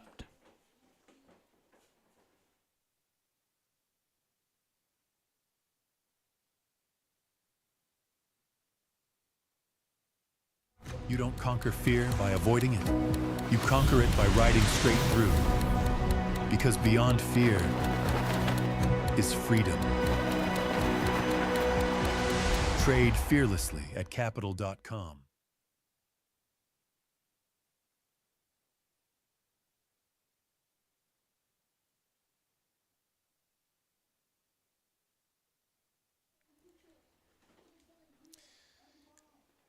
Lots of chat on our stream about the helmet. And Joe's going to go and get the latest down on the beach as we turn our attention to Heat 3 of Round 4. Katie Evans getting herself through into the quarterfinals. That was the biggest scalp that we saw in our third round, because in the first round we saw Katie being defeated by Clemence Turin by quite a healthy margin, but she absolutely laid it all down against Charlotte Carpentier in Heat 5, and she won by 0.6 of a point in the end, a 7.1 advantage, and against Camille Lozerin doing an 11.17. So in theory, it is Katie's to win and Camille's to lose. But let's see. We've had a few surprises and upsets already in the men's side of the competition. No one eliminated, but certainly everything been mixed up a little bit. Some really good discussion points coming out of the women's over the last 2 days, especially thanks to Capucine Delanois, who on day one chose not to take a wave, to lose a heat, to move herself into a different part of the heat tree. Makes total sense now you think of it, look at it, especially as the draw is it's not completely random, of course, but it is kind of random and depends on so many factors. There's a lot of luck involved, and if you can take control of it, then you can put yourself in a better position, which is what Capucine did. Joe didn't like that, and now on day 2, the helmets come out and the chat to Me Too on the beach.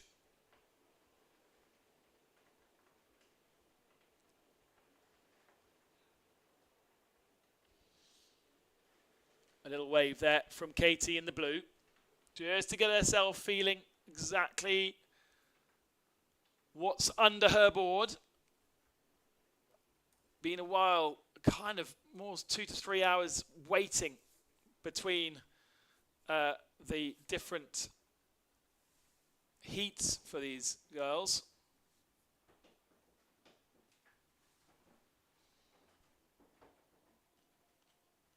And now they head back out. Nothing on the board yet from Camille Lozerin.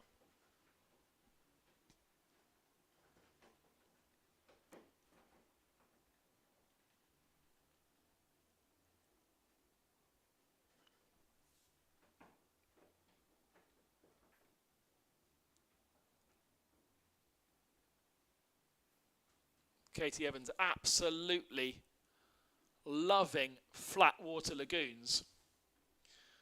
Now she's having to get used to the big stuff here in Ponte Preta. A big wind, big waves rolling in, and she's on one now. Just getting that frequency up, fighting the kite. She needs to get a little bit lower in, and gets taken down. Big smash. As Lozerin takes her first. Little bit, perhaps a little bit overpowered by the kite. The kite controlling where she's going rather than her. Remember, we looked at the different styles, how your Mooners and your Capucines almost don't look like they're attached to a kite. They're just doing the surfing. And whilst we get this one underway, let's go down to Joe on the beach with Capucine. Capu, congratulations, making your way through another round. You are the second semi-finalist. Yeah, I'm super happy. I'm just having so much fun in the water. The conditions are amazing. So yeah, having a lot of fun and happy to be in the semis. In your heats, we saw the biggest set of the day, and there was no fear in your eyes. No, I actually wanted it to be bigger. I was looking for my 9. Muna had a 9 the heat before. I want a 9 as well. I didn't get it on this heat, so that's definitely the mission for the second heat, the next heat. So tell me a little bit about the equipment you're using. I know you're on a small kite because it is windy. Yeah, I'm on a very small kite. I'm riding a 5 meter. Here the wind is very offshore, so it's a little bit too small when you go upwind, but then once you're in the wave, it's amazing. So yeah, 5 meter carve, and it's been really nice. When your conditions are like this, we can see it's a little gusty out there. It's very hard to pick off the waves. Do you use pointers? And then, of course, one of the things that we are seeing new is you have Me Too Monteiro in your ear. Come on, what's he telling you? Actually, so far he's only been giving me the scores. I was like, okay, like I want to have you in my helmet in case, but the scores is already really good, and yeah, it's nice to know if I need help, he'll be there. But I think maybe that's why it makes me very confident on the water, and I don't really have fear to go. But yeah. Well, congratulations. One more step to make it to the final. I wish you the best of luck. Coming up next, Serena Luz, Capucine de Lenoir. There we go. Just the scores being fed for the moment to Capucine. And we have scores on the wall now for Katie and Camille.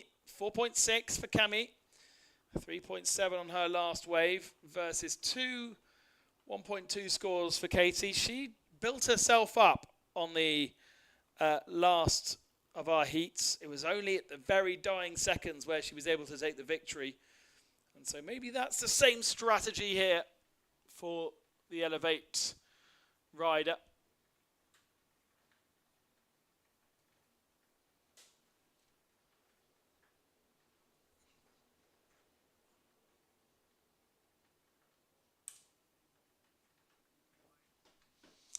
Oh, and now she's dropping into a much better wave here.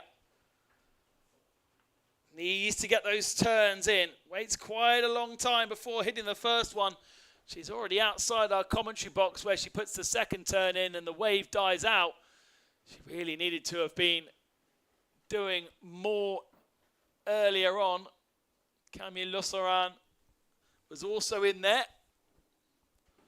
I think she's breaking out way earlier. No, she's outside our window as well.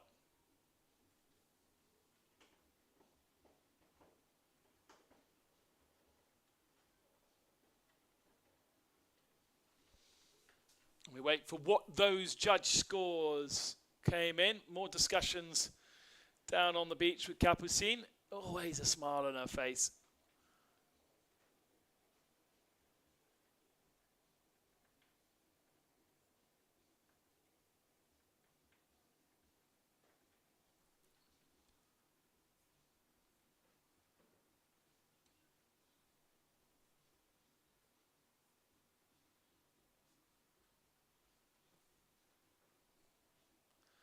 Now our two athletes heading out the back once again. Getting themselves back into position for the next attempt.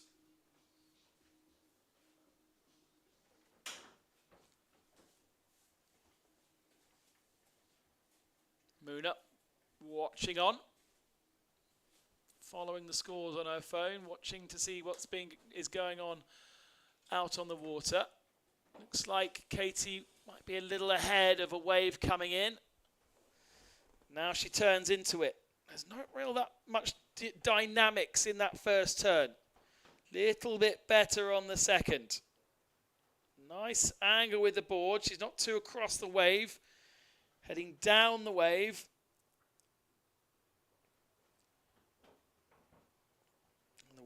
Notice the kite there slightly stalling out on her.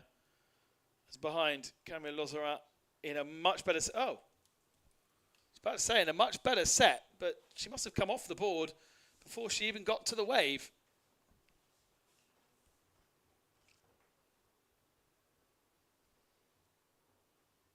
See a replay of what happened there. Slightly strange. An 8.27 now for Camille Lossaran. So she has scored another good score. And puts herself further out of reach from Katie Evans for the moment. But nothing really to speak about for the runs that Katie has had. Certainly not in comparison to the end of that last heat, where she really sort of laid it on the line and got the score. Well, great to get out of the booth and get down there, mate, because I know I've said this every time I've come in, but it is getting windier and windier. There is a sandstorm out there. Gusts of 30 knots. Athletes are really starting to even start to shorten on some of their lines. It is getting that windy. I mean, we're seeing a lot coming on the stream about Capucine. We just caught them in the interview. And great to see how this athlete has improved from one season to the other and is really here on a mission. Here we can see future champions on the stream getting ready to go.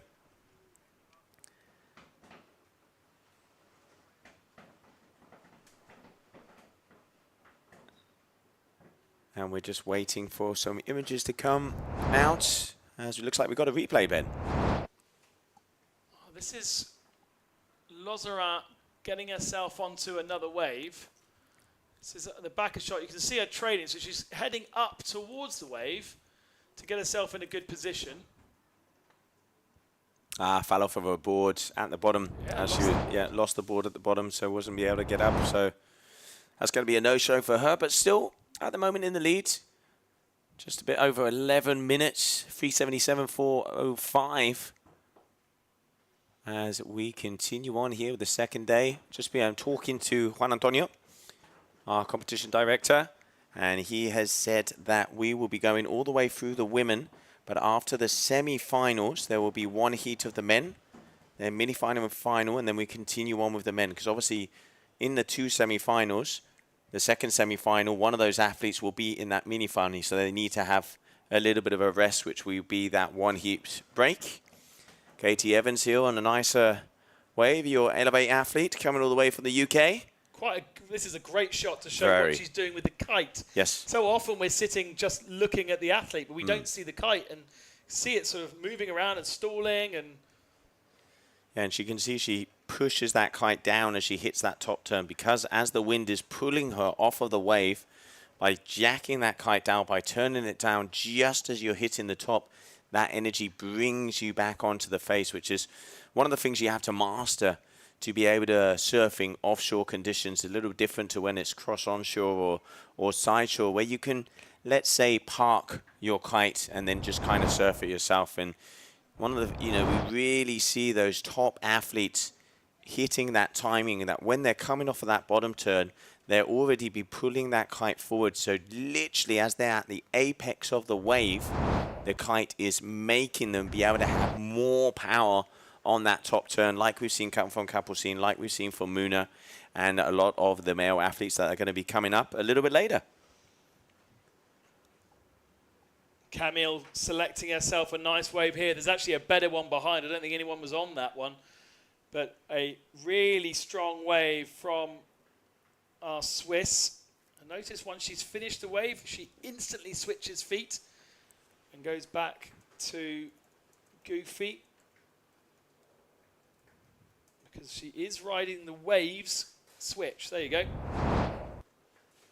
So right foot goes forward, and that's how she's most comfortable, but she wants to be facing the wave. She wants to be front side to the wave when she's in competition mode, when she's in wave mode. A decision that she's made here to do that and to train herself up to that. So pretty tricky, but it looks like it's working for her. She's up to a 9.4 score now, and looks like she'll be progressing to the semi-finals unless something can be pulled out the bag for Katie Evans, who, like she did in the previous round, just building herself up. Here she goes again. Yeah, the good old buzzer beater, as we like to call it. Final wave of the heat, but it's getting the old tightrope there, unfortunately, and going down. As I can went down as well. I can hear that wind and see the cameras being shook around like nothing. And now here comes the question: did Camille, was she able to continue on the wave? I reckon she is, because let's not forget at the beginning of this competition, if your kite is down and it hinders the athlete that comes on the wave behind you, you are going to get interference. So, going to wait for that. But I do think that Camille was able to continue riding on that wave. Going to be a bit of a challenge for Katie to get herself back up and running from that position as the sets roll in on top of her. As I say, most successful in the UK on the flat wave scene. And Kessiani and Moon are pumping themselves up. All right, they know they're up against each other as they are going to be coming out. That's what you want to see, those kind of vibes. That sportsmanship. Yeah. You know, it's friends off of the water, but when it is game on, there ain't any friends in the water. 7 minutes before, well, 9 minutes before we see them competing. There's Camille back up and running. I think we're owed a score from her.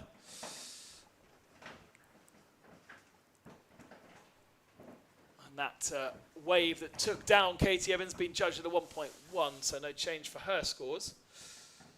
Haven't seen if her kite's back up in the air yet. I'm a little concerned it may not be. Quite a long board going out.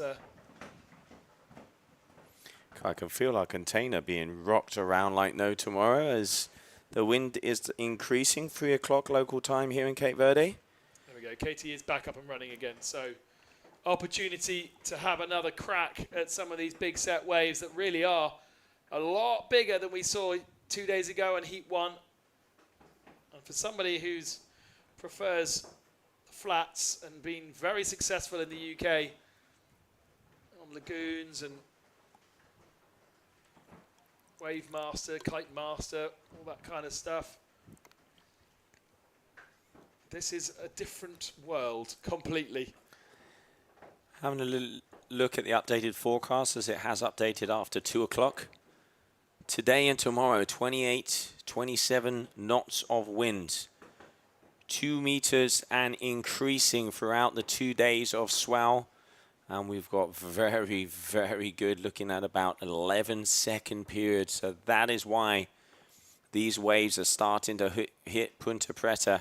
And with that northwesterly position as well, that 20 degrees. So looking like the afternoon, which is what we're seeing now, and tomorrow is looking very, very positive for conditions out here. Who is going to be the king and queen of Punta Preta? We will be finding out tomorrow if all systems continue on a go.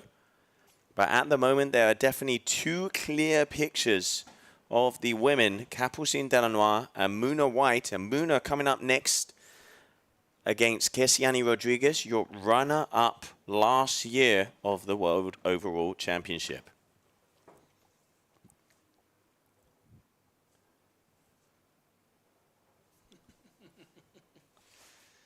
Everybody getting involved today. You gotta love the little ones. You gotta love them. Don't hold on to that kite because you will fly off. Yeah, there you go. He's just helping. He's making sure. He's going, no, that line goes there. I'll just stand out of the way. Don't you worry. I mean, so many of the young Cape Verdeans athletes. Let's not forget multiple champions: Manchu Lopez, Ayrton Cosolino, the likes of Mito Monteiro, Hendrik Lopez, let's say the younger generation, together with Calton, as they're carrying on the old totem pole and the old relay of the Cape Verdean powerhouses. And there is a few little Groms. We've seen it in the wing with Zani. And then also the younger brother of Roberto Barros. And great to see that the generations of kite surfers continue joining us from this beautiful island of Sal. Camille Losser out to 10.27 with 3.5 minutes remaining. Haven't been offered anything yet more from Katie Evans. No, she's capable of a 5 because that's what got her through into this round. But got bashed about a bit on that last wave. And it just takes your time, doesn't it, to regroup after something like that. Yeah, you get Punta Preta on your head, you're going to have you'll be a little dizzy for a while. With 3 minutes remaining. Only a couple of waves left for Camille. Here's Muna. Always the smile. Muna White, just as I came in, going out on a 6 meter, her F1 Addict, and getting ready to go out for her next heat up against Kesiani Rodriguez. Both of them going front side, both of them very powerful surfers. Now this is where we start to get to those heats that anything can happen, but Muna at the moment, 9.0, 9.33, top 2 scores of the competition and reigning champion as she took the win last year. Wind is a little gustier as it's starting to increase, which we heard Capucine saying. But at the moment, doesn't look like it is hindering any of the athletes out there, as we are seeing some great surfing here in the second day of competition.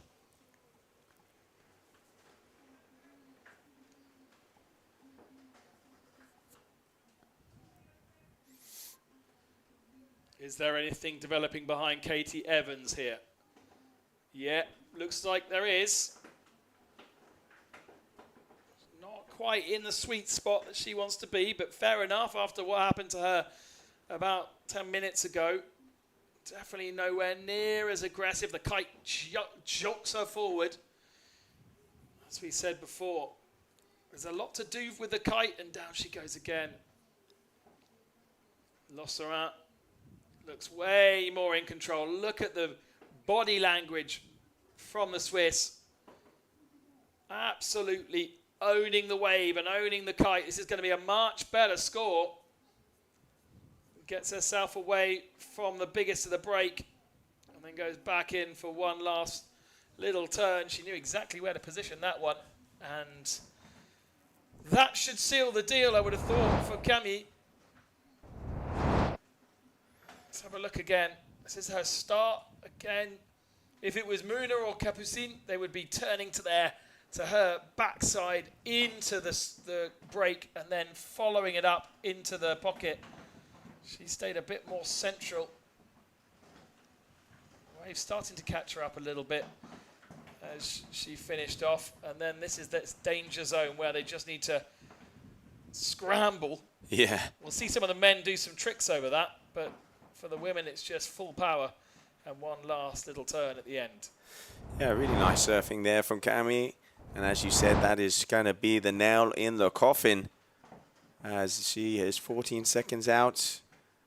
And unless Katie can bring together a wave coming her way, which it does look like maybe she'll drop in before, she is going to need plus around a 9-point ride, which we have seen here today, if she wants to be taking the win and continuing on.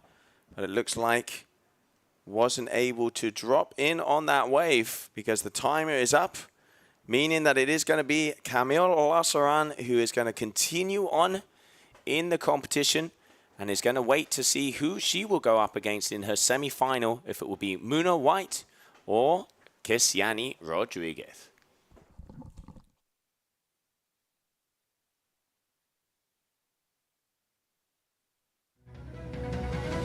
Vou contar-vos uma história. Era uma vez um arquipélago no meio do Atlântico, onde a natureza se demorou em atos de generosidade. Cabo Verde, terra onde nos temos de demorar, onde cada viagem é mais importante que o destino final, onde as experiências nos surpreendem a cada momento. Um país que fica para sempre no nosso coração. Cabo Verde, do coração. Investir em energia solar. Go Green Go Sal Village. A energia solar com baterias permite-lhe uma poupança de 80% na sua fatura energética. Tempo de retorno do seu investimento é de 3 a 4 anos. Quer esteja a tentar poupar nos custos dos serviços públicos da sua empresa ou esteja interessado para instalações de painéis solares e baterias em todo o território de Cabo Verde, visite o nosso showroom e armazém para orientação pessoal em Santa Maria, Sal, Cabo Verde. Go Green Go Sal Village. Bolsa Atleta. Através do Bolsa Atleta, consegui que a sapatilha bicos, agora todo atleta a nível mundial tenta usar em competições internacionais, quase ao pé de igualdade daqueles atletas de alto rendimento. Depois que consegui bolsa, não para simplesmente de preocupar com a questão financeira e começa a dedicar muito mais a treinos e minha preocupação fica competição, treinos e desenvolvimento pessoal. Então aquele bolsa ali tem uma importância imensa para mim. Eu passo de dificuldade para morrer, me de Ruber arriba, nunca tenho trabalho fixo, minha trabalho um dia sim, um dia não. Às vezes aqui pode ser para o chão, quando é bem. Depois que naquele bolsa e a coisa está me evoluiu, é pouco mais brilho, energia no treino, é ter mais foco. É o importante quem tem que as muitas condições financeiras é que gostar mesmo de correr e é exemplo disso. E tem que mostrar aos jovens que conseguir realizar esses sonhos realidade. Candidatos em idj.cv até 20 de janeiro. And welcome back, everybody, as we continue on with the final quarterfinal of our women's competition here for the GKA Kite-Surf World Cup. Muna White, Kesiani Rodriguez. Muna White, winner here in Cape Verde last year. Kesiani Rodriguez, runner-up on the overall World Championship title last season. Two very powerful surfers getting ready to throw down. Muna already setting the tone as we saw her with a 9-0 and a 9-3-3 and already straight off of the buzzer, coming in with power. Just love how she drives through the fins at the top. Nice hit there, going back to the power zone, linking it together, not even blinking an eye as she is making her way all the way down to the bottom of the peak. Kessiani's going to be answering back as well. Off the top, this is an even bigger wave. Great way to start a heat for both of these athletes. Beautiful bottom turn here from the Brazilian. Now we are talking almost losing her feet. Losing a little bit of control there. Judges will take that into account. But talk about naming it off and landing it in as both of these athletes ride the set all the way down the line. And Kessiani still is going top to bottom, rail to rail, and with power.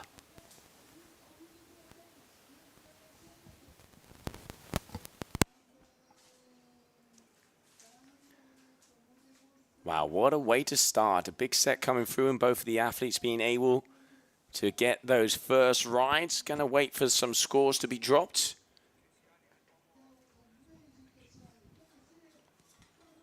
Let's have a look, as Kessiani did seem like she grabbed a wave before. Yes, this wave that we're going to see from Kessiani, that is Muna, is going to be a 2.5. So she already has a 2.5 wave. And then the big set wave that we saw going all the way along. We're waiting for a score to come towards us there. That kite too high, pulling her off, not being able to go down. As we can see the haze in front of the lens, because it is getting windy and water is flying all over the place. 19 minutes to go. So 8.37. That wave from Muna. Let's have a look at the wave from Kessiani as well.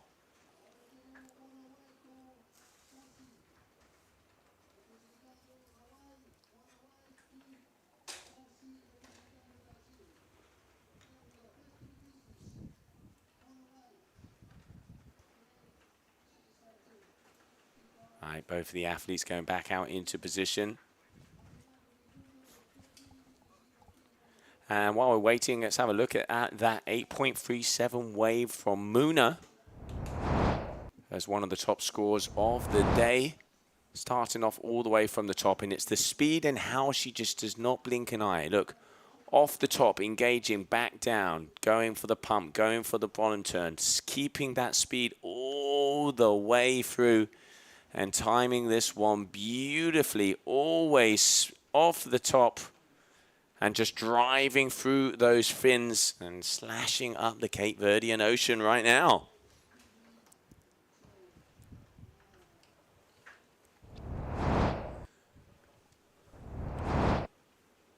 Muna White delivering something special once again for the Cape Verdean crowd and for all of you guys at home. That is stunning stuff. And here she goes again. Wave number 2 for the Mauian. All right, we got a 6.13 from that good wave. Oh, tucking in. Looking for a little shampoo there, Muna. Looking for that little cover-up section. Here we can see that replay of Kessiani of that last wave as well.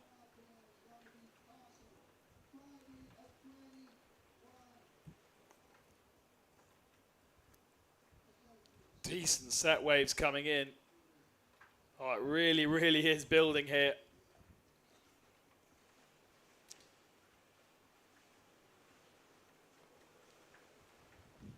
You can definitely see the difference between the two. It's a difference of 2.2 points. This was the 6.3 that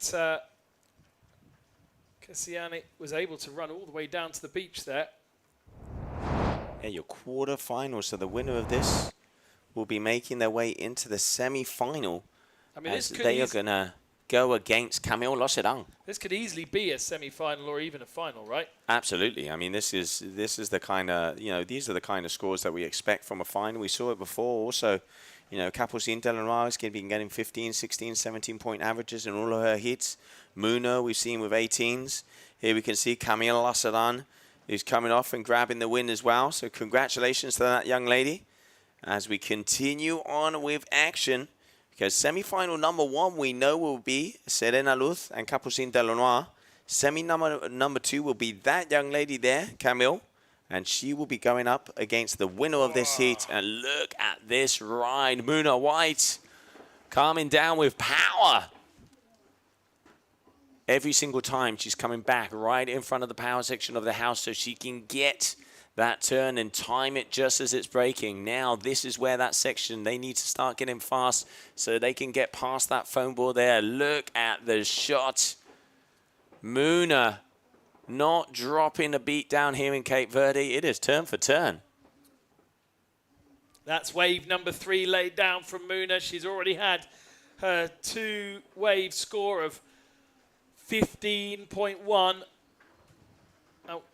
With 15 minutes remaining, she is still looking for more. Oh, nice from Kessiana Rodriguez, riding out the foam wall and getting herself a face full as well. The battle is on. The battle is definitely on. They know what is up for grabs, and let's see the beginning of that wave from Kessiani as well. Yeah, coming down with that kite very high, not being able to get the speed that she wanted. Converted it into a good turn, but judges are going to see that there wasn't control coming into the wave, which is definitely going to, make a difference on her score. This is where just not too bad there, but just losing, I think, a little bit control of the kite and finding herself in the foam wall. Got her way out of it. Here it was. It was actually, it broke ahead of her. But remember, they like the fact that you are in the danger area. They like the fact that you're close to that possibility of the wave knocking you out. A 9.33 from Muna. She's done it again. Total score of 17.7. And once again, Capucine on the beach will be watching on. She is going to need to... Capucine's going to need to up her game a little bit, I think. From what we saw in that last heat, Muna is just delivering every single time she goes out there. Laying down some fantastic turns. And here she goes again. It's not the same set wave that we've seen previously. Equaling her best score of that previous heat with that 9.33, so exactly the same score for her top wave. So double digits, 2 9.33s in both of her heats. Muna is definitely sending a very loud and aggressive message to the other competitors here in Cape Verde.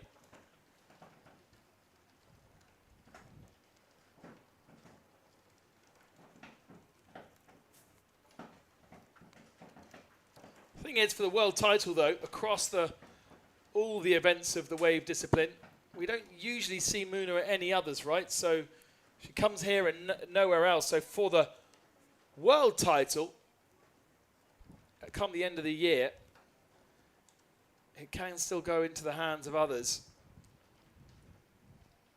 But if you want to be the world's best, you have to beat the world's best. And Muna is laying down the gauntlet here at the start of the 2025 season. And here we can see Cuncuña, Arsenio Diaz, giving some advice here to Serena of how Punta Preta is with these conditions. Obviously one of the locals. And Serena now getting ready to go out as she will be the first semi-finalist, as she will be coming into the water. And she's going to be going up against Capucine Delannoy. So also another big heat. We've seen Serena get 9.15s in Dakar, having an absolute ball in that event. A little bit earlier on in the season, she was 4th overall on the World Tour last year. And it was in Dakar that she got 3rd positioned. That is also a right-hand point break, so front side here. So she knows the conditions, knows how to do it. Let's see if she can pull out some of the bigger scores, because in that previous heat, let's have a look what she was getting, an 8.30. So she definitely needs to get more than that if she wants to get past Capucine, who's pretty much doubling that with a 16.30. That last wave from Muna is 6.23, so no improvement from her. Cassiana with a 6.1 and a 6.9.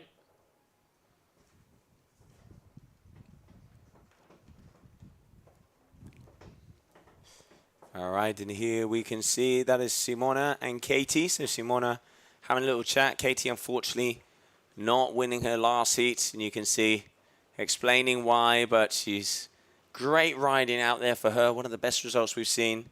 And both of these ladies throwing down in these challenging conditions because the size of Punta Preta is starting to get bigger and bigger. Oh, I can see here Dione Silva shouting out a lot for Kessiani Rodriguez.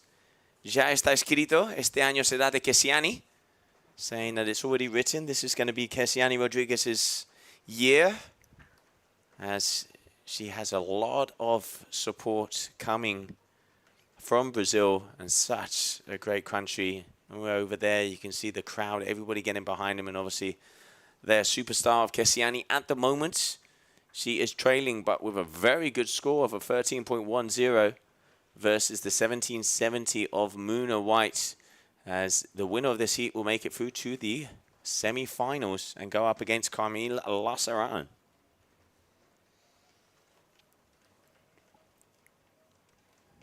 All scores are in for the moment. Just 4 waves on the board for each of our women out there right now. The final of our quarterfinals. But so often this could have been a final or a semi-final. Remember, Kessiana finding herself in a position that she perhaps wouldn't expect because of her loss in that first heat. There's Katie looking a little bit dejected, I think, after her big smash. Yeah, you can see Clemence Derian there as well. Good friends, these 3 athletes, and solid performance from all of them. But yeah, unfortunately, not being able to make it through to the next rounds, but shakas and kudos out to them. And I can see out the corner of my eye as well. There it is, Muna White pushing against herself. Off the top, flying down the line, drawing the arc, and just trying to get in front of the foam ball. Beautiful open face carve. Here going for a little bit more of a vertical section, slashing that fins out, and that making it happen. And just linking maneuver after maneuver. Muna White slows herself down and trying to get another little inside section, but 9:33, 8:37.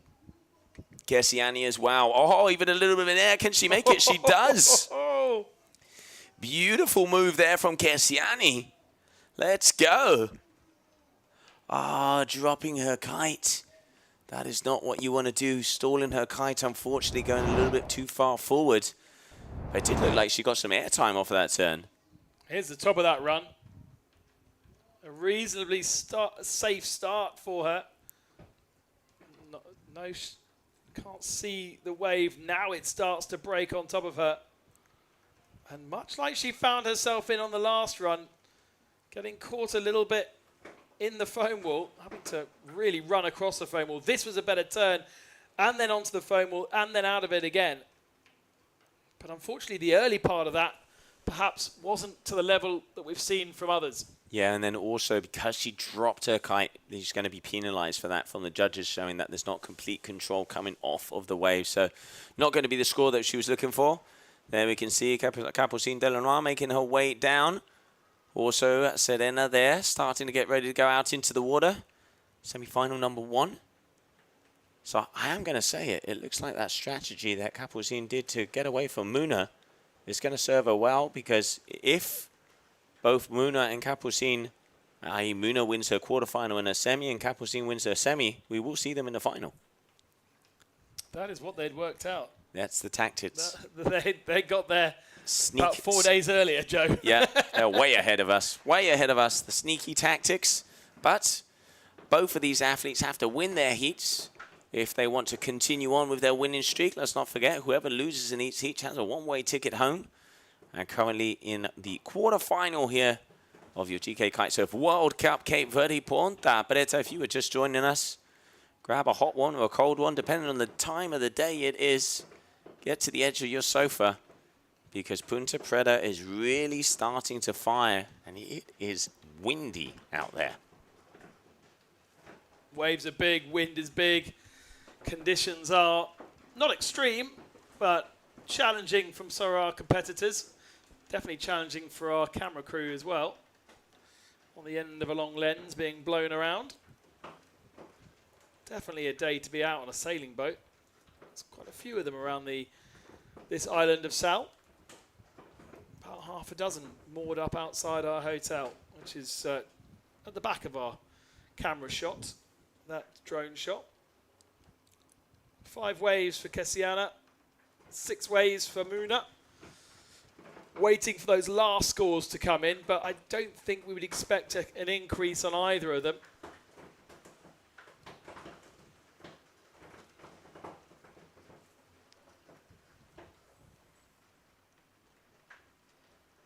Oh yeah, an increase for Kessiana, a 6.5 on that last run. So she goes up to a 13.47 total. And a 9.23 for Muna White. 18.56 total. Increasing even more than the last one. That is ridiculous, because she got a 9.0 and a 9.33, and now increased to a 9.33 and a 9.23. I mean, that is almost picture perfect. Quarterfinals, and she's already up there at the 18.5s. There's Capucine, not paying too much attention to what's happening out on the water. And isn't wearing the BBT helmet. Not yet. Will she or will she not go into the water? We will soon find out with the helmet. Maybe deciding against it here in these heats. Just coming under 4 minutes to go as we get ready to continue on here in Cabo Verde. After the semi-final number 2 will be round number 3 of the men heat, as obviously the semi-finalists need a break because the mini-final will be coming up next, and then the grand finale.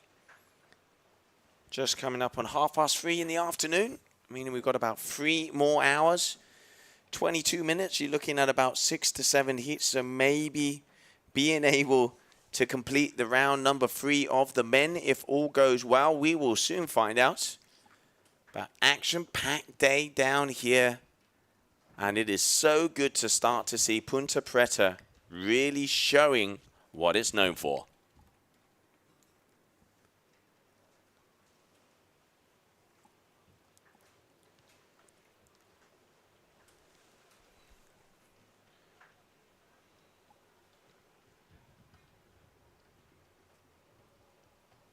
Two minutes 40 seconds remain of this final quarter-final. Muna White with the biggest score of the day so far, an 18.56. Kessiana Rodriguez, one of our very, very best, looking to leave the competition in this quarter-final stage unless, well, no, she needs to improve both of her scores in 2 minutes. She needs 2 mammoth ones to be able to overhaul Muna. I just don't see it happening, unfortunately. Which is a shame, because you would say that Kessiana is stronger than some of the other competitors that maybe will be left in the competition, but it's the way the draw has kind of fallen for her, and probably if you go back to that heat where she had to change her kite and she didn't complete any runs, that has put her on a different trajectory. That's put her into this trajectory alongside Muna. Absolutely. It means that, you know, obviously as she got kicked out earlier, she would be seeded to, let's say, the better seeded athletes. And I mean, there's no easy runs here at the GKA, but Kessiana Rodriguez, 13.47 is a very good score. And we see athletes with less than that already making their way into the quarterfinals. But doesn't matter what you had before. It's all about the present and hopefully about the future, as you can have a 20-point heat previous and have a 0-0 in the next one, and you will not be going through. But 1 minute to go, and Kesiani is comboed, so she is not going to be able to win this heat because she would need more than a 10-point ride, and there's only 50 seconds to go. So we can officially call it. It is going to be Muna White mooning through to semi-final number 2, as she would be going up against Camille Lassaran. But before that, we're going to see a final wave here from Kesiani Rodriguez, giving her a show, and a congratulations to her on some great riding, but unfortunately not going to be continuing on in the competition down here on Punta Preta. That is that. So 10 seconds, and that is it. It is going to be official. Muna White, your 4th semi-finalist. Coming up next, Serena Luz Capucine Delanois, straight after this short commercial break. Fear. It whispers when you hesitate. It lingers in the unknown.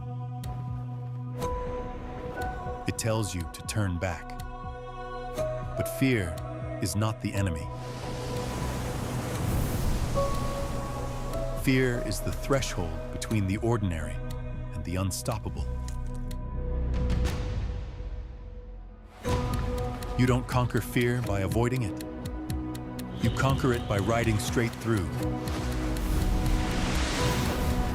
Because beyond fear is freedom. Trade fearlessly at capital.com.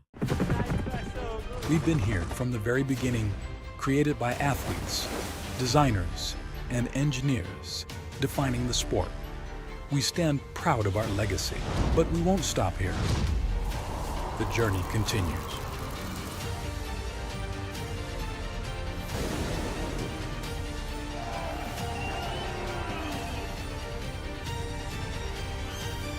This is Duotone.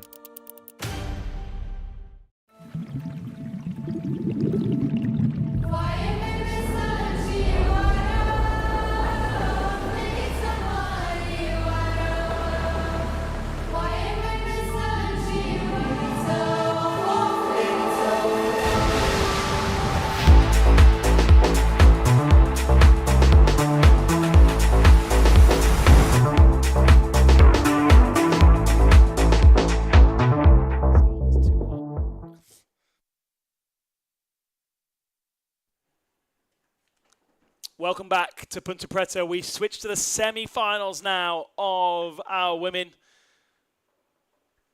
And we are getting ready to see the 4 best in the world here in Punta Preta. The first of the matches will be Serena Luis and Capucine Delanois.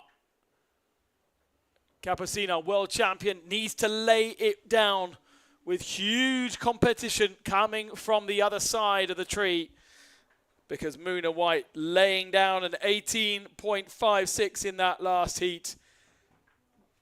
And the expectation is a Capucine Muna final. But then the mind games between what these two competitors are able to do whilst the other is sitting on the beach is really going to matter. Any little advantage. And that is why potentially we're seeing Capucine Delanois, the French lady, with a headset on, communicating with the beach, getting information, because she knows that lady on screen there is a really, really tough competitor. Not much time for Muna to reset, just 20 minutes before she'll be due back out on the water for another go. And is that Capucine heading out now? Looks as though it is. And it looks as though she may not be with a headset. Serena Luis out in the waves already.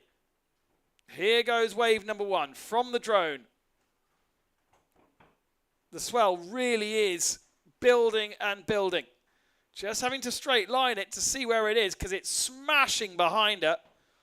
Now gets one turn in and straight in the drink.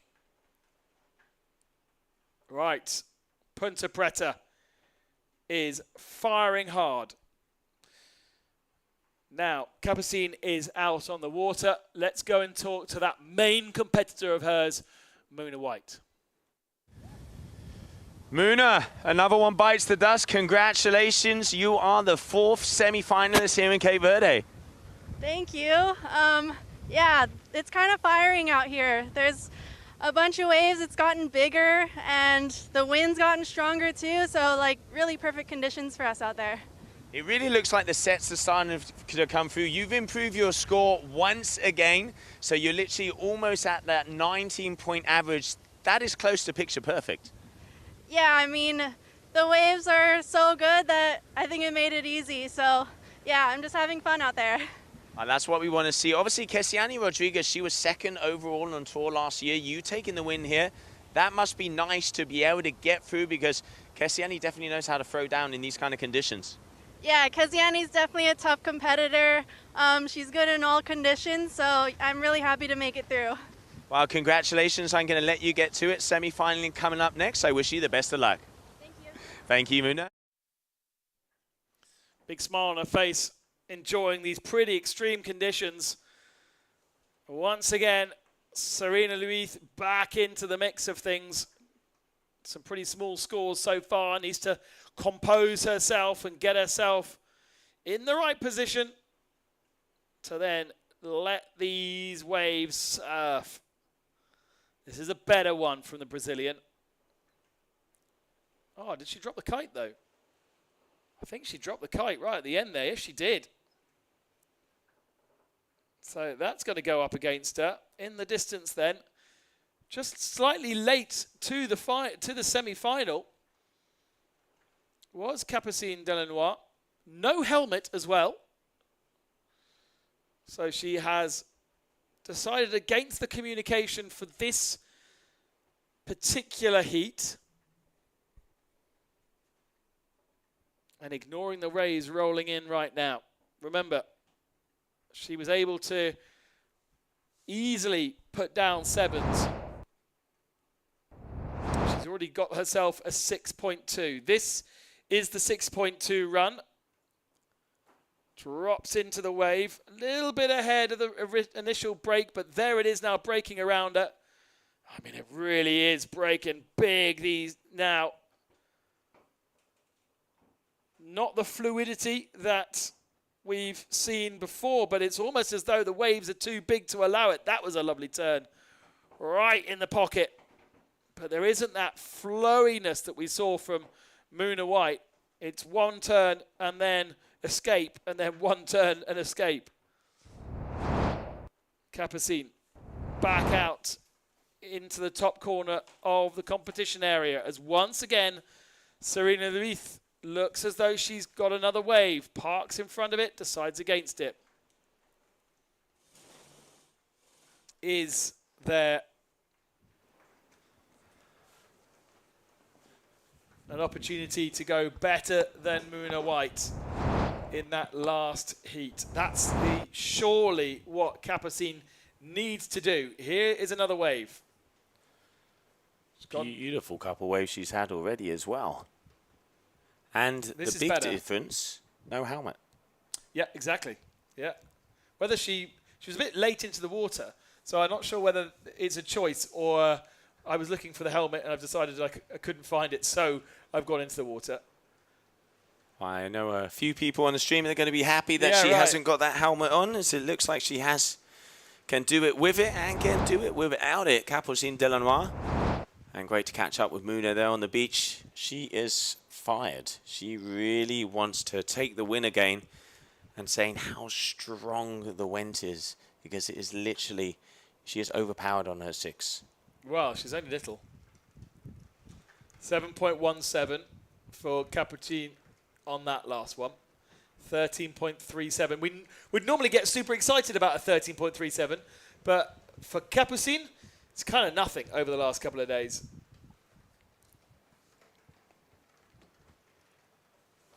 And you can see the haze across as it is flying dust all over the place as the wind is severely picking up. Looks like the wind is also going to be very strong tomorrow. So we're going to be trying and sheltering as much as we can, as tomorrow is definitely D-Day. But as we stand right now, Serena, she has a 4-point average. Kapuzin a 13-point average. So still a lot of time with less than 15 minutes. But first semi-final, who is going to be the first athlete to make it into the grand finale? We will soon find out. Not yet seen the best of Serena Luis. Last run, dropped the kite in the water. Yeah, you can see it is so dusty out there. Our cameramen doing the best they can, but it really is a sandstorm. But still, the action and the firing, Punta Preta coming through the lens. Almost going to be bringing out the ski goggles if we're not careful at this rate, mate. I tell you one thing, casting is going to come in dirty. That is for sure. And there we can see your duathlon athlete, Serena Luz from Brazil, looking like she's going to be taking off on yet another wave. And let's not forget, after the second semi-final, we will be having the round number 2 of the men. That first heat, Artur Moraes and Titi Lopes. Absolutely epic wave, but the wind that just gusted through and right over her, pulled her right over the top of the wave. And so, not much progress there. There's Me Too. No helmet on him either. Obviously, that would kind of be kind of weird. It's a good set of hair, though. Yeah. How he gets a helmet on at all, I have no idea. Dad on the left-hand side. You can see him there with Hendrik Lopez as well, one of the youngsters who is coming up in this competition. He'll be going out on the water as well. But continuing on, semi-final number 1, then we'll have semi-final number 2. We are going to be seeing Camille Lossadan go up against Muna White. And then who will be in the grand finale, we will soon find out. In between the semis and the finals, we will have that heat number 1 of round 2 of the men, Artur Moraes, Titi Lopes. And then go back to mini and grand finale and continue on with the men until the sun goes down. I do wonder if there's anything we can do with that image, as it is getting so dusty out there. But the drone giving us the beauty so far.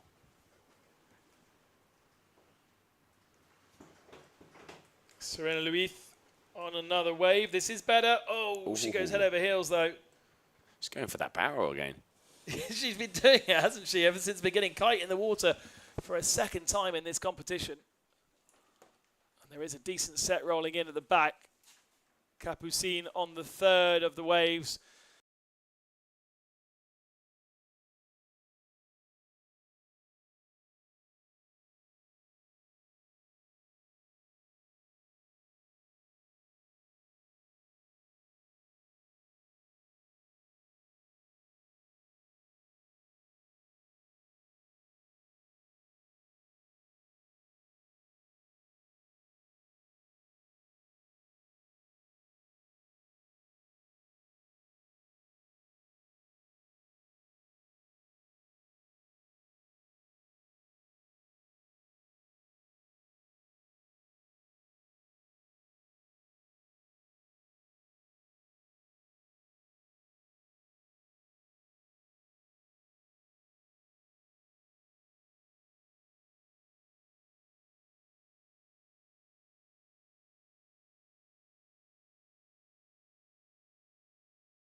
Fear. It whispers when you hesitate. It lingers in the unknown. It tells you to turn back. But fear is not the enemy. Fear is the threshold between the ordinary and the unstoppable. You don't conquer fear by avoiding it. You conquer it by riding straight through.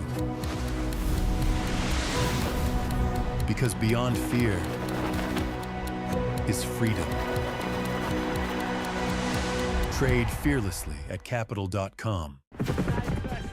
We've been here from the very beginning, created by athletes, designers, and engineers, defining the sport.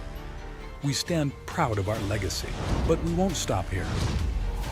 The journey continues.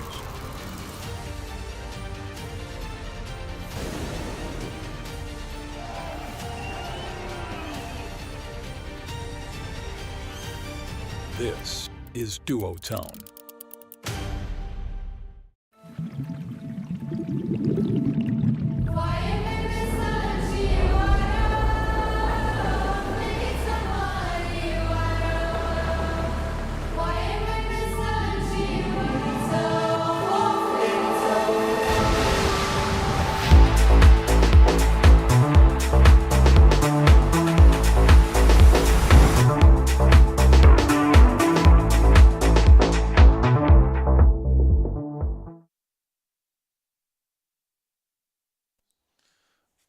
Sorry about that, back live. Just had a little bit of a technical issue down here on the beach. Here is Serena Luith in another wave. And we will get to a couple of improvements from Capucine Delanois in a few moments' time. Meanwhile, that should be a better one. Blimey! Serena going for a flight. And happily gets herself recovered. The boys down on the beach will have seen an improvement from Capucine Delanois, just a 7.43 for her. So only 1 point improvement, or 1.2 improvement on what she managed before. And this is the run that I think was a 7.4. Where on earth is she? God, look at the waves breaking around her. I mean, that is just a crazy image. It will look a lot cleaner, of course, from the drone image above, but there is some massive swell out there at the moment, and there is a 19-year-old French girl in the middle of it. Absolutely ripping herself through. Beautiful ride in here from Capucine Delanois. 7.43 for that last wave, as you mentioned. 14.60, that's more like it. And here we can see Serena Luz looking for a good score as well, but just unfortunately straight line it a bit. You can see she is looking overpowered and completely breaking when she comes to the end of the wave, so that's not going to give her the numbers that she wants. We do apologize for that tech issue, but we are back, and we are back with action.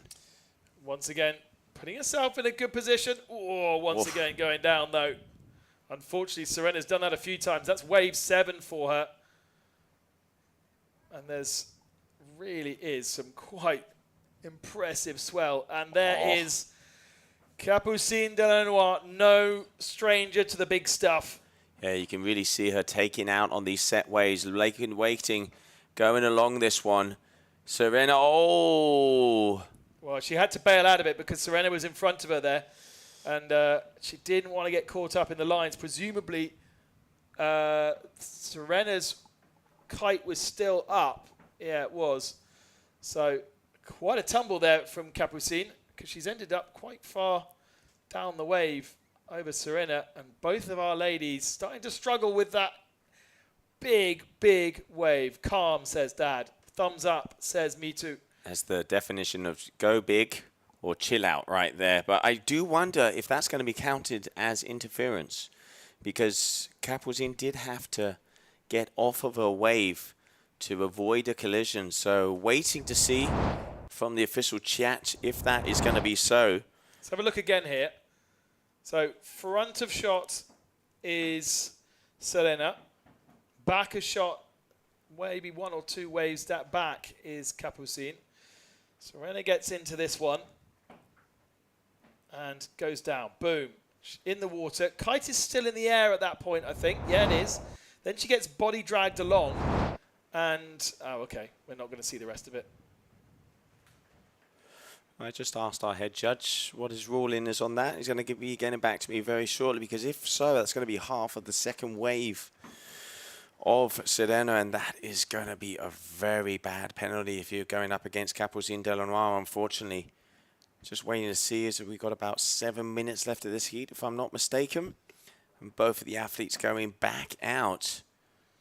As the wind is increasing, the waves are pretty much kind of stayed the same. Just under 5 minutes and... Slightly concerned when we keep switching to Capucine. She's looking down either at her leg or in between sort of midriff downwards. She's not comfortable on that board. And a couple of times we've gone out there, she's kind of almost... Now she looks like she's more in it. And here's everybody coming down because they know the finals of the women is starting to be very, very close as the beach starts getting more and more packed. And, you know, as Muna said, wind is gusty out there. So, you know, maybe she just, you know, Capucine just doesn't quite feel right. But still, 7s across the board seems to work for her when she's on the wave. But I reckon you're right, because she definitely is looking at something when she's going along. But she took a big slam as well. And it might have been the kind of slam that you don't brace yourself for, that you don't realise is coming. And those are usually the worst. Again, looks down at her, maybe at her knee or something like that. Well, she seems to be okay now by the position she has as she's riding. And Serena now has the advantage. You can see how windy it is, shaking us left, right, center, and all the way around. As we continue on here, semi-final number 1, semi-final number 2, then we will have the men to come out to play.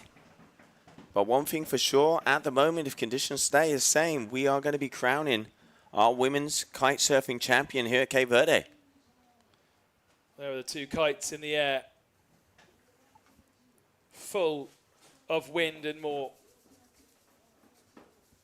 Mitu, Daddy Delanois, and our cameraman in shot. They're heading out the back, going to try and line themselves up. We know that Serena can do bigger schools than this, but maybe in these particularly large conditions, well, I suppose in round 1 we saw her try and do a barrel on something about a quarter of the size. So. Absolutely. And here we go. I got our head judge getting back to me. And let's just see. Okay, so yeah, interference from Serena against Capucine, so she is going to be penalized. Yeah, makes sense. Really unfortunate for Serena because it makes it even harder to compete. You know how you get those 3 dots on when somebody's typing to you? Yep. You could have just watched the judges because you could see him typing to you there. There he is. He was the 3 dots. Direct contact. Yeah, direct contact to the judges' tower. We don't get the direct contact when the coffees are there, though, mate. No, I know. There's something wrong. 3 hours. 2 minutes to go, ladies and gentlemen, and at the moment it is definitely Capucine Delanois who has the upper hand of this heat. Serena Luz at the moment trailing with 6.74 versus a 14.60. As we are in the closing 90 seconds of the semi-final number 1. And no communication this time to Capucine. She is not being told the scores as she was in the last 2 heats, although they are, to a degree, aware of what the others are doing around them. And by the amount of calculating they're doing, I reckon what they're trying to figure out is what Serena would need to be able to equal Capucine's score. It would be just under an 8 would be what she would need. And with 1 minute to go and not a lot of energy out the back, let's see if we can get that miracle wave to come. She needs 8 more. Yeah, exactly. So she needs an 11, which is impossible. Yep. So no, she wouldn't need an 11. It's not possible to score an 11. No, I know that. Yeah. So it would be completely out. Basic 101s. I'm on page 2 now. Thankfully. Oh, mate, I'm done. The head is fried. Calculator is definitely not there. She's going to need a good wave. Let's leave it at that. What do you reckon? If you're looking for cooked Joe or cooked Ben, we'll be here. We'll be here. Fried chicken, that's for sure. Frango grelhado, as they would say back in Brazil. 10 seconds to go. Capucine Delanois is going to be advancing through as our first finalist. And I'll tell you what, Ben, I'm going to go down to the beach and see what she has to say.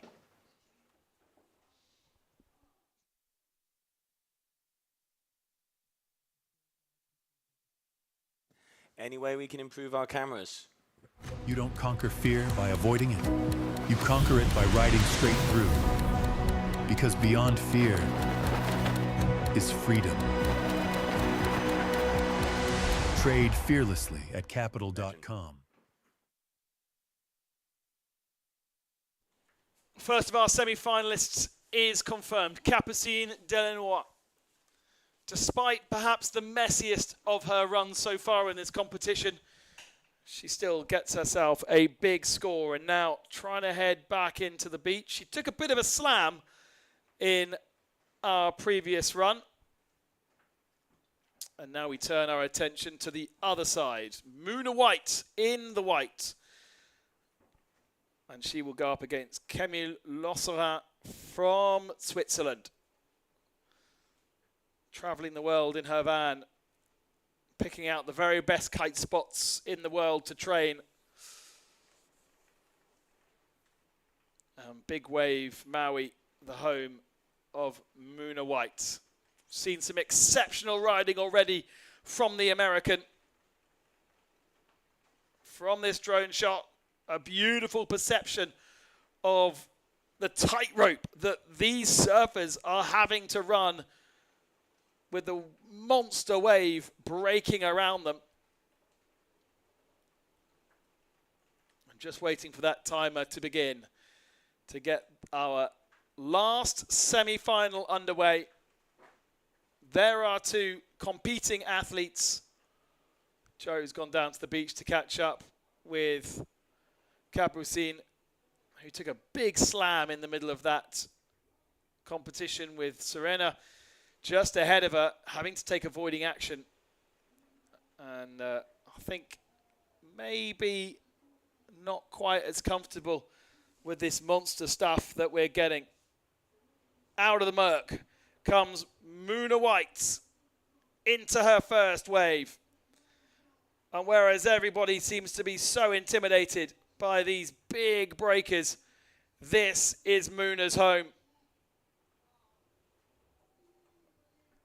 Even with the size increase, she's still placing herself perfectly on these waves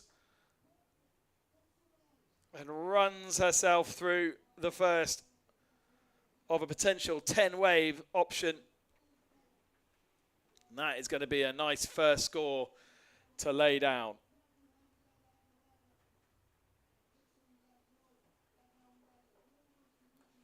Camille Losserin drops in to her first wave.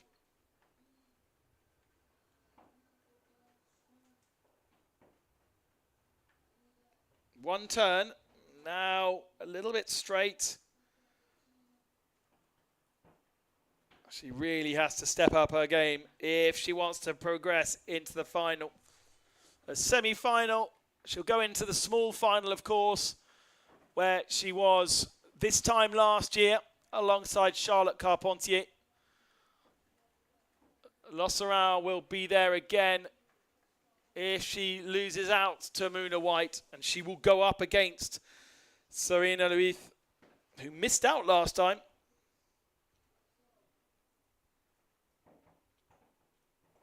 Luith in winner of the small final in Dakar last year.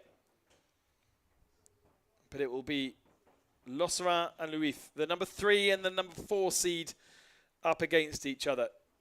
Delanois, the number 1 seed, waiting to see what the number 12 seed, Muna White, is able to do here. But of course, Muna, so much better than the number 1 that she is rated as.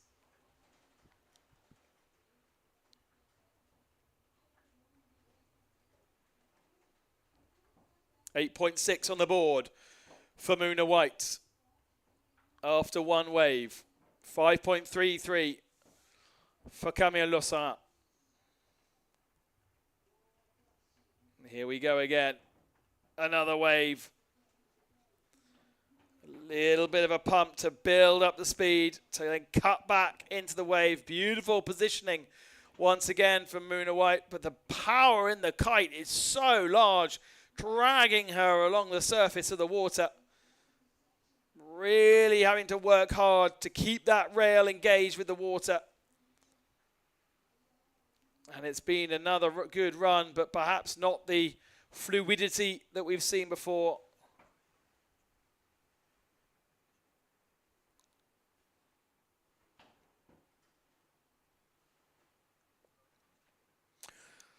Let's go down to Joe whilst we have a little lull in the action with Capucine.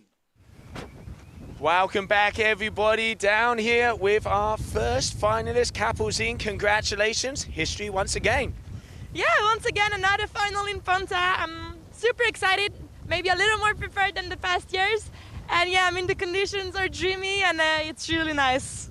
It definitely seems like you girls are going on smaller and smaller kites because the wind is blowing, but it doesn't look like that makes any difference out there on the surfing. It's pretty tricky to have strong wind here as the wind is so offshore. It pushes you out of the wave. So you need a really small kite. I'm having my smallest kite right now, a 5 meter, and it's still too strong. But yeah, it's a bit technical, but it makes it even more nice to be able to ride the wave. It looked like you got a really big impact of your board in that last heat. We could see that you were looking down your knee, everything in one place. I think everything's in one place. No, Serena, she fell in front of me, so I kind of jumped into it and it went super fast. And I know one of the boards hit my knee, so I was like, oh, what's happening? But it's all good. I'll be good for the final. Well, it definitely looks like you shake that one off. Congratulations, finalists here in Cape Verde. I wish you the best of luck. Thanks, Joe. Back to you. Confirmation then, as we speculated, that she did bang her knee in that bailout. And let's just hope that when the adrenaline wears off, it's not too much more than a little bruise for Capucine, who's got absolutely buzzing with energy. Great to have this kind of enthusiasm for the conditions, even if they are, to a layman's eye, as I am, a bit massive and a bit scary, but it is providing exactly what these professionals love. And there is another run for Camille Lozorin. So both have got runs on the board, but oh, Moon has picked a massive wave here. Has to be a little bit conservative on the initial turn because maybe a little bit behind. And even that, where most people would be super happy, she bails out of it. A huge wave going at her as well. Lozorin, a long, long way back down the bottom end of the competition area. And some debrief from Mitu Montero there.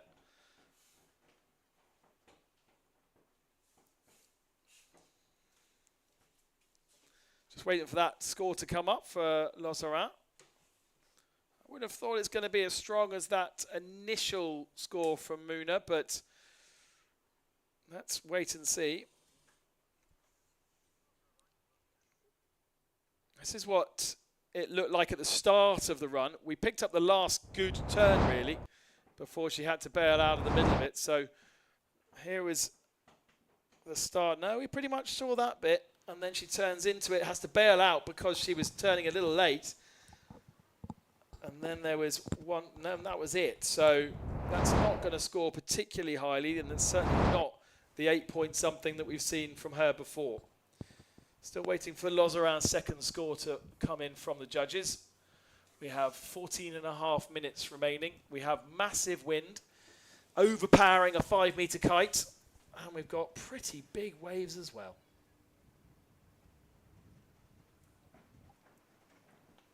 Lozorin, though, for the moment, taking it to Muna White. The comfort level that we saw from both Capucine and Muna in the last couple of rounds feels as though either the conditions or the pressure as we move through into the semi-finals are starting to go away. It was almost perhaps the lowest scoring round that we've seen Capucine have across the whole competition.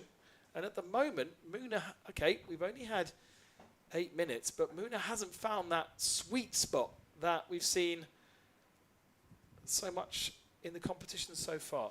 And I will say here, you can see on the inside, it does look a little messier. It looks a little bit more bumpy, kind of like a motocross course out there at the moment. But I think maybe just waiting off for those bigger set waves, especially when a bigger set comes through. And here, starting off, Camille, this is looking like a very nice wave. And good positioning too. Oh, beautiful. There you can see your duotone Red Bull athlete already making a nice turn, slowing down a little bit. Needs to keep the speed if she wants the judges to give her those high scores.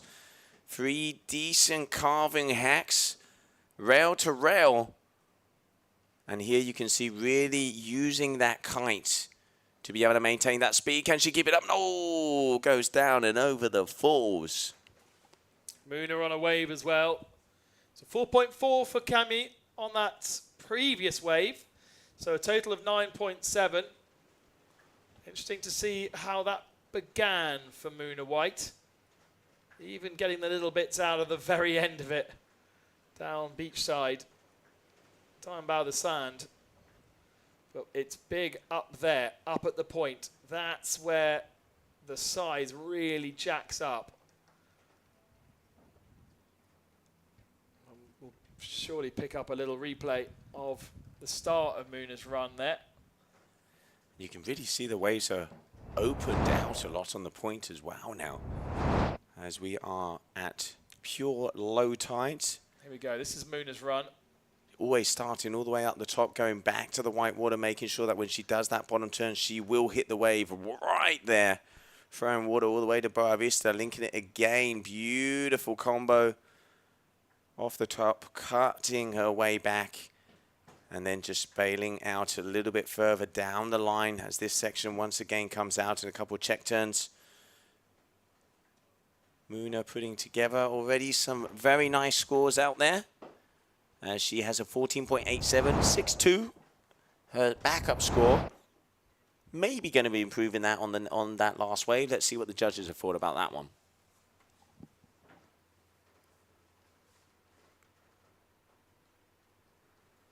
Silence. The calm before the storm. And it looks like Rui's going to go and rob a bank. Even the sand curling around into the judges' tower. There's a lot of judges in there today. Every day we cut there, there's more and more people who've decided to call that home. They just multiply, mate. Yeah, they just multiply. Yeah, 5 judge panel, obviously, as we're in those semi-finals and final heats. The whole judging panel will be there. And then in the back, you can see our race director, head judge, and tabulator. Tabulator is the guy that puts all of the scores in that comes from the iPads, making sure everything's all right and being revised there by Paulino. And then we can see Juan Antonio and then Julia, our volunteer helper here at this event, doing an absolutely amazing job. Grazie mille, Julia. As we continue on, just coming up on 10 minutes. And look at that, the amount of dust. We are trying to get as much as possible here. But it is really getting a sandstorm out there. It's just starting to look like Arabia, this, mate. And this is not the end of it, remember? Tomorrow even more. Similar conditions tomorrow. And hopefully similar or even bigger conditions onto the waves. As long as there's waves, all is good. All is good. So coming up after this semi-final, we're going to have round number 2 of the men. Artur Moraes from Taiba. Your main man, he is the Brazilian national champion. Very talented, powerful surfer, and he's going up against the local, Titi Lopes, one of the men who got on that podium of the national championship here in Cape Verde, and will be going out there on the water. You can see those ozone Rios getting ready to rumble. And that man there with the dreads, Arsenio Diaz, as he will also be going in heat number 5 of round number 2 of the men. But right now, 10 minutes to go, semi-final number 2. Titi Lopes, that's the man I was talking about, getting ready for his heat. Oh, beauty. Here we go, Muna. Great positioning once again. Nice big set wave. Good first proper turn into it. Second one takes her quite far away from the break.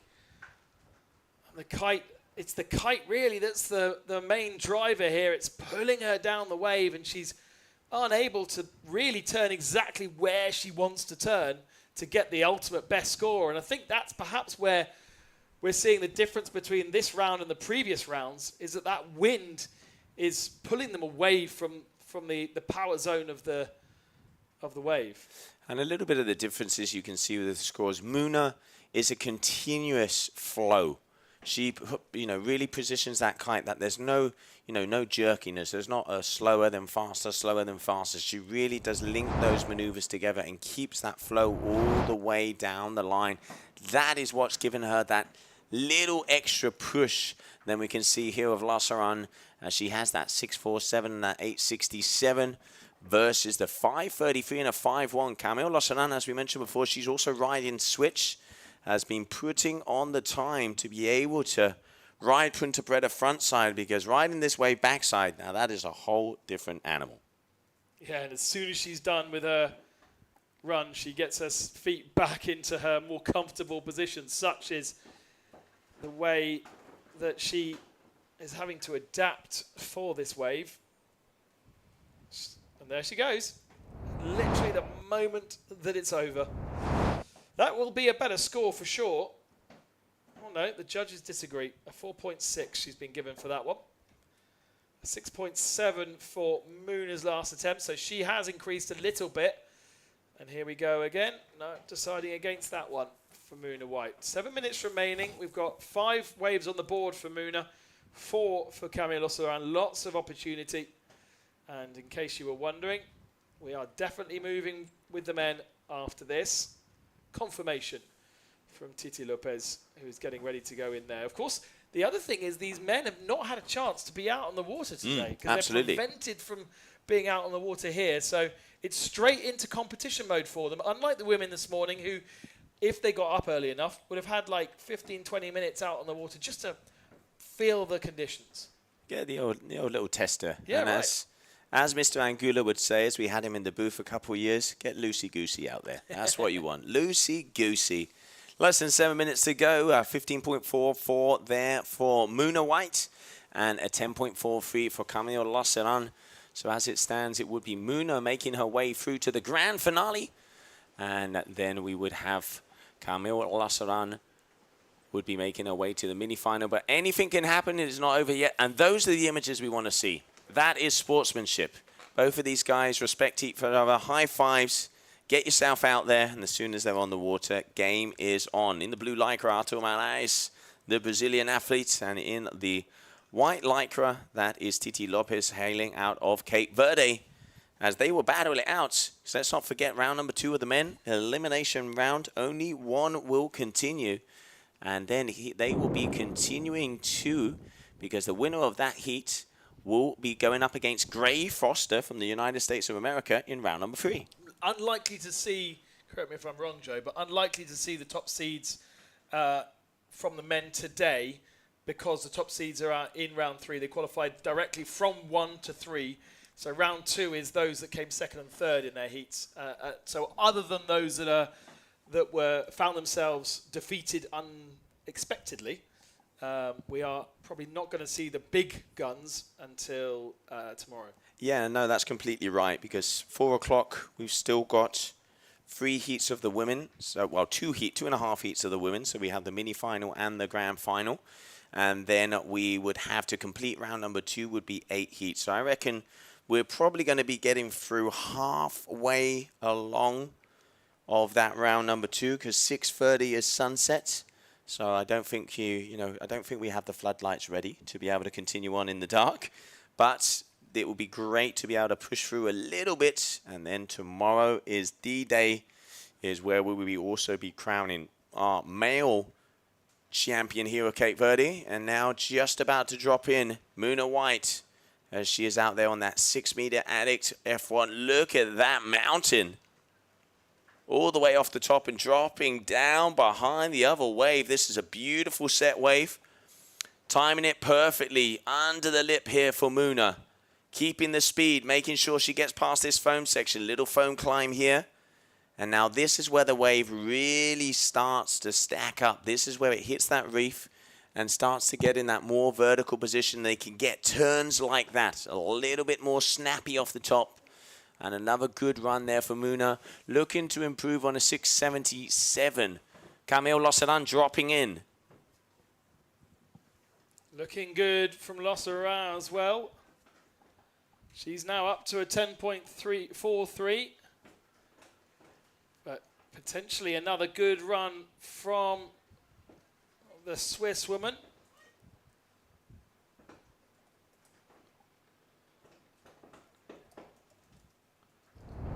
Let's have a look how that particular wave started. A good set for both of them.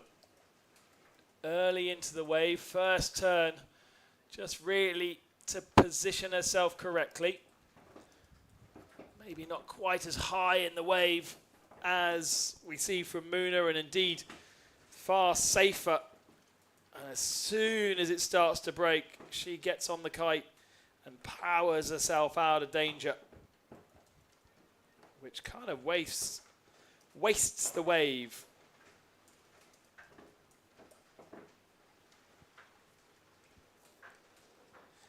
Two and a half minutes remaining, and Losseran actually needs to improve both scores.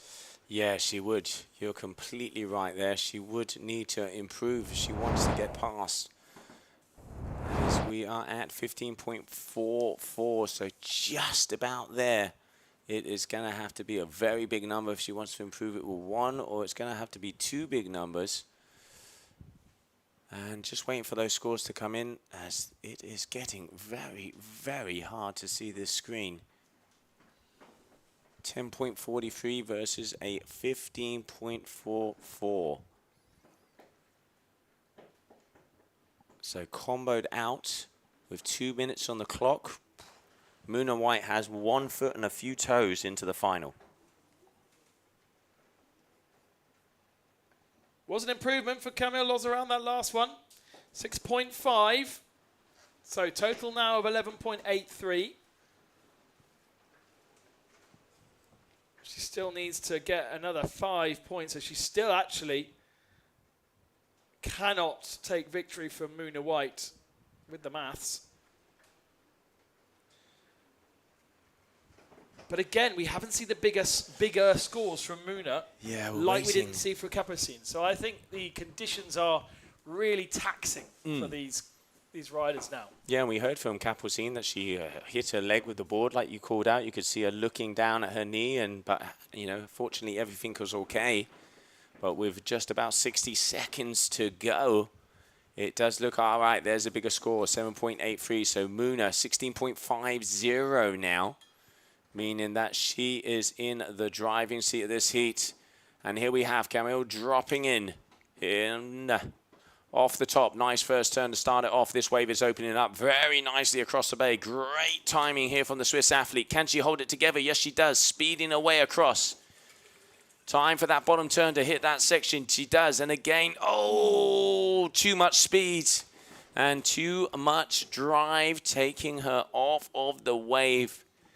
And unfortunately, that is going to be it for Camille Losseran, because with that, it is going to be Muna White who is going to make it into the grand finale down here in Cape Verde, where once again, she is going to be facing off with Capucine Delanois. History repeats herself here at Cape Verde Punta Preta.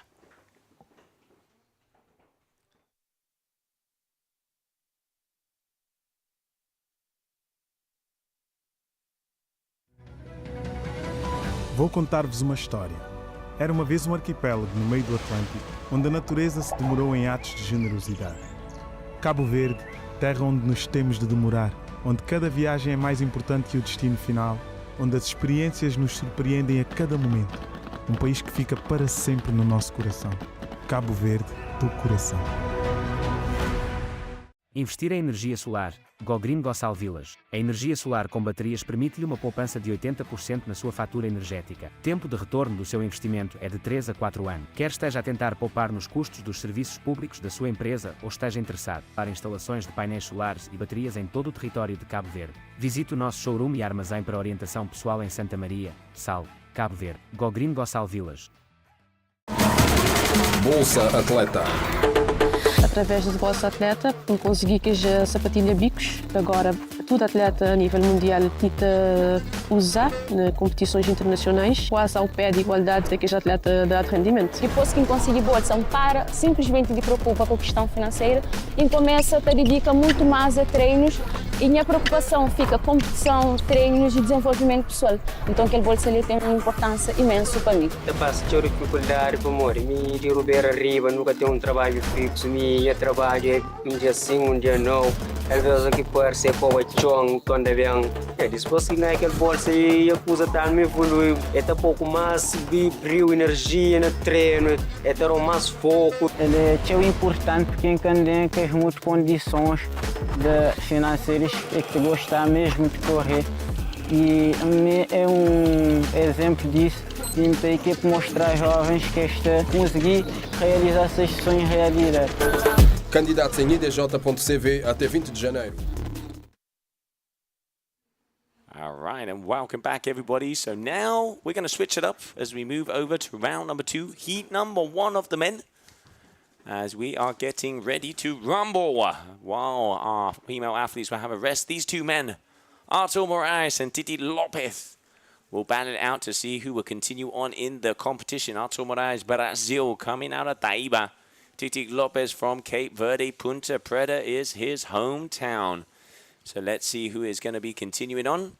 And then next up we would have the mini-final of the women, and then the grand final and the crowning our champion here of the women's kite surfing division. And there's the idea to go back to a couple of men as well after that. Correct. Okay. Oh, and I've just heard we got a bus load. That is a technical definition. Not everybody is here to see the finals. Hello, hello, hello. Bom dia. Bon tarde, good morning, good afternoon. Definitely, no, that's red. They are either German or English, mate. One of the two. One or the two. Coming down to see the grand final of the GKA Kite-Surf World Cup Cape Verde. Muna White, your second finalist, who will be going up against Capucine Del Noir, as they have about a 20-minute break. And then it is time to get it on.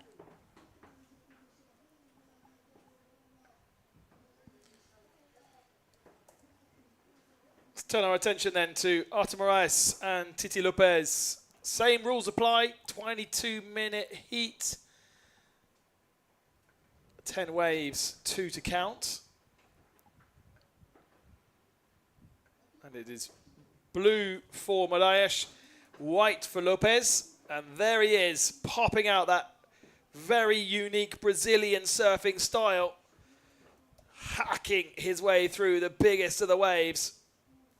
And a great opening wave here for the Brazilian. Oh, powerful hack there from him. Your Brazilian national champion. Oh, layback, pulling on the handbrake.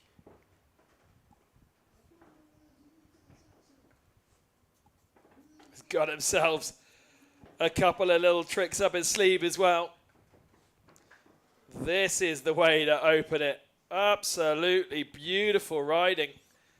Yeah, really arcing those turns off the top. You can really, timing. Every single time he was hitting that wave, it was right in the apex of that hollow section.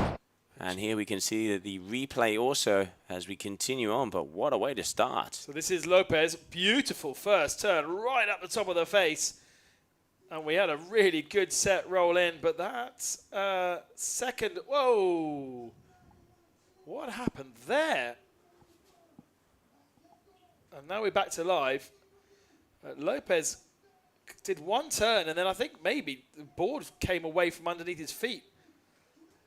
Now it's better. Throwing everything you can now hear IMC down on the beach as the local boy is in the water, making sure that his home crowd makes some noise. but just dropping his kite at the final second, and he is lucky that it's just outside the channel, because Punta Preta has a very nasty bite. We saw there Artur Moraes out there on the Ozone Rio. Not quite sure if it's the Ultra X or the V7. Couldn't quite see that. At the wave machine from Ozone, and here we can see a replay of a beautiful wave here from Tiddy. Perfect timing, right underneath the lip. And again, just keeping that speed and keeping that power. And look at this next one here. Off, boom. Power surfing all the way down the line. The speed we're seeing here, the change from the women to the men, just shows the conditions out on the water. Absolutely flying. Scores on the door there. Moraes an 8.03. Of course, the judges have to reset their brains a little bit for judging the men versus the women. Two different almost criteria, but maybe sliding scale is probably better. And Moraes being given an 8.03 for what looked to be a stunning run. And I've just been told that the last heat of the day of the men will be heat number 14. Oh! Almost pulled it together, pushing so hard that back foot came off. But look at this, Artur just in the pocket every single time as he has that 8.03 on that first ride. And pure surfing Brazilian style here in Cape Verde. Beautiful waves here from Moraes. Powerful. So I've just been told by our race crew here, Ben, that the final heat of the day is going to be heat number 14 of the men, meaning that the idea would be, if possible, we are going to get through 6 heats of round number 2. Not quite sure how those numbers figure out, but have you got a head torch? You got a lamp? Going to try and get to Me Too, you see. Yep. Finish the day with Me Too. So, as you can see, might have to shorten the heat. Can we? We could shorten the heats though. There's the wind and the waves for it, no? I'm not sure. I mean, obviously we've seen quite a few heats, but obviously 22 minutes, maybe 20-minute heats, but that isn't going to make a difference on how we're going to be finishing. So we're making a difference of about 12 minutes, but still, we'll get that information coming in from our race direction, our contest director. But here we can see everybody getting down to the beach. Judges are having a good time. Fully chilled.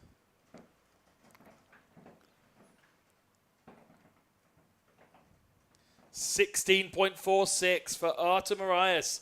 Lays down the gauntlet for the men. He really did perform so nicely. Just the 2 waves so far. And no previous experience today of what's going on out there. We heard 2 days ago an interview with, I can't remember exactly who it was, but every day is different out in Ponta Preta.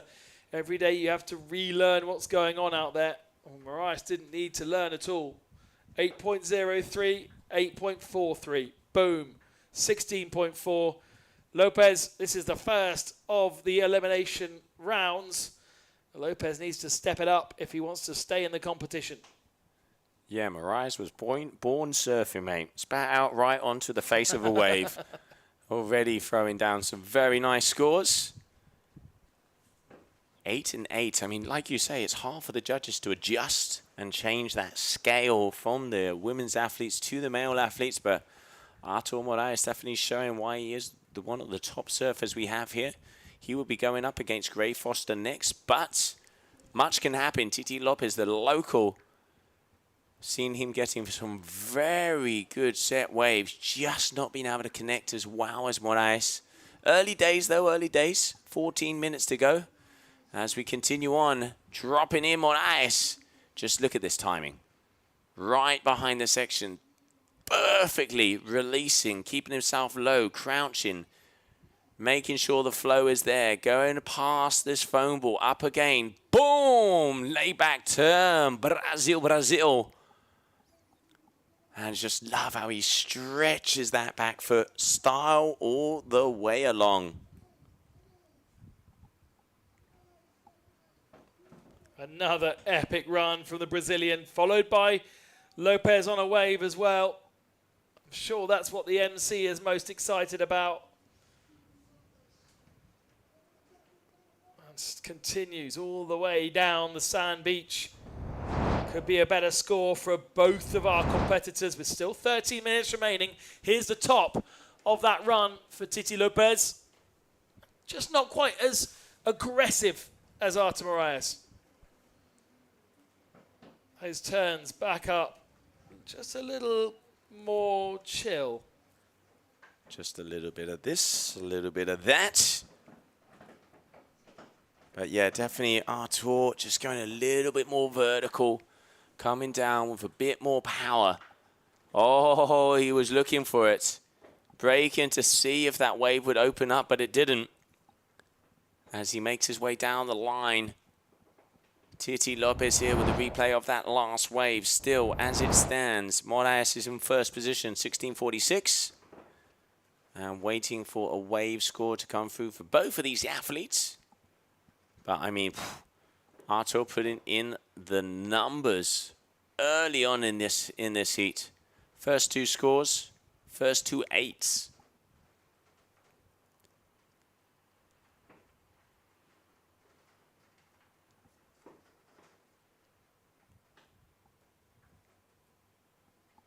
Both our athletes out the back at the moment, going off to join the sailing yacht.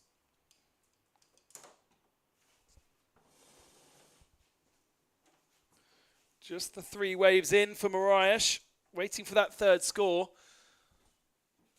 And it was an improvement on wave 4 for Lopez, a 6.04. But 3 waves of 8s for Moraes. 8.0, 8.4, 8.27.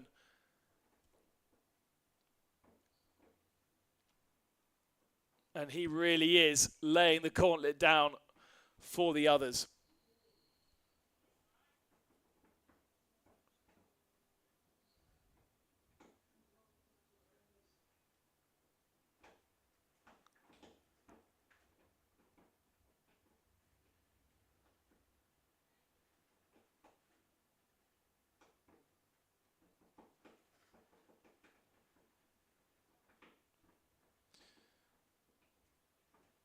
Bit of a holding pattern for our 2 competitors at the moment. Waiting for the next set to roll in. Pressure very much on for Lopez because Moraes has absolutely, for the moment, set the bar.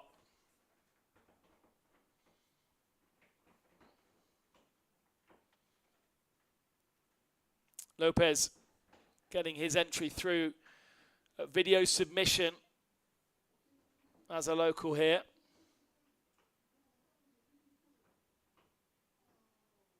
Whereas Moraes, the national Brazilian champion, seeded 13th at the start of the year. Oh, and down he goes. Commitment there for Titi Lopez, but maybe not necessarily the control that he's ultimately looking for. We did see Titi here last year, flying the Italian flag last year.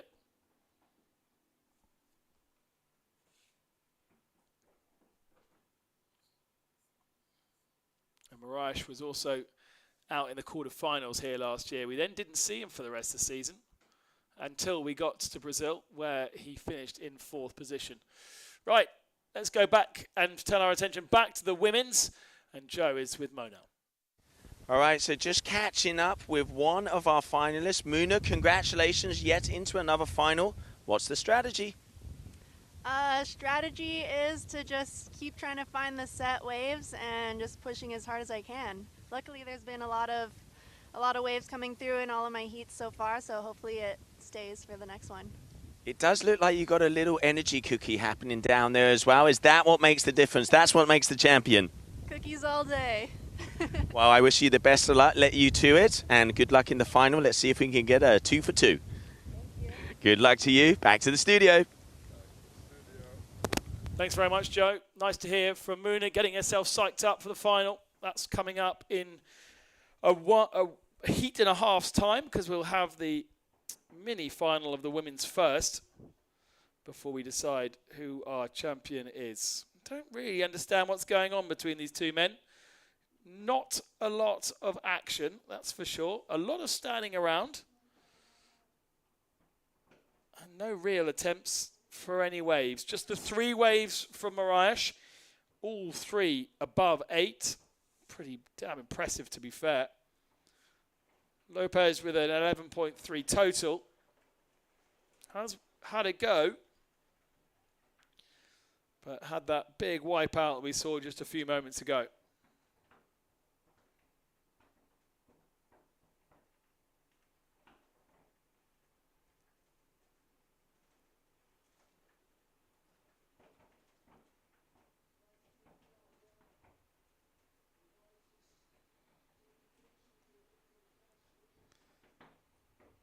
Right then, Mariah coming down towards the beach, but nothing offering him.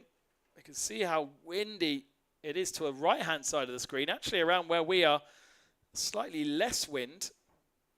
But I tell you what, rattling us around on the beach here.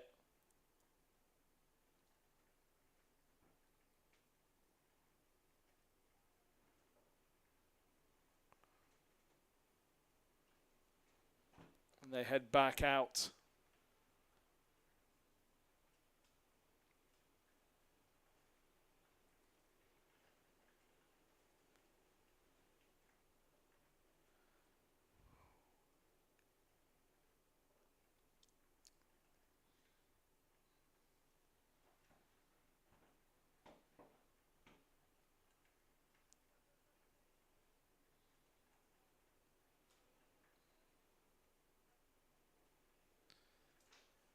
Is that a wave for Artem Mariah?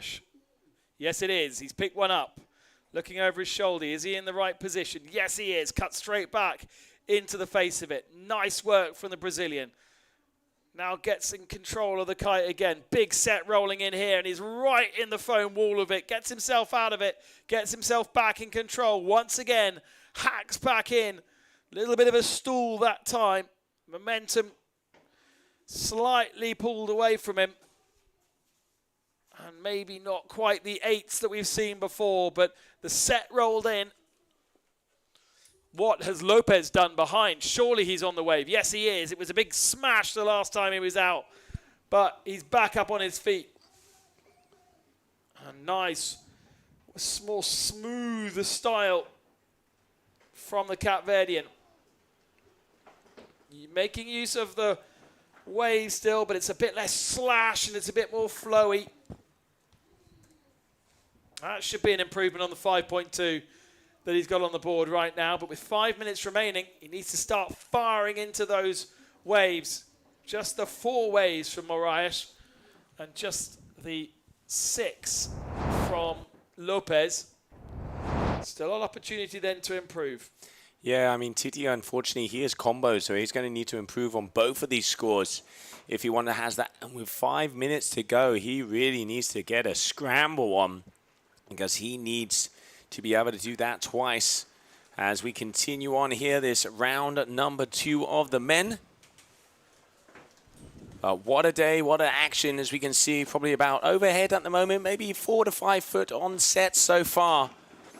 And Punta Preta, the swell has hit and is really coming apart. Beautiful turn there from Titi. Just a little bit more sporadic. We can see a bit more flow from Mariah, and that's why he's getting those 8s. He has had 4 8-point waves. An 8.03, 8.43, 8.27, and an 8.2. Consistency is key, they say. And it looks like it is working for him today. Oh, I can smell it. There's coffee in the booth, mate. Coffee has arrived. I mean, it's nearly beer time. Not for a couple of hours for us, but definitely for the tourists that have just arrived on the beach. It is definitely. Well, you know what they say? It's always 5 o'clock somewhere. Definitely is. Isn't that right, Salim? Not quite 5 o'clock yet here.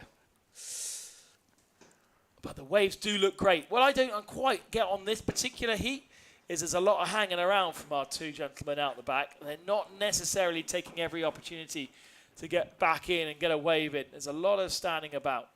Yeah, and let's not forget here we can see all of the crowd on the beach getting ready to make sure those arms and go into the air and those lungs make as much noise as possible, because we will be seeing our two grand finals hitting the water. First is going to be the small final of the women as they get ready to battle it out, where we are going to see the likes of Serena Luz versus Camille Losseran for that third position. Is Camille going to be able to equal her podium place of last year as she came third again? Or is Serena Luz from Brazil going to take that opportunity from her and get her first podium here in Cape Verde? And then, the moment everybody has been waiting for, the battle of the beasts, Capucine Delanois and Muna White for your grand final for the second year running. Both of these athletes are going to battle themselves together. 2 minutes on the clock. Not looking like a lot of energy out there, Ben. I don't know. You see the waves come into the shore, but the boys are just not particularly interested in surfing them. Was it an improvement for Titi on that last run? Yes, it was, a 5.83. Yeah, but still, he is still comboed. With 2 minutes on, he needs 2 waves. And in 2 minutes, if he can get a long wave around an 8, he's still not going to have enough time. So even though it is only 90 seconds to go, I'm going to call it. Moraes is going to have this.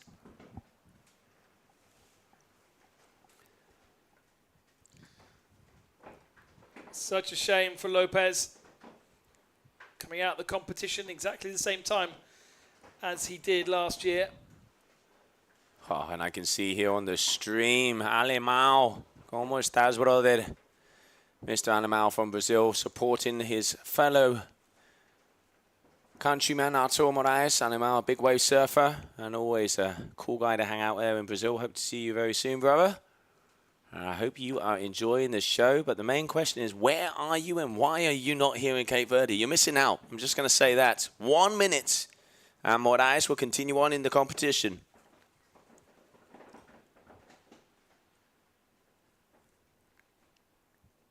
In these big waves, kind of what you would expect from Moraes as the Brazilian national champion.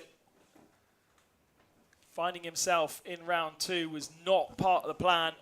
Having to do a little bit of extra work to get himself through. Very much so. To the next round, but he's made it work. Not a single bum score from him. An 8.03, 8.43, 8.27, and then an 8.20. 20 seconds remaining. He might be diving in for another one, but consistency has been epic. And Artur Moraes heading now into shore with a wave behind him as a bit of a show as your first winner of round 2. Beautiful wave. Victory run here for him. Your ozone athlete hailing out of Brazil. Under the lip with power, pushing his way down. Oh, and a beautiful floater. Keeps it all the way around. Now we are talking. Moraes is on fire. And showing what he is made of. Laid back turn. De Boiter style there, just letting onto that handbrake, dragging that hand in. And a beautiful wave as he makes his way into shore as the winner of this heat and moves on to round number 3.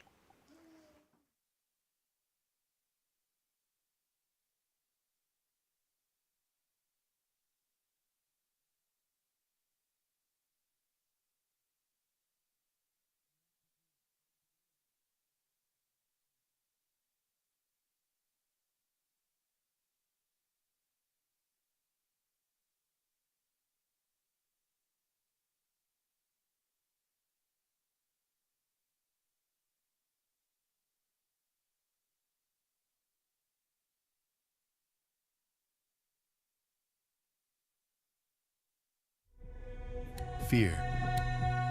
It whispers when you hesitate. It lingers in the unknown. It tells you to turn back. But fear is not the enemy. Fear is the threshold between the ordinary and the unstoppable.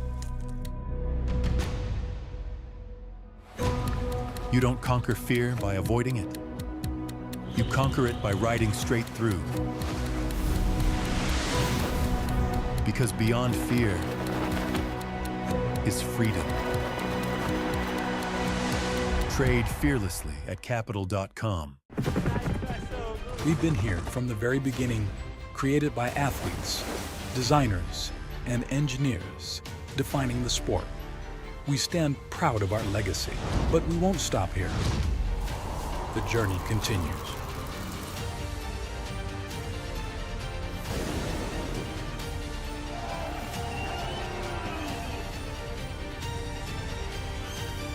This is Duotone.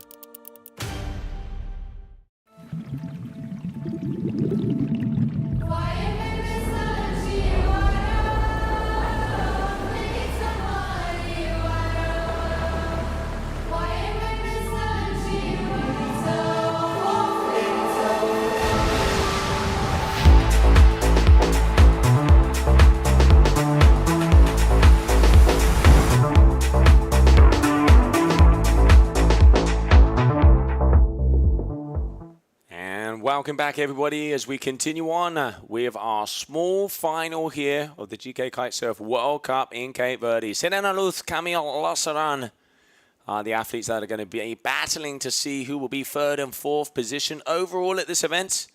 Spraying the water and making some noise already. We can see out there in the white lycra, Camille Lassaran is dropping in.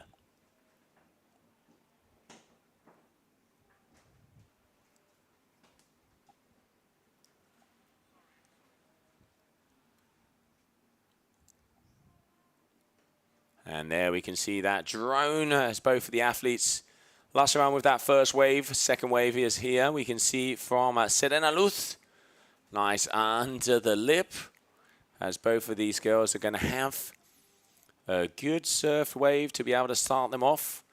Let's not forget we saw, let's have a look at some numbers. Camille, previous heat, 11.83. Serena, previous heat, 5-ish. And then she's had 8-ish. So Camille has had the higher overall totals throughout the competition, but it isn't what happened in the past, it's what is happening in the present. Let's see out of these two athletes who is going to stand third place on that podium.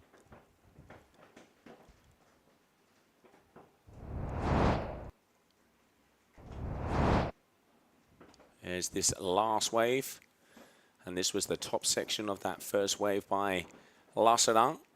So white for Camille Lassaran, blue for Serena Luz. Switzerland versus Brazil, Brazil versus Switzerland. Is it going to be an acai or is it going to be chocolate? We will soon find out. And here we can see Cami just going down at the very end section of that wave. And numbers are waiting to come in. One wave for each one of them. Who is going to be our top contender? As it looks like there were some very nice waves coming our way.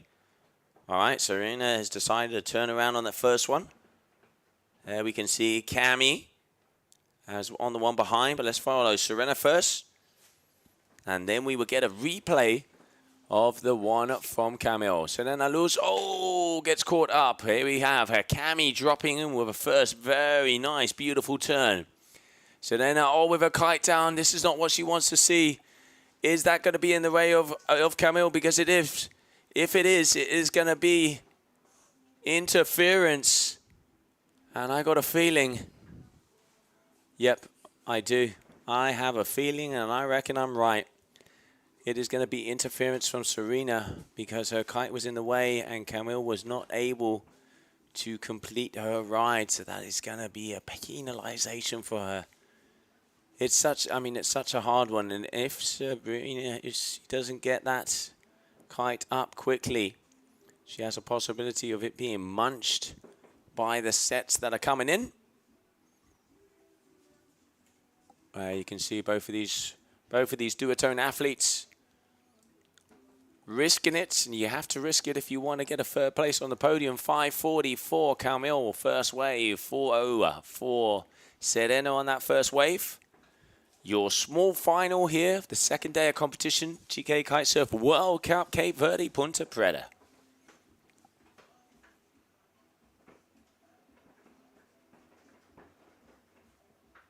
Let's have a little look at the recap of if that was an interference or not. I'm waiting for the official review, but we will give you our opinion here. So here we can see Serena, she gets caught out and gets munched by the foam ball there. And you can see that kite here is going to go down, loops,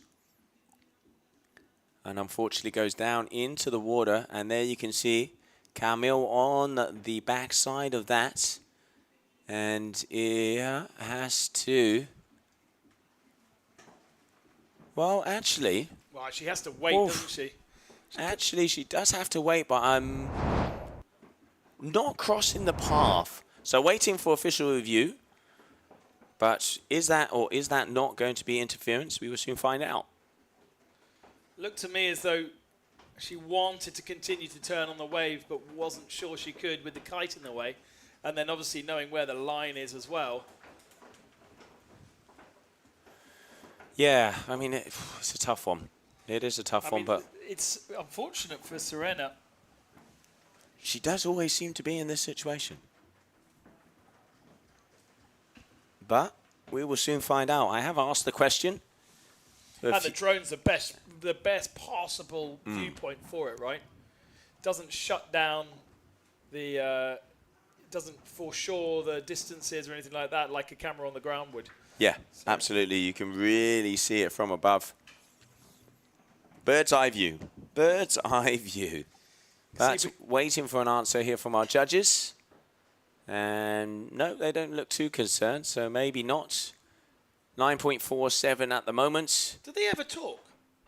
Oh, they talk. They just seem There to is stare. never going to be a microphone in that judges panel, I can tell you that. Whenever we cut to them, it's just that shot. Well, in reality, they are really getting ready to rob a boat or a train by the looks of it. We could do a wanted post of the Desperados with that screenshot. It's been a long day already as they have been out there and up in the tower since about 10 o'clock this morning.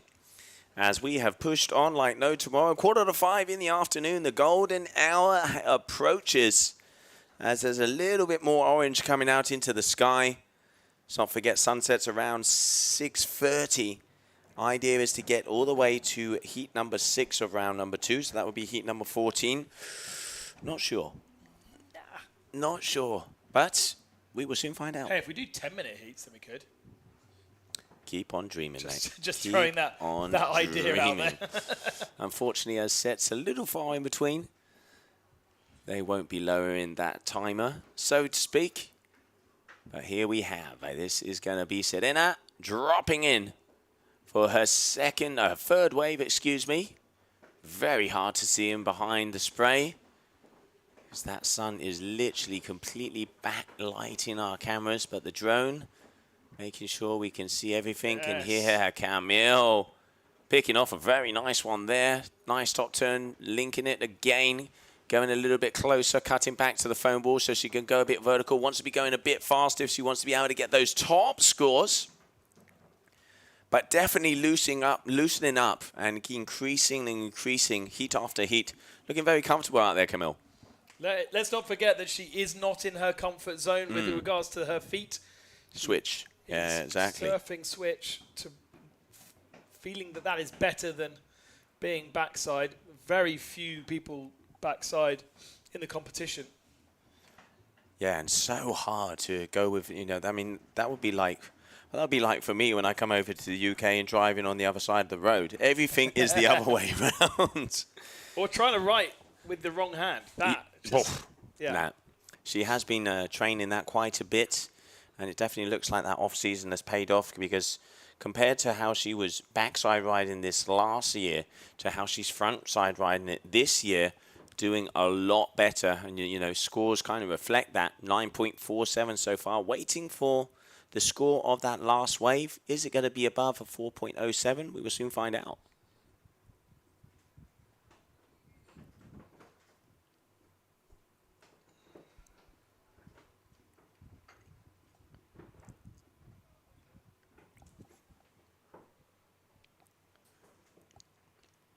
And there we can see not a lot of energy out the back there as we're waiting. But while we do, let's have a little look at the beautiful location that this first stop of the season is held.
Welcome back, everybody, as we continue on with a small final of the women out on the water. A couple questions coming in. What size are they on? They are on 6-meter kites at the moment.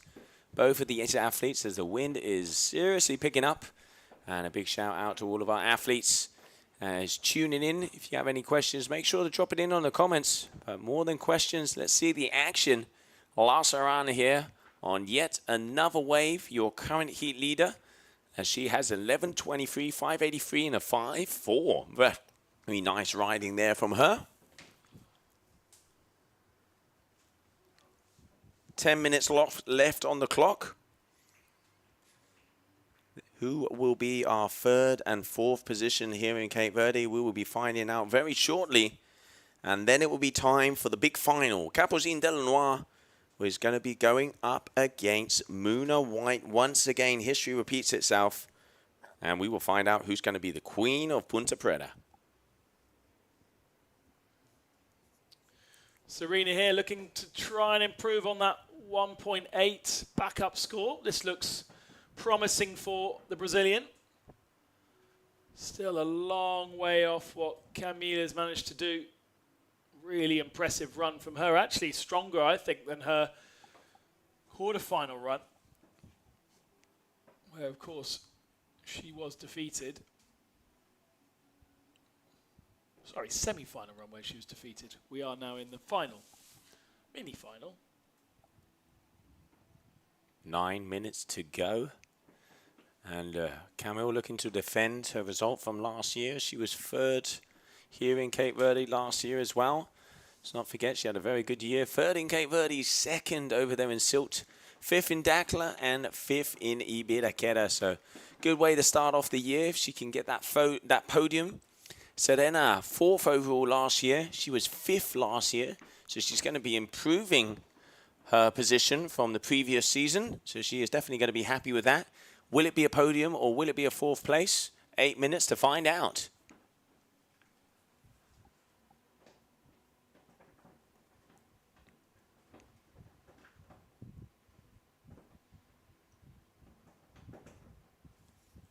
Great shots from the drone as Lassaran drops back into another wave. Almost impossible to see her with all the spray, when she goes down.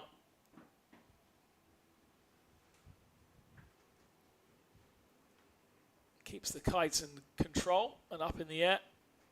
It does look as though Serena Luith is coming in on something quite small at the moment. And she bails out of that one.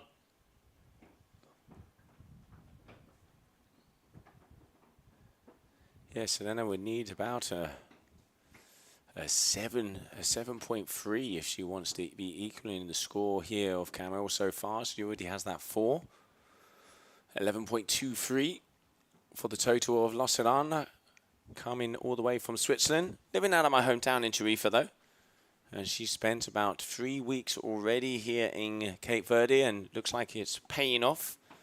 She is in the small final of this event. Very talented freestyler and been putting in the groundwork to become a more complete athlete and be able to rip up in the waves. And as we said, switch stance here and doing very well in this 2025 season opener down here in Cape Verde.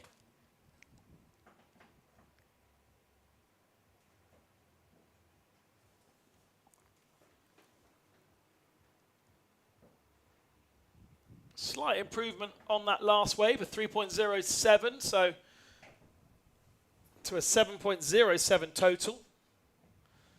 But really, she needs a 7 or an 8 to get on touch with Camille Losserat, which is really the territory exclusively occupied by Muna and by Capucine. I don't think anybody else managed to do a 7 or an 8 in the women's competition. Yeah, those two have been a force to be reckoned with here at this event. But now Losseran dropping in. I will say she is improving turn after turn and heat after heat, looking a lot more comfortable out there, deciding that, yeah, that is a good decision because that wave was completely closing out in front of her. A little bit too far up on the reef. Let's see. Serena dropping in. What's it going to be? Could be a good opportunity here. Again, it breaks in front of her. So close to the rocks, and we're at low tide now, so the character of where the wave is breaking, there is not much distance between that and the rocks whatsoever. Let's say if this is a foil competition, it would be not very possible. Skateboard would, though. Skateboard would. Skate surfing, that's what we're going to do. That's what we're going to have to invent that. 4x4 over the rocks. But yeah, like you say, Ben, very low tide now, but that means that we will be able to start to see the push as it is just coming up on 5 o'clock in the afternoon. So about an hour and a half before sunset goes down. Idea is to be doing 7 more heats, which would be 2 hours. So I'm not quite sure how that math has gone out. But what I do know is we're going to be pushed as far as possible on the men's side. Coming up next, grand finale, Capucine Delanois, Muna White, and then straight into round number 2 of the men. The other thing to consider when running to the end of the day is also that from a camera point of view, a camera can't see the same light as a human. So whereby a human is still okay with the lighting conditions, a camera will struggle with that same light conditions to be able to film. So it's not all about TV, of course. But at some point, that can be the deciding factor. And a shout out and shackers to Aldir Pérez Delgado, calling in from Switzerland. Hope you're okay. Shackers right back at you. 4 minutes. Now Serena really needs to get a groove on. She wants to be able to get on something to get back into position and see if she can improve both of these scores. If not, she's going to need something very big to take out Camille right now, as the closing moments of this heat are starting to appear, to see who is going to be on that 3rd position podium spot.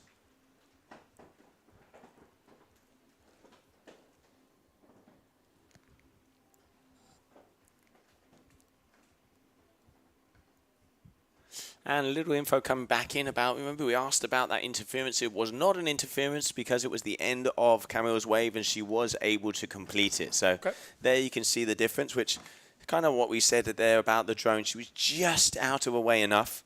So obviously our head judge Paulino making sure that everything is fair out there, because sometimes, even though it unintentionally, they do get penalized with interferences.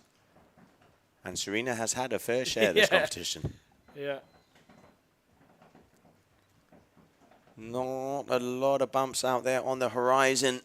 as both of these athletes are circling around like little white sharks to see if they can smell blood. Camille always speeding her way across the competition area. And she looks like, I mean, by the way she's moving her kite, it does look like she's seen something. But is that going to turn into a wave? Can't really see from this perspective, but I'd say not. All right, well, there it is. In comes the real camera. And we can see. So Camille trying to improve on a 540.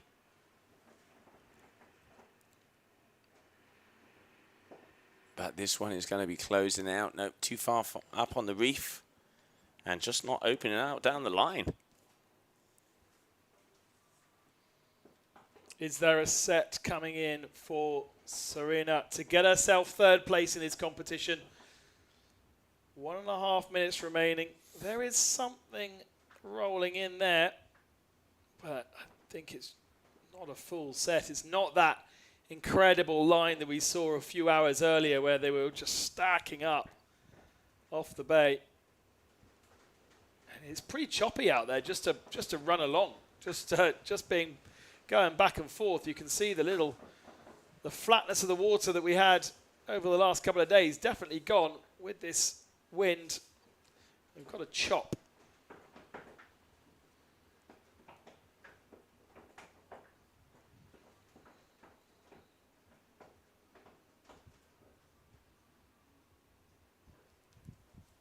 This could be a rather flat way to finish our mini-final, sadly. Camille getting her scores on the board nice and early. They've had 6 waves each, so not too bad. But a 5.4 and a 5.8, giving her a total of 11.23. And looks as though that will be enough to win this one. And more importantly, be on the podium to join those in the final coming up in a moment's time. There's a better wave for Camille Lozerin. Just a little bit ahead of it initially. Now drops to the down once again. Got onto the lip of it. One last opportunity for points at the end of this heat. It's Serena also in the wave. I'm not sure she is. Yes, she is. But it'll be what happened at the start of the wave that will matter for her score. She'd need to get herself a 4.2, 4.3. No, sorry, she needs to get a 7 point something to improve. So that would be a tall order for the Brazilian. And therefore, I think it is unlikely. One last wave, though, to bring them to the beach. And that is Camille Lozerin from Switzerland, who takes third place here and wins the mini-final. Celebrations down there beachside. But all eyes back to the water as we reset for the final of the women's.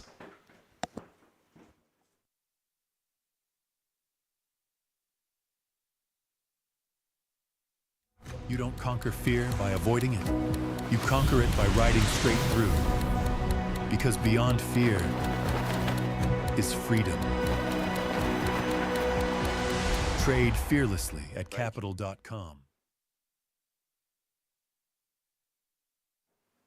All right, and there it is. There she is, your third place here for the GKA Kite-Surf World Cup in Cape Verde. Camille Lozerin is once again on that podium. And there we can see the Lozerin family very, very happy. Congratulations to her.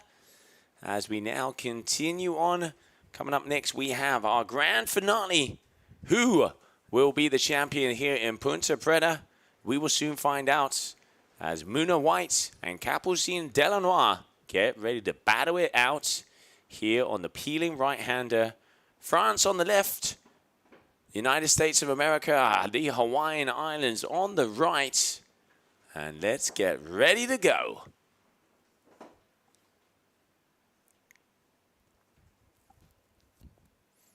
I can see that Capucine Delanois is out there on her north carve. She is on a 5 meter.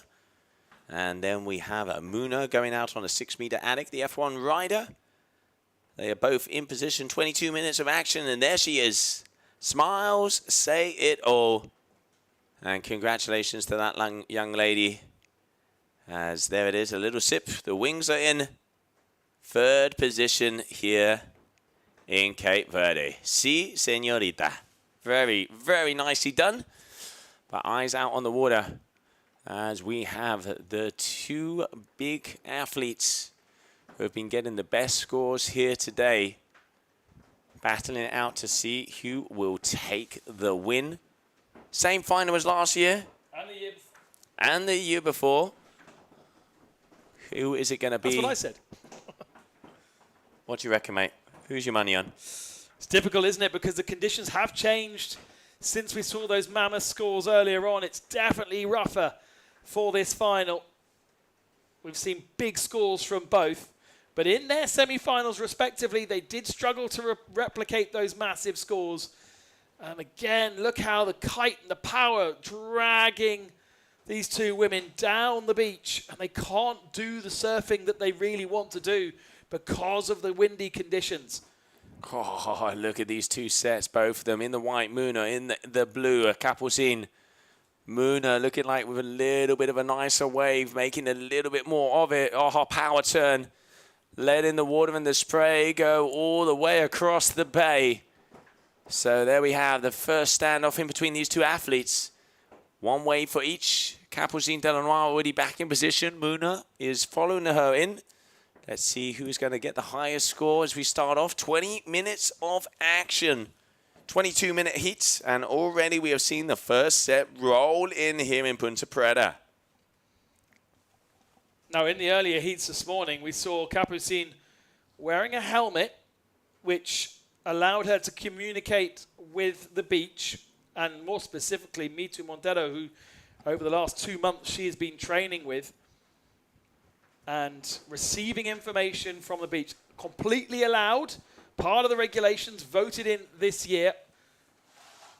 But for the semi-final, she chose not to wear it, and it's difficult to see in the drone, but I think, once again, she has chosen to go without in this final. And this is the time where I want to know what the scores are on the doors, because she's got massive competition here from the American Muna White. Capucine might be the world champion, but Muna White won here last year, and Capucine was only able to win 1 of the 4 rounds across the year. Made it to the final, but was beaten each time by different people. Muna here, Kessian in Dakla, and then Yasmina in Brazil at the end of the year. But now a 4.83 and a 2.87, so small scores for both of these athletes as they start out. Muna only competing in this event throughout the whole season, and she has won it every single time. And also joining us here once again for the 2025 season opener. And at the moment, with small scores for both of these athletes, we've been seeing them hitting 7s and 8s all day long. So just a couple of little openers for them. And I'm hoping that the ocean is going to be sending us a lot of energy, because we want to be seeing this fight go all the way along, wave after wave, set after set. There we can see Mito Monteiro and Capucine's father getting ready and seeing the phone is in hand, scores are on screen, but scores are not in her ear anymore. Interesting choice. There's definitely an article in her weekend strategically this weekend. Her first round she chose not to score, so she moved herself into the other side of the draw so that she would find herself with Muna in the final rather than meet her in the quarter or semi-final. A conscious decision to lose a round, which for a sports person, a difficult thing to do. Then this controversial choice of using information from the beach using a helmet. That's caused lots of chat today, but then she's gone back in the final to just play it as she needs to play it. And it has definitely worked for her because she is here. But now she is going to be battling out against this lady, Muna, off the top and saving it just on the corner for her second wave. Waves are definitely opening up all the way along the peak. Let's have a little look at Capucine as well, as we can see her going down as well. Big, powerful carving hacks. We're going to replay of that wave all the way from the top. Wave number 2 for each one of these athletes. And let's have a little look-see. So that is, yep, that is a blue lycra. So this is the wave from Capucine Delanois. Nice size, beautiful, powerful top turn. Just to start it off. Draws a line. Double pump on the bottom. Off she goes. Boom, again. Just making sure she keeps that speed to get past this section. And now can start to go a little bit more vertical. Not timing that quite as right. Having to stop midway through. And now here, a couple little handbrake turns to end it off. Great surfing from both of them. Let's see who's going to come out on top as we're waiting for those scores to come in. Those first couple of turns on the biggest part of the wave, perhaps a little less intense than we see from Muna. She's able to add a couple more turns in there, where Capucine had sort of a waiting period between them. Back into a wave though. Muna White once more. Big set rolling in. And look, there's no waiting between turns. It's just a constant S to S. Yeah, you can see that rail to rail. Like you're saying there, Ben, it doesn't lose speed whatsoever. It is dialed all the way down the line. And Muna now is really starting to get some momentum. Look how this wave is opening up. Powerful turn, even slackening out the kite so she can get that verticality. This is beautiful here from the Hawaiian. And just goes off the back and answering again. It is wave for wave out there. Lots of work for the judges to do to let's work out the scores from these two women. Already 3 waves, big waves in the pocket. They've got the 2.8 and the 4.8 on the board respectively, but we've had 2 good waves since. We haven't yet filled in those second wave scores. Big, nice set coming in. Both athletes finding themselves at the wrong end of the competition area, though. They go back to reset. Potentially something they could pick up. They might not be ideally positioned. It will be Capucine who's first there. No, it's Muna who's first there, isn't it? Yeah, there you can see the white kite will be Muna. Ooh, here we but go. They are close. It looks like there's waves coming. Just some scores being dropped in, waiting for numbers. Capucine Delanois, 8.17, 14.74. Muna White, 6.83. So Capucine is throwing a nasty punch. And it is this one, the 8.17. The one that my rookie eyes said perhaps wasn't as flowy, but the judges have said they're more impressed. An 8.17 for the French lady, plays a 6.8 to the American, and now Muna's got work to do. Yeah, Muna has a better backup score with that 6.83, but now Capucine has definitely set the tone. Muna here on a wave, nice and opener, keeping herself. We'll be getting the replay of that as we just caught the far tail of it. And there were lines stacking across the horizon. Thank you, Punta Preta. This is what we want to see for a finale. 13.10, 14.74 are the 2 scores that we have up here on the scorecards. But Muna's got herself an extra wave. No, Capucine's got herself an extra wave. Here she is. She did get in first. Muna hasn't chosen to. That's a huge, huge wave. Wow, look at the size of that, Ben. And she's ridden this one all the way down, not opening up as nicely as the one we saw before. And Muna here, you can see just Muna, racking through. It's hard to see the lycra color with that sun right ahead. But there, the style of the Hawaiian as we're waiting for that wave number 4 score for each one of these girls. It is going to come down to the wire. This is what we wanted to see. Wave number 4 there for Muna, waiting on the judges' score. There is a 4th wave in for Capucine as well. Dad and Mitu watching on. Interesting that Capucine's brother, Camille, very much associated with the successes of Capucine over the years, but they've reached out here in Cap Verde to the master of Cap Verde for an extra boost over the last 2 months. And Mitu absolutely knowing his role right now, standing next to father, cheering on Capucine out on the water. There you can see James Carew and Bruna Kagia coming out waiting to see the final, to see who that champion is going to be. And I tell you what, these judges, they're taking their time with the scores. Come on, boys, give us some numbers. Or maybe it's the system, because I can see them. They're never doing They don't anything, look stressed, I'll tell you exactly. We cut back to them. They're always just sitting there. that. All right, so as it stands, 14-7 for Delanois. 13-10, Muna White. 11 minutes on the clock, so we're just coming up on halfway through this heat. But it is France that is ahead of Hawaii right now. And it is an improvement for Muna White. 6.73 pops up. It's not enough for her to overhaul Capucine. Capucine's wave, we didn't see it because it was tiny, a 1.83. So Muna definitely looking for 7.5 pretty much is what she needs if she wants to start to improve those scores. Let's not forget she got 930s, 920 something, so 933, so more than capable. But Capucine definitely firing back early on in this final. Plenty of time for sets to come through though. Capucine getting caught out by the chop there, goes down in the water. And when you get to this level, positioning out the back is just as important when you're wave for wave with the world's best. That wave choice becomes of real importance. Positioning on the water. Her dad's going to end up without a hoodie at this rate if he keeps biting on his hoodie. You can feel the nerves from here as he knows what is up for grabs. Mito Monteiro, the coach here of Capucine of the last couple of months. And he is going to be proud because she is in the final. And can she take it from the Hawaiian Muna White? We will soon find out. At the moment in the lead. But with 9.5 minutes to come, there's no doubt that we are going to see some more set waves coming.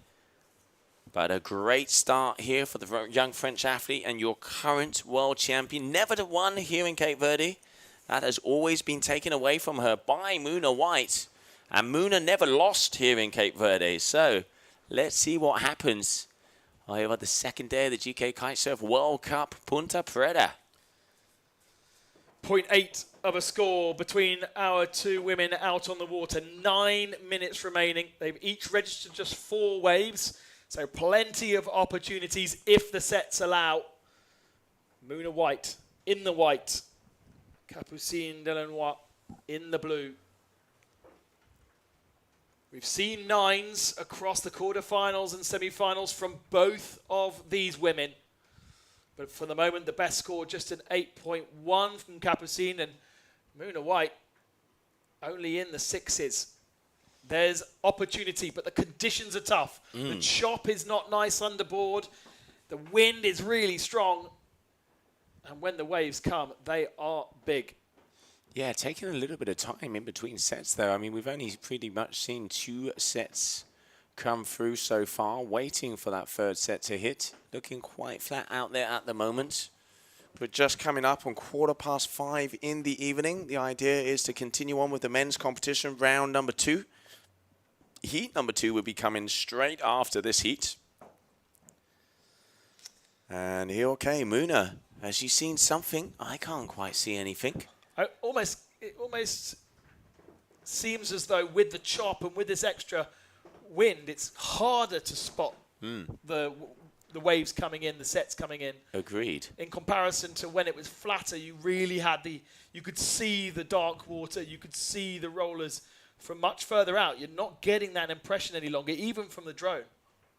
Yeah, very much so. Absolutely, but hopefully we'll be able to see that big set or 2 make their way towards us. As you can see everybody on the beach starting to get the vibe, starting to get the groove. As we have our grand final of the women is out there today. Who is it going to be, Ben? Who is it going to be? It really could be either at the moment. Once those next set roll in, surely we're going to get at least one more set in the last 7 minutes of this women's competition. The whole elimination round being completed today, Monday. They did have their first round to reseed everybody 2 days ago. But the proper crux of the competition on a day where we started with 15 knot winds and we've blown up to about 30, and the waves are almost doubling in height now. Proper conditions to kick off, of course, the 2025 season. We're looking forward to having more wave action across the year. But for the moment, full focus on the here and now. We're not crowning a world champion like we did in wingfoil a couple of days ago. We will certainly have more events, and they will count towards this year's title. Yeah, let's not forget, we're going to be going over there to Dakla, which is also a right-hand point break mid-year. And then we'll be finishing off the season over there in Brazil in November. But right now, the here and the now, there is not a lot of energy out there on the back. This is not what we wanted to see for a final. Come on, Poseidon. Use that trident. We have seen in some of the heats that both these women have been involved with, there have been some quiet heats, but it seemed as though every time our world champion and our winner from last year went out on the waters responded. But for this final, for the last couple of moments, just adding to the tension on the beach, adding to the tension on the water.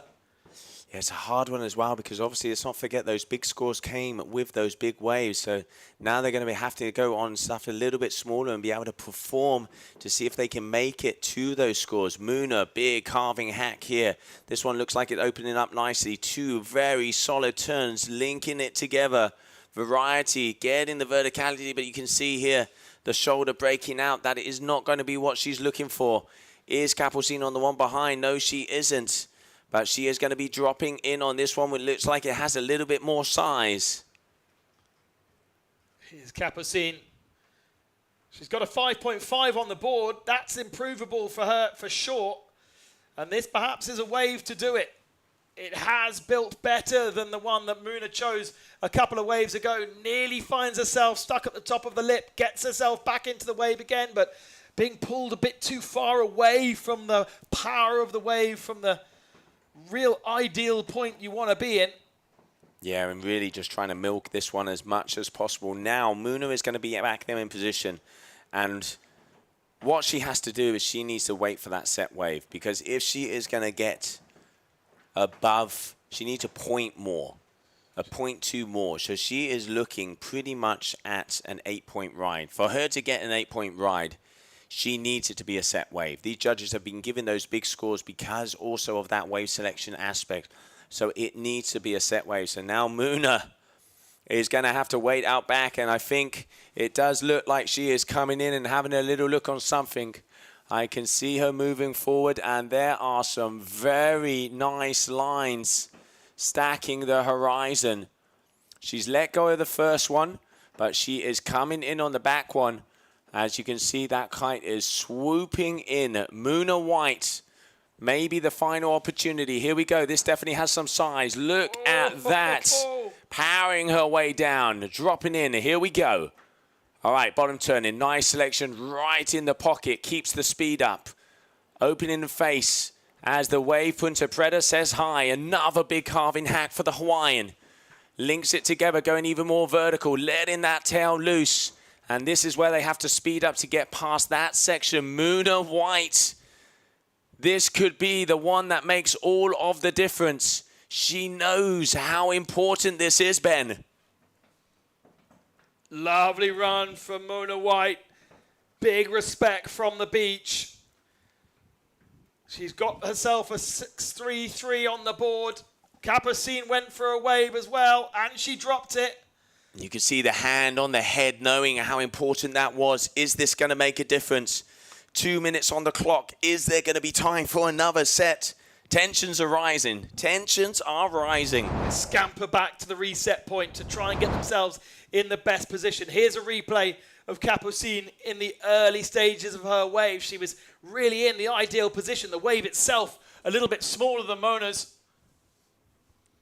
But 3 really nice turns, well, 2.5, and unfortunately went down on the third. Still waiting for the judges. The judges have delivered the score on Capucine's. It's a 6.0. It's no improvement. But what about Muna White? It was a beautiful wave in very tricky selection. They are waiting. And it needs to be a very high 7 if she wants to have an opportunity, if she wants to overtake Kapuzin.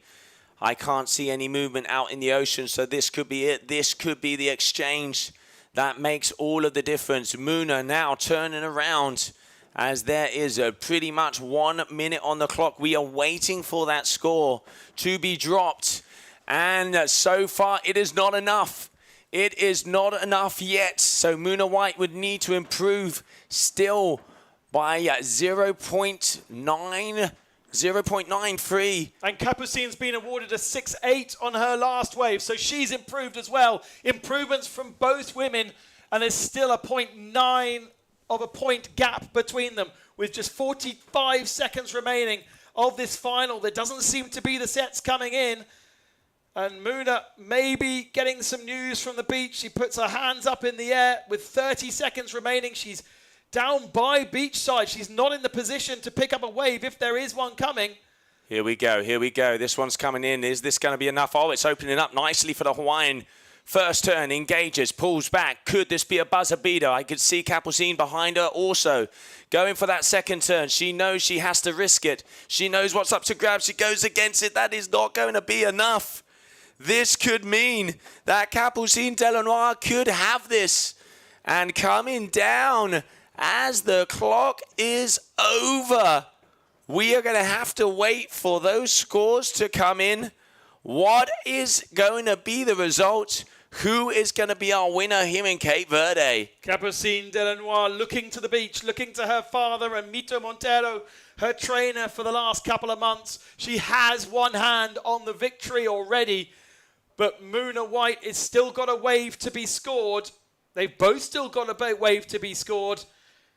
Yet it was a small wave and surely not the opportunity to improve on a 6.8 that was the slower score on her scoreboard. Waiting for those judges to make their final calls in the women's competition. Capucine Delanois is the victor, and now she punches the air. The scores aren't yet in, but she is super happy because for the first time here in Cape Verde, she has defeated, or so she thinks, Muna White. We have not had it confirmed yet. It is going to be close. Screens. It is going to be close, but at the moment, as you say there, it still isn't confirmed. Capucine Delanois is very, very happy, but waiting for scores. I mean, looking at it, I reckon she does have this one in the bag, but until that number, because there is one more wave still waiting to be scored here, and I am hitting the refresh button like the Energizer Bunny. Is it going to be Capucine Delanois? Is it going to be Muna White? Come on, judges. Give us that score. She's on the beach already, judges. Waiting on that final score. And they're in. It was a great score in the end by Capucine Delanois. She got a 6.7. It doesn't matter, though, because she had bigger scores before. And for the first time here in Cape Verde, the world champion has become winner of the Punta Preta first round of the championship. 3 times she's been defeated by Muna White, and now she is the victor in the first round of 2025. It's been a great story across the whole weekend from this young 18-year-old. Already achieved so much in the world of kite surf. Continues to try and improve, continues desperately to be better every single time she goes out on the water. To many, Muna White is the legend of this discipline. So many look up to her. And for the first time, Capucine has defeated the American.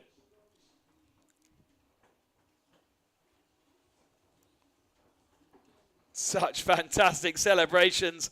Great drone shot as well. And that really is such a big achievement. There is her dad, I think, waiting to congratulate her. It's been a huge build-up for them. They've been here for 2 months with the sole focus of making sure that final was the best final ever. There's Mito Montero as well, giving her the hugs. Because she has done it. Somewhere down there is Joe. All the other journalists are in there. Joe, come on. Get your microphone in.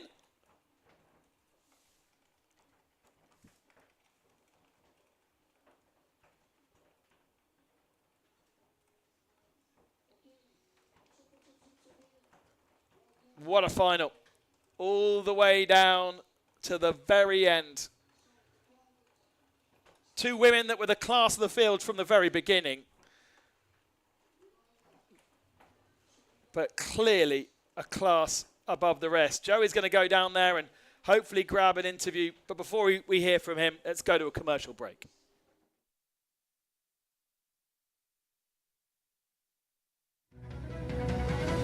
Vou contar-vos uma história. Era uma vez um arquipélago no meio do Atlântico, onde a natureza se demorou em atos de generosidade. Cabo Verde, terra onde nos temos de demorar, onde cada viagem é mais importante que o destino final, onde as experiências nos surpreendem a cada momento. Um país que fica para sempre no nosso coração. Cabo Verde, do coração. Investir em energia solar. Go Green Go Sal Village. A energia solar com baterias permite-lhe uma poupança de 80% na sua fatura energética. Tempo de retorno do seu investimento é de 3 a 4 anos. Quer esteja a tentar poupar nos custos dos serviços públicos da sua empresa ou esteja interessado para instalações de painéis solares e baterias em todo o território de Cabo Verde. Visite o nosso showroom e armazém para orientação pessoal em Santa Maria, Sal, Cabo Verde. Go Green Go Sal Village. Bolsa Atleta.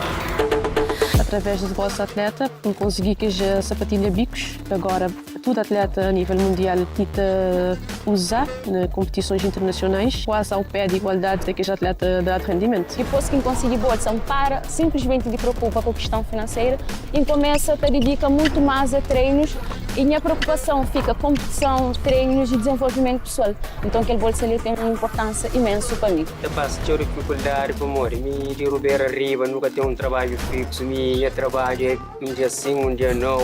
Às vezes aqui pode ser para o chão, quando é bem.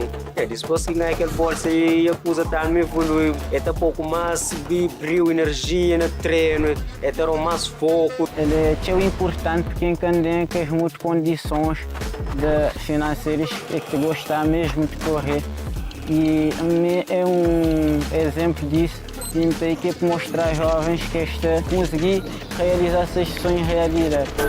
Candidatos em idj.cv até 20 de janeiro.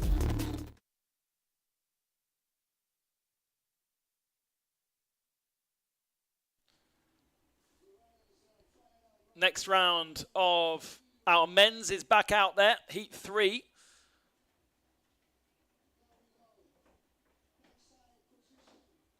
And we will join the action down there on the water. But we are expecting also to be able to hear from the winner of the women's competition, Capucine Delanois. As a proper whiteout from Kelton Lopez. We've got another local Cap Verdean out on the water. It's Kelton Lopez versus Simão Bilu. Simão, part of the Portuguese national team. And he's got himself a couple of waves. Both of them got themselves a couple of waves at the moment. So a 7.7 from Simão and a 5 from Kelton.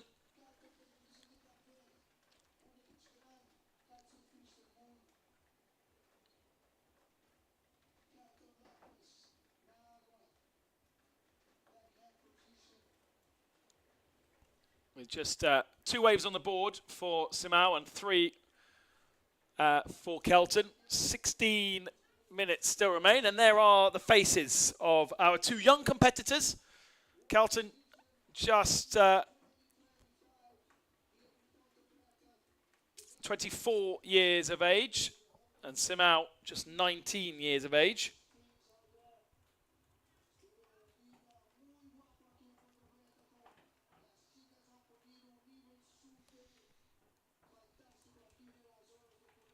What a final, though, for the women's.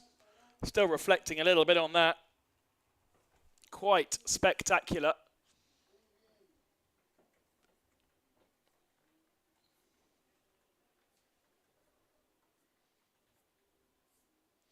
And history very much made.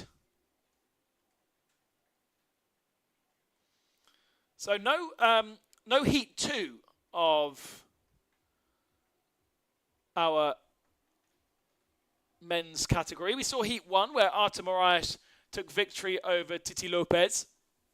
But Yaris Delomo has got himself a bye in heat 2 because Gali Tahor has not been able to compete. And so that's why we jump directly into heat number 3. Lots of Capverdians in the top half of the competition in these heats. And as I said, we aren't going to get to round 3 today, but that's where our best top ranked competitors are. Backside, of course, for Kelton Lopez. And here is a little look at what he managed to do a little bit earlier on. This is his 2.4 wave. Definitely, gets taken down. Definitely more difficult to be riding backside. There's no doubt about it. We saw that technique in round 1. It just looks awkward, twisted and difficult. Really having to fight against the kite in kind of an unnatural way.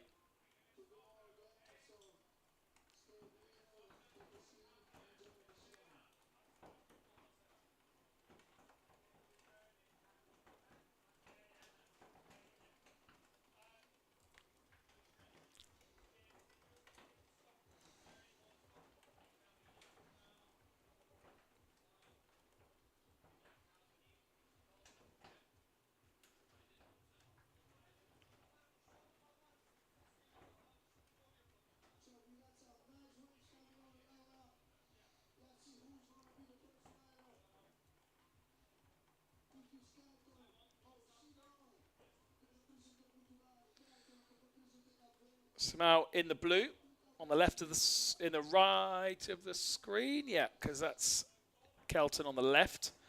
Thought he might be coming in to pick a wave. There is something developing behind him. You can see from the drone shot. And yeah, he is going to be dropping in. So this 4th wave here for Kelton Lopez. And let's see how he gets on. Stands tall, now drops in. Boom, gets on that back edge. Good first turn from the local. Drops that back knee to try and get low as possible. A nice surf position. And that's more intense as well than we saw from his earlier runs. The beach also being energized by the MC out the door. Good complete turns from Kelton, getting right to the top of the wave. And he finishes off in the drink, but definitely should be a better score from the local Capverdian there. And look at the sets coming in. Where on earth is Simao? Must be in there somewhere because that's a beautiful set. Here he is.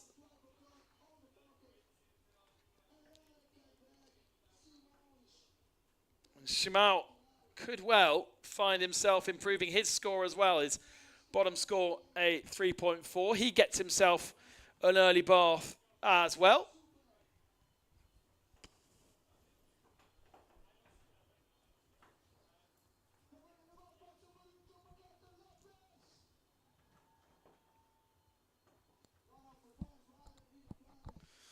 Kelton Lopez heads himself back out into the water, waiting on the judges' scores for that last one.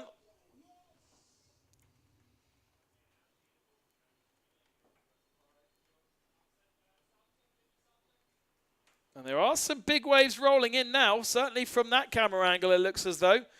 But certainly Kelton not in the right place to take advantage of them.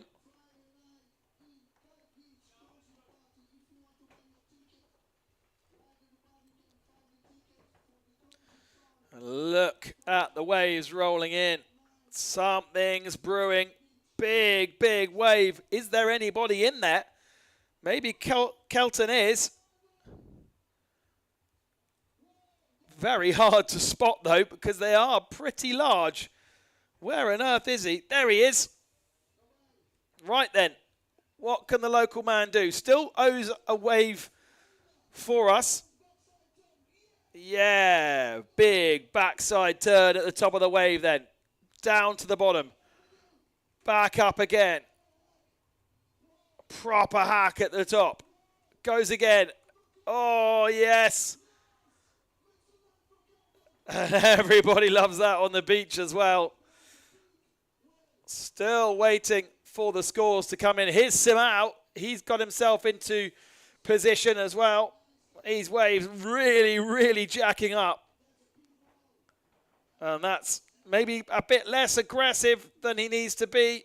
A little bit more carvy. But Simao also gets himself out of it. Waiting on those scores now to come through. 2 waves owed to us from the judges. Right, let's turn our attention back to the women's final. History in the making here. 3 separate occasions. Muna White and Capucine. Capucine, congratulations. You are the queen of Cape Verde, #1 on top of the podium. Oh man, it feels so good. I can't realize this has been the event I wanted to win since forever, since I started kiteboarding. And it's the event that took me the longest to win. But finally I made it, and I'm just so grateful to be here, to have ridden these waves. And for the people who helped me get here, it wasn't a job I did alone. And yeah, they did pretty good as well. That is the best I've ever seen you surf. I mean, you've been here a couple of months. I know how much it means for you to win this event and winning it with style. But of course, Muna White has been a role model of you. She has definitely pushed you to the next level. Of course, I think I will never have this level if she didn't exist, and if she didn't have this level. She's been my role model since forever. Her style is amazing. Her turns, everything is amazing, and I wanted to ride like her, and I wanted to beat her in a final, and I did it, and she definitely pushed me to get to the level I am today. So yeah, thank you, Muna. Well, there you go, as they would say, incroyable, allez le bleu, allez la France, get yourself to the podium as we are about to start. Congratulations one more time. Thank you, guys. Capucine Delanois, Cape Verde winner. Awful French there from Joe, but the enthusiasm and the happiness very, very clear from Capucine Delanois. All that work has absolutely paid off, and it sets her up for a great 2025. Back to this battle. It's an intense battle because that last wave from Kelton Lopez, a 6.8, playing a 7.2 for Shimao. So big scores on the board for both of our athletes out on the water. A 7.2 score for the latest wave for Shimao. We saw that one. The water now completely flat. And it may well be that with 7 minutes remaining, there isn't another set rolling in. Got to take advantage where you can. Cruising in, Kelton Lopez.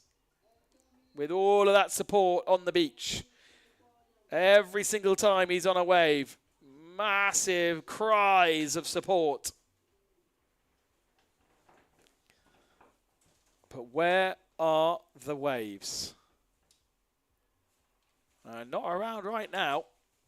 We've just had a big set and decent scores from the two of them. And you can't expect a set wave every 5 minutes. So you have to be patient. Unfortunately, though, as time ticks by, a reminder that we have already eliminated one Cape Verdean in Titi Lopez. And now in Heat 3, Kelton has the possibility of improving for sure, because a 4.77 is his backup score, but he does need to get himself another 6.7, 6.8. He needs to repeat what he did earlier on to have a chance of moving through to the next round. And I can tell you what, mate, the vibes on the beach are high. A, because the Cape Verde is in the water, and also because we have just seen that grand final. Capucine Delanois just taking out Muna White for the first time in her career. And a very, very happy French athlete right now, as she knows she is the new queen of Cape Verde. There you can see her walking away over as we're going to be doing our beach podium. First position is going to be Capucine Delanois, second place, Muna White, third place, Camille Lasserang, and fourth place for Serena Lu. So congratulations to all those athletes. But here now, Kelton dropping in. What's he got? Nice, big, pushy backside turn. Drops down. Style, crouching it. A lot of speed. Big, can he get it again? Yes, he does. This is very, very powerful from the Cape Verdean. Oh, but goes down. Simao also losing his feet. So both of these athletes, is that going to be enough? What's the difference in between them? We've got about 2 points in between them. Carlton needs to improve on that backup of a 477. Is he going to do that? Yeah, we will soon find out. He basically needs a 7 or a 6.8, which is what he's managed to do before. True. Very true. But maybe that was the opportunity, those little waves set. Yeah, that was a nice set wave as well. And with 4 minutes on the clock, we haven't been seeing too much come through. Just coming up on quarter to 6 in the afternoon as we are closing out the second day. It has been a long day of competition, mate. Well, we've closed another one out with the women's in good, strong conditions. Yes, there was a bit of a lull in the between, but that will make a beautiful highlights package when you get rid of the middle bit.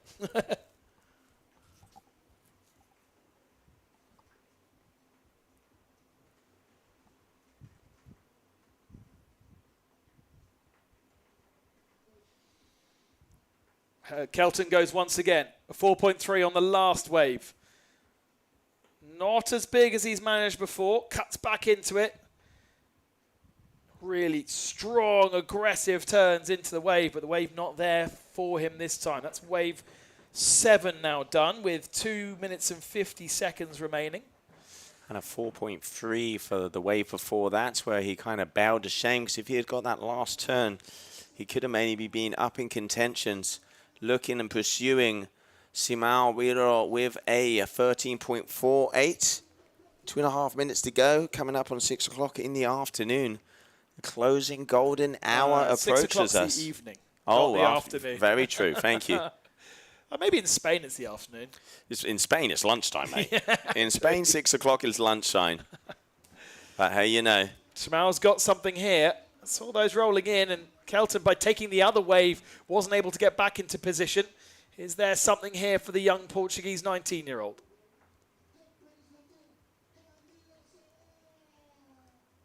No. Dropping out of that one, nope. So unfortunately, that is not going to be any improvement on his scores. Kelton, here we go. Oh, big, powerful hack. Can he drop? He does. Does he keep it together? Yes, he does. Oh! Nice one-hit wonder. But it goes out. Not quite sure how he managed to hold on to that one. I do love his mugshot where he has a full afro. And then you look at his, he's obviously shaving that off up before. So new look, new style, maybe a little bit more aerodynamic.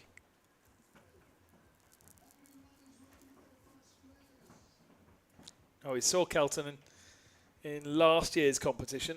Maybe it's a photo that's been reused from last year.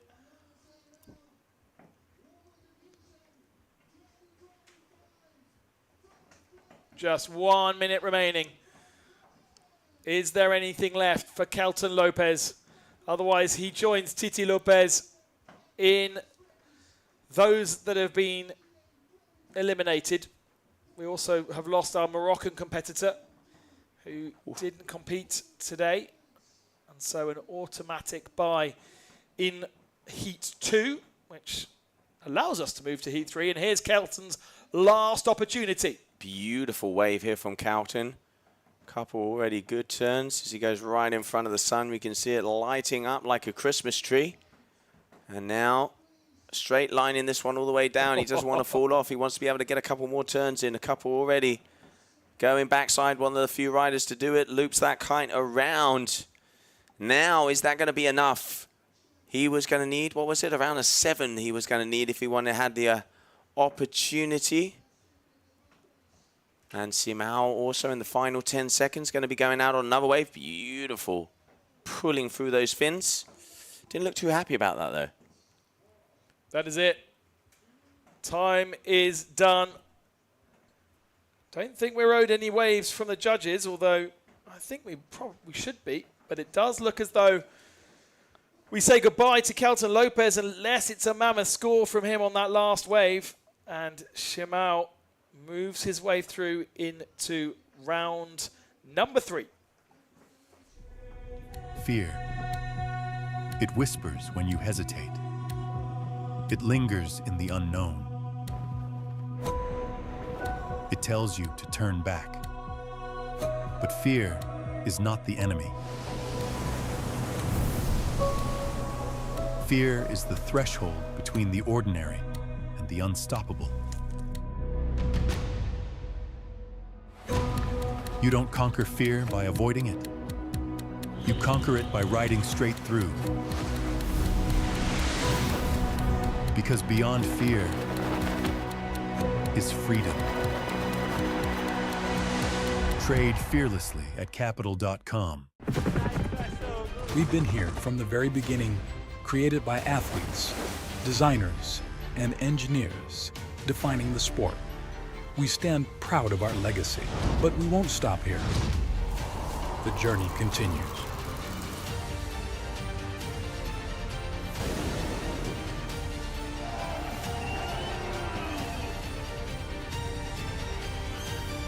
This is Duotone.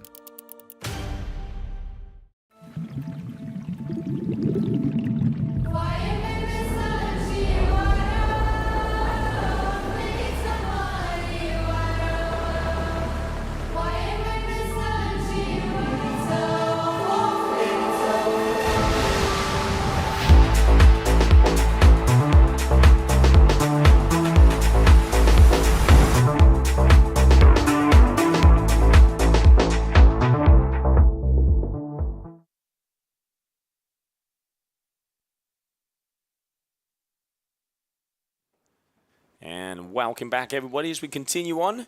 Just waiting for confirmations on those scores. Let me hit the old refresh here to see if it was Simao. And yes, it was. Simao Miro is making his way through, and coming up next in Nathaniel Barros, the younger brother of the Barros brothers, up against Woodley Hall from Australia. Aussie, Aussie, Aussie.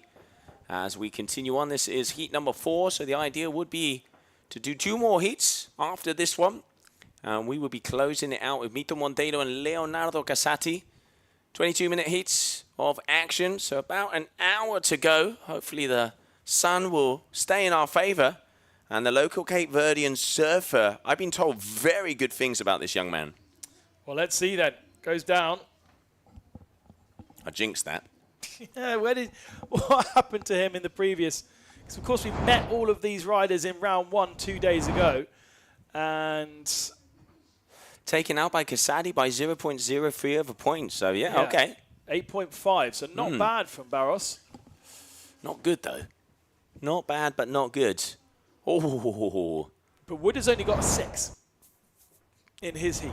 Yep. So could be a competitive one here. 2 Cape Verdeans eliminated in heats 1 and 3. Very true. We've still got Arsenio Diaz and Mitu Montero and Jordi Sakta to come in round 2. We don't have any Cape Verdeans flying the flag in round 3, although of course Ayrton Cosolino is in there as well, and Hendrik Lopez. So we don't want to lose all of them, that's for sure. We do have Mitu Montero coming up, in theory, as our last heat.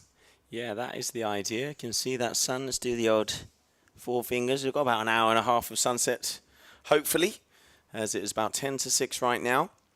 22-minute heats. And at the moment, let's have a look at those scores. So Barros, 3.7. Hall with 3.20. Sets are a little far and few between out there so far. And we just saw Capucine Delanois win here at this Cape Verdean event. As she said on the interview, she's been wanting to win, and this has been the hardest one to win. So big congratulations to her taking that first place here in Cape Verde.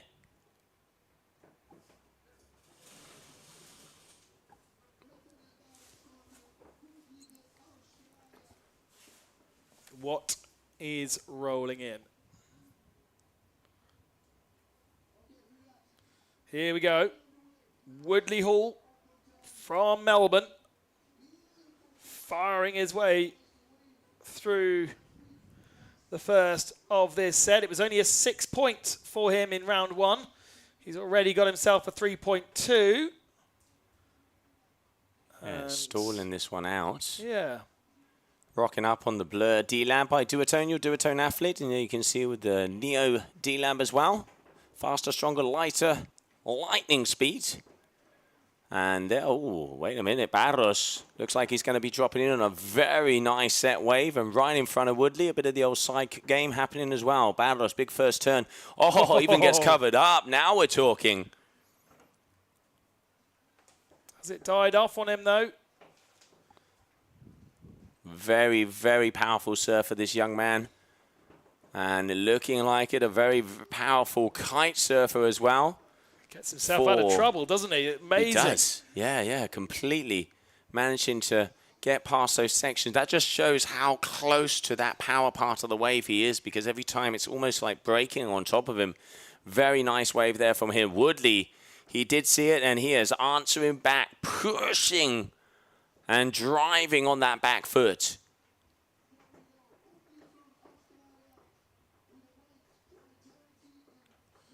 Very, very strong from both of our competitors in this fourth heat. Plenty of people on the beach watching on as the sun starts to set. There they all are. And all of the army. The tourists on their quad tour. This is almost like their Casa de Papel. Yeah, isn't it? There's a couple of rollers coming in there on the left of shot, but perhaps not quite in the right position. Our two competitors, Barros with a 5.8 score, Woodley with a 4.2 from that last set of waves. And still waiting for that last score to drop as well. Ah, okay. That was a better wave for Woodley, as I would have thought. So should be an improvement in these early stages of round four. We're doing 22-minute heats, so plenty of opportunity for waves.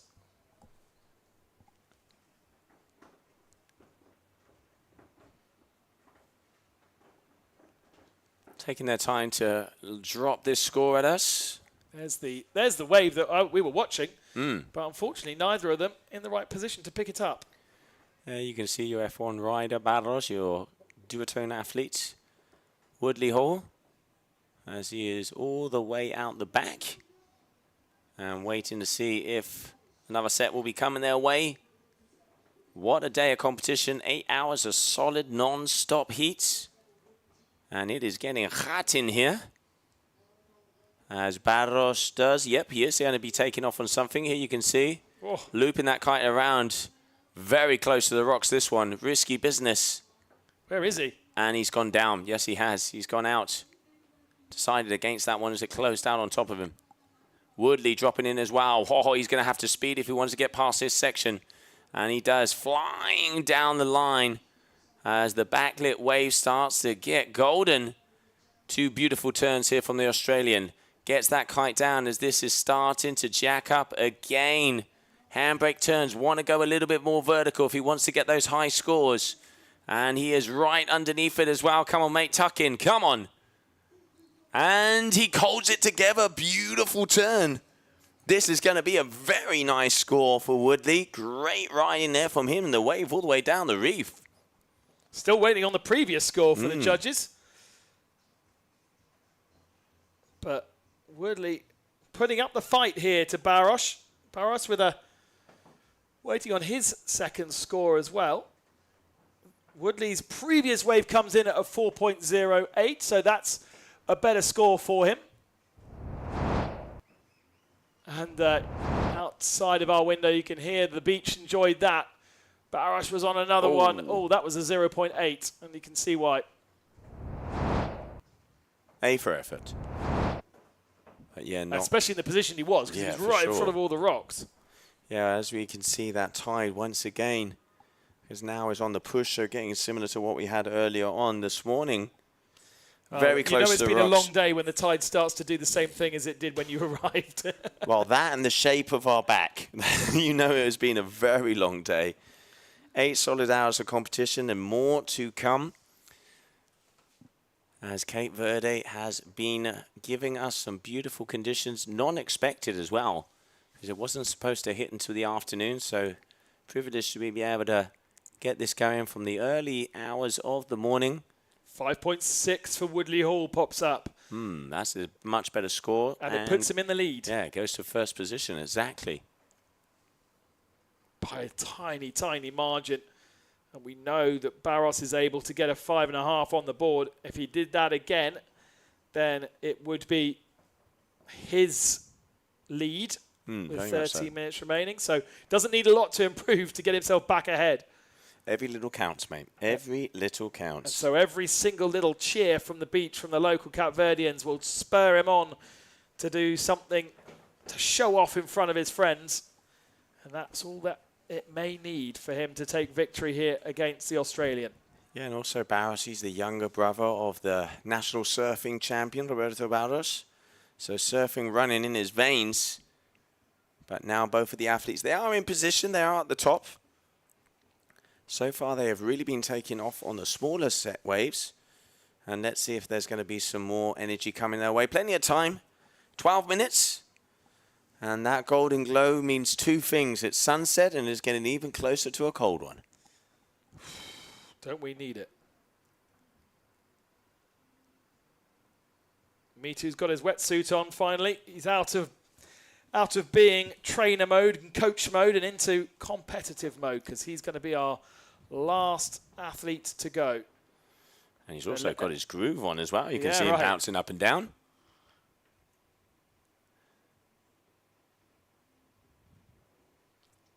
What's the cutoff point? When race director decides against it, or does he have a rule against the sun or something? Well, basically, when the judges can't see what is happening out on the water. Can't see. Okay. That is definitely going to be a cutoff point. I mean, obviously, as the cameras, as you mentioned before as well, as soon as we can't see it, we'll be getting to that cutoff point. But as conditions looking like tomorrow is going to be the big day and possibility the only left day of a big swell, the idea is to push on as far as possible. That also means that we'll be finishing a little bit earlier tomorrow.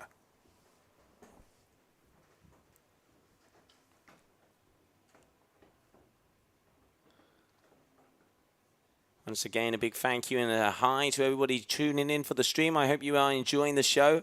Anything you want to mention, anything you want to know about our athletes or the competition, make sure to drop it in on the comments. We'll try and get that back to you as soon as possible. But talking about dropping in Barros, beautiful wave. Again, little tuck up, little cover as he comes on.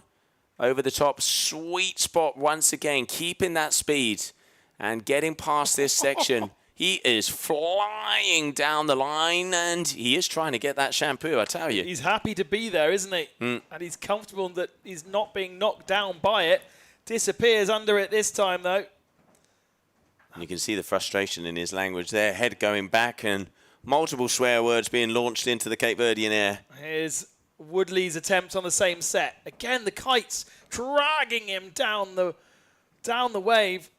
It makes even more of an effort to get those turns in. Those are two nice turns from the Australian from Melbourne. And breaks it out a little bit now. Needs to do his hair. Oh, he's going for the bow. Does he come out? Yes, he does. Now we are talking. And I know that horn was James Carew giving the Aussie a little bit of motivation. Yes, Wooders. Now that is what we want to see. Mixing it up. And the sets are rolling in. They're they're going early on the sets, but actually there's 4 or 5 waves per set. Ah, that was a beauty. Love it.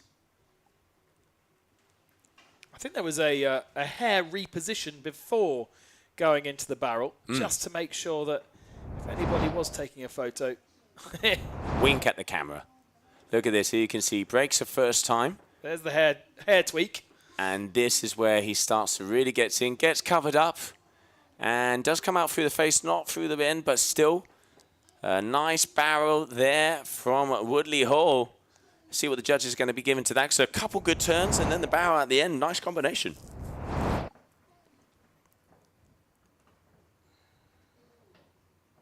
.5 for Barosh. He's improved his score. 6.6 for Woodley Hall, though.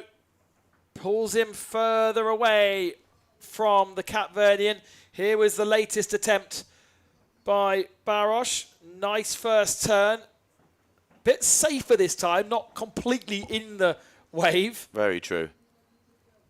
But then only 2 scores. Only 2 turns. And a to be scored. 67 coming up there for Woodley Hall on that last wave. So judges liking what they see, and that takes him into the lead. Good move. I tell you what, Jose Luengo's getting the suntan. I'll give him that. 8 minutes to go as we continue on. Heat number 4, round number 2 of the competition.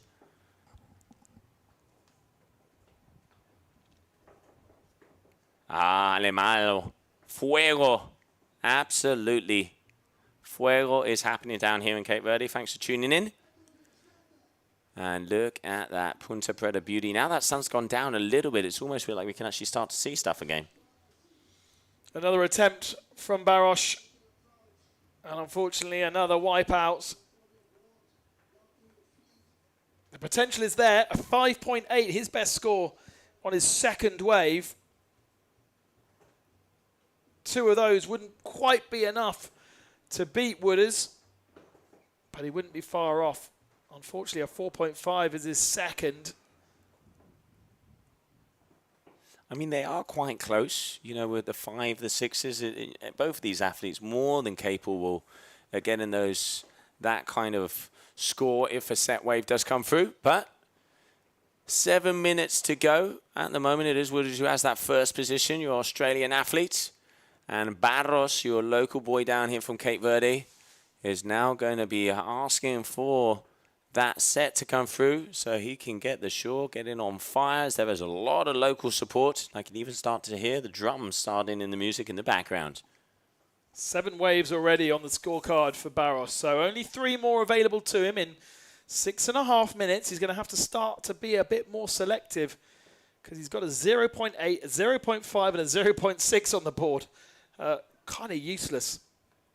The intention, of course, was there to do better. 5 more waves available for Woodley Hall. Sounds like an old people's home. I think it is an old people's home, actually, when I Googled it. Well, he's definitely young enough to not be No, there, I know, isn't he? like, I'm sure it wasn't named after him, no.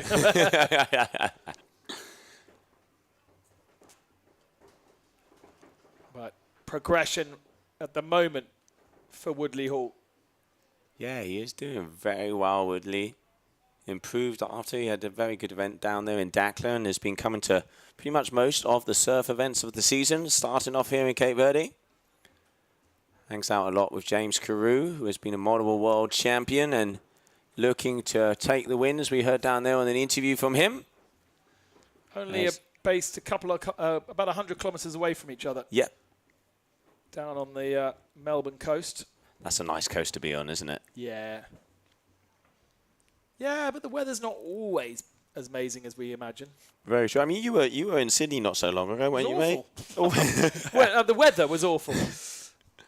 But there was a cyclone pummeling the coast above. That was true. Great surf on Manly Beach, that's for sure. Did you avoid that, or did that hit with you? No, we just got the bad tail of it. Okay. Who was in the drink there? Was that? I think Woodley just dropped the kite as he did a turn. There's absolutely nada at the moment. There is niente, But mate. it's interesting how much more wind there is out where the boats are moored there. Yeah, also as the evening comes in, a lot of times we see the wind shifts a little bit. So I think it's maybe shifted a little bit more north. You can see them a bit more parallel them throughout the afternoon. Yeah, it's definitely not as blowy as it was in the middle of the day, is it? Yeah, the container isn't almost falling over. It's actually just stood still. But we continue on. Hour number 8 here, Cape Verde. And at the moment it is Barros who has a 10.64. But Woodley Hall, the Aussie, has a 12.27. And I know Tribe Karoo is going to be here watching this on the stream. The boy is throwing down. Barros, all right, here we go. Nice power hack to start it off. Good timing there for a second. Going a little 180, sliding that tail, keeping himself high. But this wave definitely not the bigger size that he was looking for. One of the smaller waves, just trying to get some scores. You need to improve over 477. And unless that's a set wave, probably not going to be the highest score, especially when you do that. Ending with a belly flip. So Barros still looking, decided to go against waiting for that set. Woodley, I think he might have had a wave while we were watching Barros. Maybe we can see a replay of that one.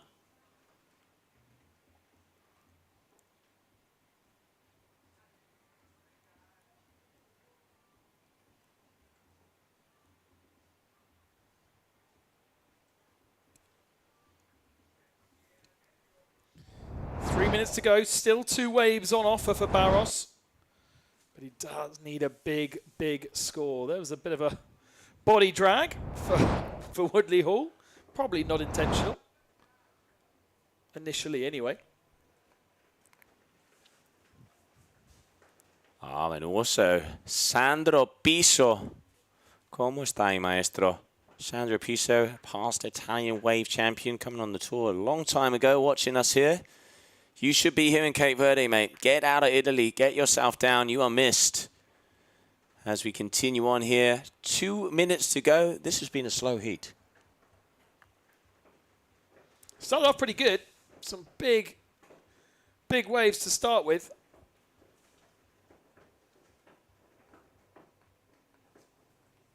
But, and half decent scores. Both above the 10 mark.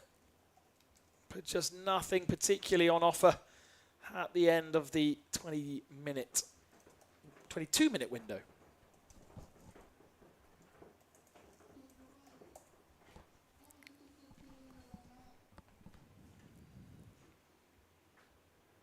And they're definitely, yeah, you are right, Ben. They are really starting to swoop that kite around, as it does look like the wind is fluking out the back there. Looks a bit dead just exactly where they are, doesn't it? Yeah, it does. You can see those kind of glassy patches. There's still wind because you can see off of the back of the wave. But yeah, they are way up on the corner as well because that was a left. So they are almost completely as where Punta Preta starts. All right, Woodley, here we go. This is looking like a nice wave. He has the speed, dropping in, powering through that first section. And unfortunately, no, goes down. Broke right on top of it, didn't he? Wasn't quite far enough ahead. As you said, they were really high in the competition area. And a little bit too high for that wave. So breaks on top of him and knocks him down. With that being the last wave, presumably for Woodley Hall, one last offering for Barros to continue in this competition. He does have something behind him. What can he do with it? He needs a 6-7, 6-5. Oh, no. No. And that is game over, I'm afraid. Yep, I agree. You know that Game Boy noise where when it says game over and the Game Boy goes doo-doo. Something like that, sadly. Now that has been a minute. Old school. That has been a old minute. That has definitely been a minute. You're of that generation too, I am. right? No, absolutely. 39, mate. I was about to go did, but that was Mario Bros. Yeah. But yeah, so Barros did get on this wave, but he needs it to be a beaut if he wants to have an opportunity of getting past, as he is going to be closing that out. I don't think that is going to be enough, but we are going to have to wait for scores in. But while we do, more action coming our way as also Woodley Hall grabbing on a little inside roller as we continue on with the second day of your GKA Kite-Surf World Cup Punta Preta.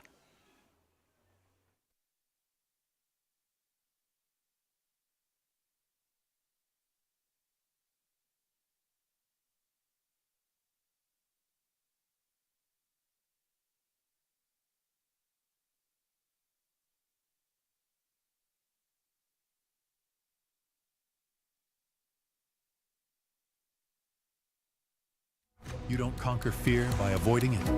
You conquer it by riding straight through. Because beyond fear is freedom. Trade fearlessly at capital.com.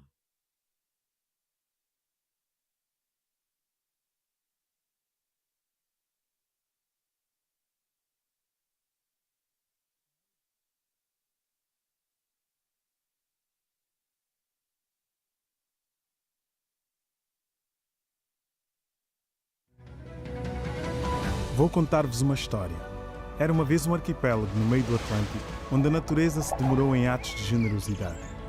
Cabo Verde, terra onde nos temos de demorar, onde cada viagem é mais importante que o destino final, onde as experiências nos surpreendem a cada momento. Um país que fica para sempre no nosso coração. Cabo Verde, do coração. Investir em energia solar. Go Green Go Salvilas. A energia solar com baterias permite-lhe uma poupança de 80% na sua fatura energética. Tempo de retorno do seu investimento é de 3 a 4 anos. Quer esteja a tentar poupar nos custos dos serviços públicos da sua empresa ou esteja interessado para instalações de painéis solares e baterias em todo o território de Cabo Verde. Visite o nosso showroom e armazém para orientação pessoal em Santa Maria, Sal, Cabo Verde. Go Green Go Salvilas. Bolsa Atleta. Através do Bolsa Atleta, consegui que a sapatilha bicos, que agora todo atleta a nível mundial tenta usar em competições internacionais, quase ao pé de igualdade daqueles atletas de alto rendimento. Depois que consegui bolsa, para simplesmente de preocupa com a questão financeira e começa a dedicar muito mais a treinos e minha preocupação fica competição, treinos e desenvolvimento pessoal. Então aquele bolsa ali tem uma importância imensa para mim. Eu passo a dificuldade para morrer, me de Ruber arriba, nunca tenho trabalho fixo, minha trabalho um dia sim, um dia não.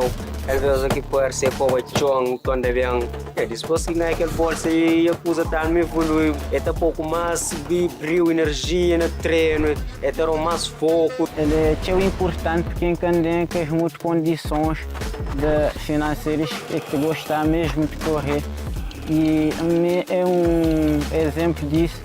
Tem que mostrar aos jovens que conseguir realizar essas sonhos em realidade. Candidatos em idj.cv até 20 de janeiro. Boa tarde, good afternoon or good evening.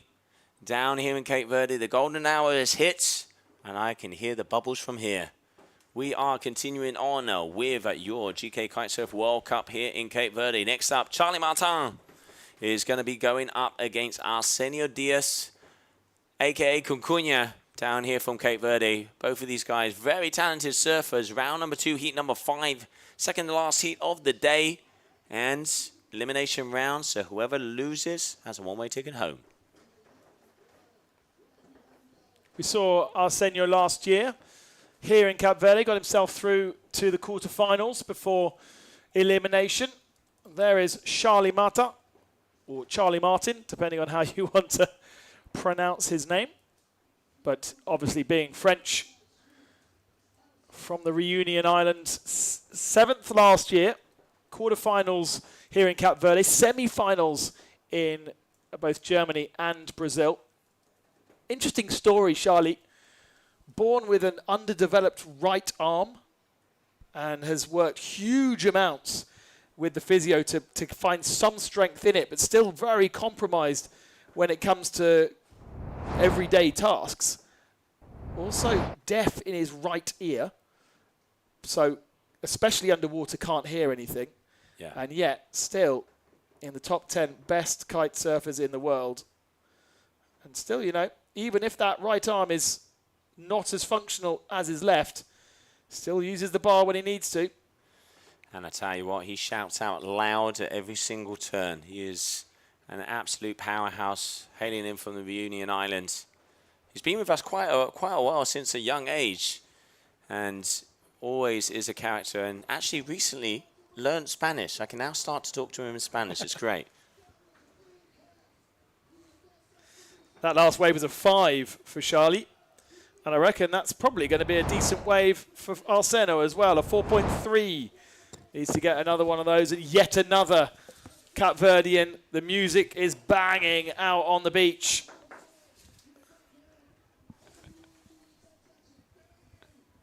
And the local MC absolutely loving Arsenio's run there. Big smile on his face too. So he was happy with his run. And that's going to be 2 decent scores for him. I mean, local crowd, you've got your buddies, your friends, the girls, the guys sitting out here on the beach. They are getting that party going. You can hear the music. It's his home break. I mean, who wouldn't be excited out there on the water? And just one other person to distract you. Otherwise, you have the wave to yourself. There's the run from the beginning. Again, another backside rider. We saw Kelton doing the same thing. Beautiful first turn. Very much so. Then having to scamper away from the break there. Yeah, really letting that tail loose, looking over his shoulder. Him and Kelton, the only 2 backside riders we've actually seen here. Look at that, pushing on that back foot, getting that golden spray all the way along. And this is a beauty. 5.13, so good start. And a 5.03 for Charlie Martin. So similar scores for both of them, but Arsenio with 2 already up there on the board.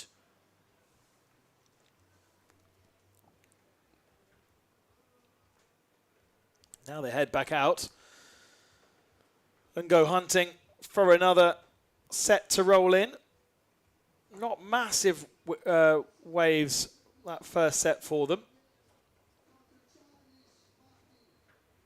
Something to play with though. Charlie needs another of those 5s because that first attempt was a bit of a nothing wave. That was 0.5 score. You can see. There we go, there was something. Yeah, nice set coming in. Charlie dropping in on a drifter. Oh, off the top. Eee! Going a little bit too high there. And again, that's going to be another 0-point-something score. But the sets continue and brings Arsenio another opportunity. Yeah, drops in, switches the feet. All right, here we go. I can hear the MC getting louder with every turn. Arsenio Diaz drops in. Boom! Big hack off the top. Comes in again. Crouches out. Looking for that section. Up and away. And another very good. Already pushing as hard as he can. Wants to get past the foam ball. A little bit too far out in front. And he's going to be hitting this one smack on in front of the sunset. Great surfing here from the Cape Verdean. Difficult with being backside to actually spot where he needs to be. That's the thing. He's not an owl. He can't get his head all the way around. And if he turned to the left, he would just be, the whole body would be twisting in the wrong direction. So there's one of many disadvantages of being backside. And the sets are now rolling in. Look at them. Lined up. Lines are stacking across the horizon. And look at that with the beautiful golden sun.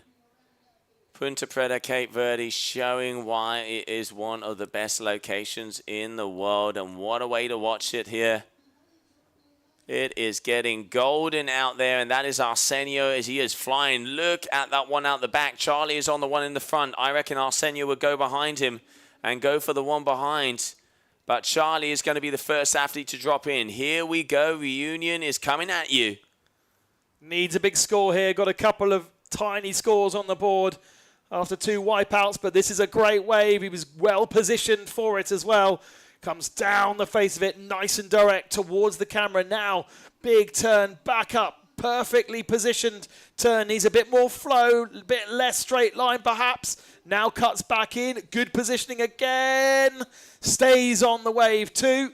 Now another one of those, Charlie. Yes, but does he get wiped out? No, he stays on the board. The judges will like that. Oh, and he drops it in the easiest of the positions after being hit by the wave. Just the bottom turn takes him down. And Arsenio was out there too. Yeah, Arsenio looks like he had a wave as well, but now changing it up here, he's going to be coming into the shore to get himself back into position. But Charlie didn't quite have as much speed. Look at this big outside wave from Arsenio. Beautiful set for both of these athletes. Solid positioning there for him. And timing this one pretty much perfect. But here having to straight line it. So Charlie with a few more turns than Arsenio. I'm going to say a little bit more size in Arsenio's wave. Yeah, but it didn't open up for him and didn't give him too many opportunities.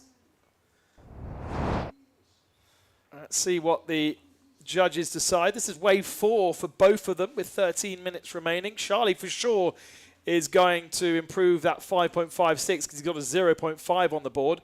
Arsenio's got a 5 and a 6 already, so may not see an improvement from him. Yeah, I don't think we will because that set, like you said, didn't open up too much for him. 13 minutes on the old clock. Waiting for both of those scores of that last encounter in between these two athletes.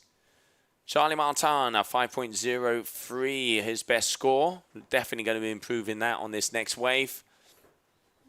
But, I mean, it is getting beautiful out there as that sun is starting to set on the second day of competition, and it is getting very hard to continue on. I can see Juan Antonio coming just across the live booth as we're going to have a word because those cameras are starting to have a hard time looking at the competitors. Arsenio looks over his shoulder. Is there anything lining up behind him? Goes back out again. Still waiting on the scores from those last waves from our judges. That hamster is very, very tired after a big day's action. The hamster that powers the system that, yeah. Needs another carrot, that boy, mate. Yeah, Needs right. another carrot. Give him a Red Bull. Oh, it is definitely getting to the final moments of the day. We have crowned our new champion, Capucine Delanois, Halle Le Bleu, La France. She has having that first place, and we're waiting for the Wheel of Death to come in. And a 4.83 there for Charlie Martin and a 5.13. So Charlie improving, but not improving enough. And in fact, exactly the same score that Arsenio's already had. So no improvement, equal second best score for him. And Charlie needs to go again. A 9.86 total, plays an 11.7. Only 4 waves each. 10 minutes remaining.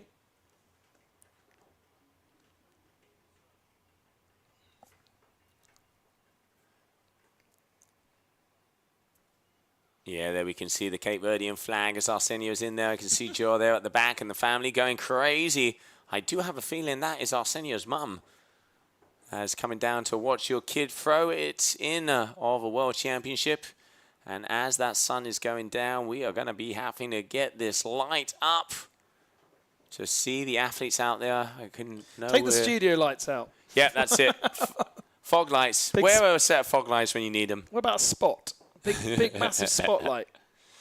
10 minutes ago in this heat, the idea is to do one more in that round number 2 where we have Mitu coming out onto the water. And you wait until you hear the crowd when this boy does some turns. Arsenio Diaz dropping in on yet another set wave. Here we go. No, decides against it. All right. Lined himself up for it. Look at the way that the wind catches. Gets himself scampering out the way of Charlie Marta.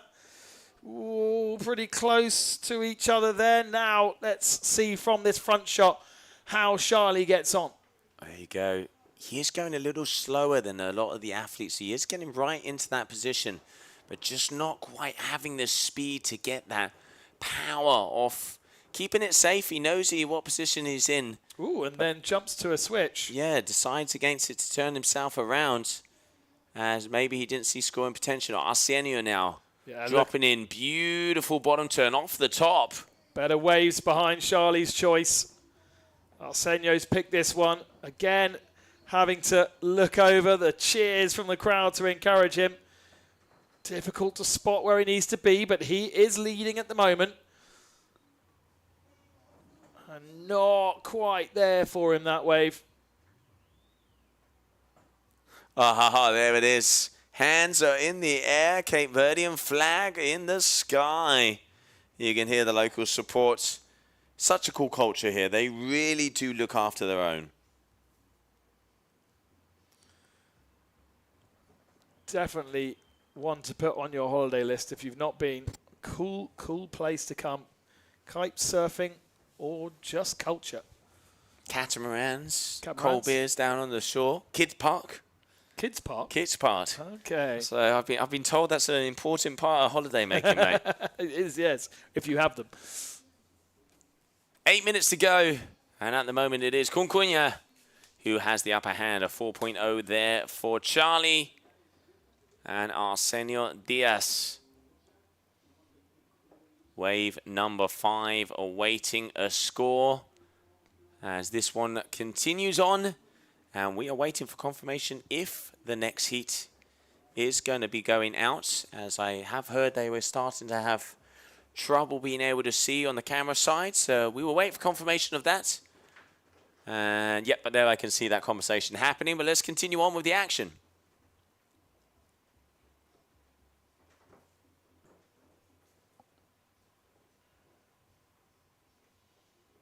Not a lot of action at the moment. No, it is a dull moment. As soon as you hear that drum roll, as soon as you hear the Cape Verdean drums, that's when you know something's happening. And by the looks of it, when that little blonde girl gets up on her feet, it means that there's going to be something happening. She's going to be our MVP of the crowd today. There is Arsenio heading back towards the shore. As you see, pretty choppy underfoot, but at this moment in time, not much developing behind him. It's Charlie that needs the wave. Thumbs up from the audience, thumbs up from the spectators. Just getting himself a little bit of news as to where he is. 11.7, plays 9.8. So Charlie doesn't need a huge amount. A 6 would do it for Charlie.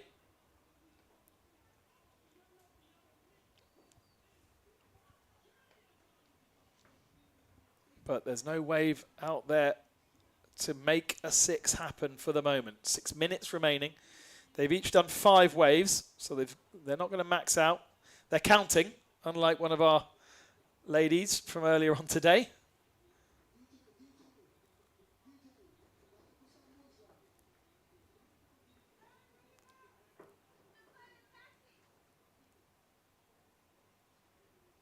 And yeah, just heading off into the sunset. Good evening and good night.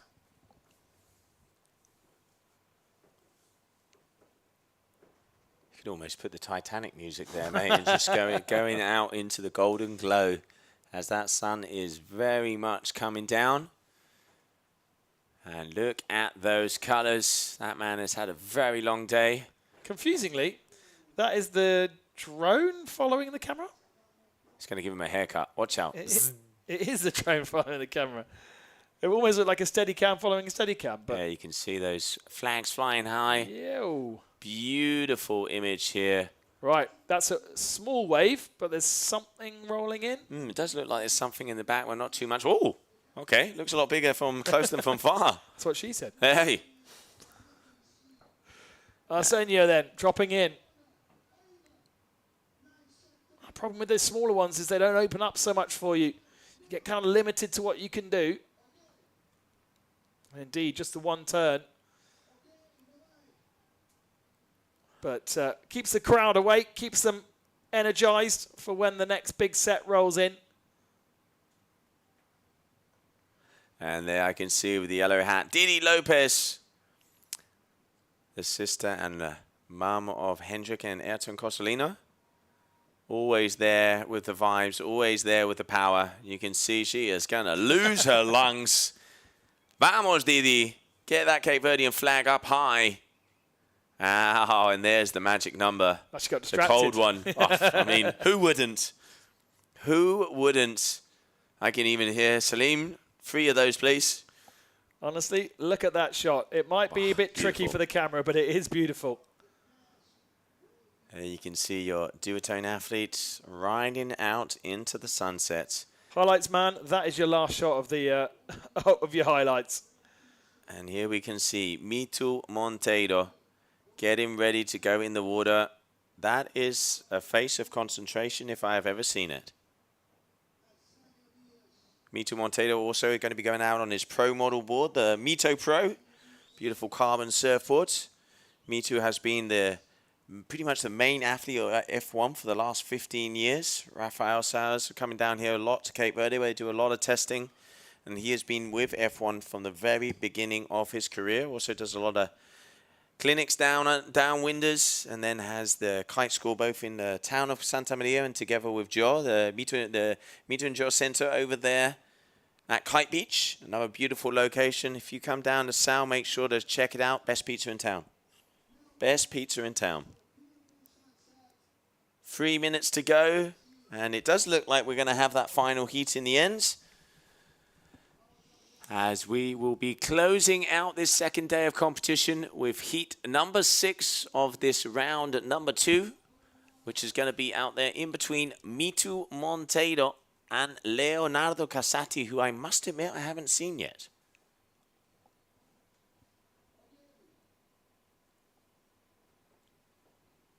Two and a half minutes remaining. Charlie Martin desperate to get another score on the board. Surely he can get a better score than a 4.8. Here he goes. It's not the big set waves that we've seen. And, oh, can he get out of there? He can. Now he needs to link up a few more turns with the wave, but the wave's disappeared on him. It's starting to get to that tricky conditions again. We've had such good conditions in the middle of the day, but this feels a bit more like it did this time 2 nights ago, where we were really waiting and hunting for the sets to come in. Yeah, and also getting very close to the rocks as that tide is coming up. Let's not forget it was low tide is almost among us. And that means that we are going to start to be pushing along. What a day, 90 seconds to go. As one more heat. This is going to be, by the looks of it, the final one.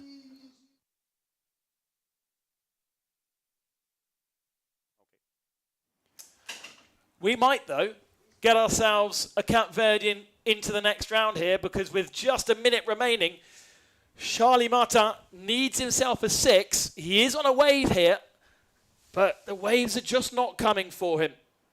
Definitely died off in this last 20 minutes to half an hour. We've had some really, really good conditions throughout the day, but this last heat is a bit of a struggle. Yeah, and we have just had confirmation by Juan Antonio that this is the final heat of the day. So Mito Monteiro will not be going into the water due to the fact that the judges are having a hard time seeing what is happening. So it is going to be called. So this is going to be the final heat of the day with 30 seconds to go. Arsenio at the moment definitely in the driving seat. And I tell you what, Ben, I can't see any energy coming towards them. So I have a feeling that unless Charlie Martin can pull a rabbit out of his hat in the next 10 seconds, we're going to see another Cape Verdean advancing through to that round number 3. And what a day it has been. You say another, that'll be the first in the last couple of rounds that we had, because the other ones were all eliminated. And there is the applause. That, I think, is confirmed then. Arsenio Diaz is going through from Heat 5, round 2, into the 3rd round. And he will be the first official Cape Verdean in round 3, which will be happening, we hope, tomorrow. We will see you tomorrow. But what a day's worth of action we've had today.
fear.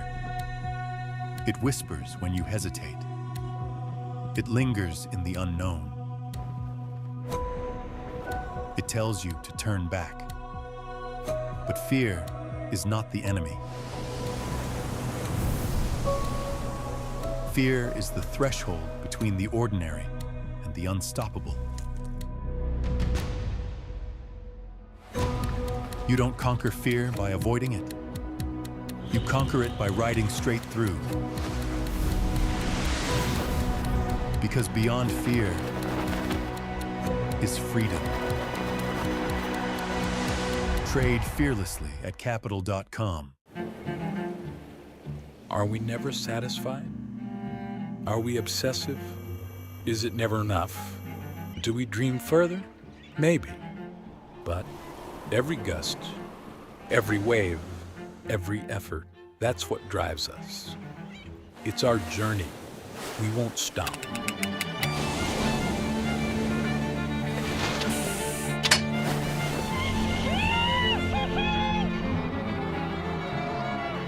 This is Duotone.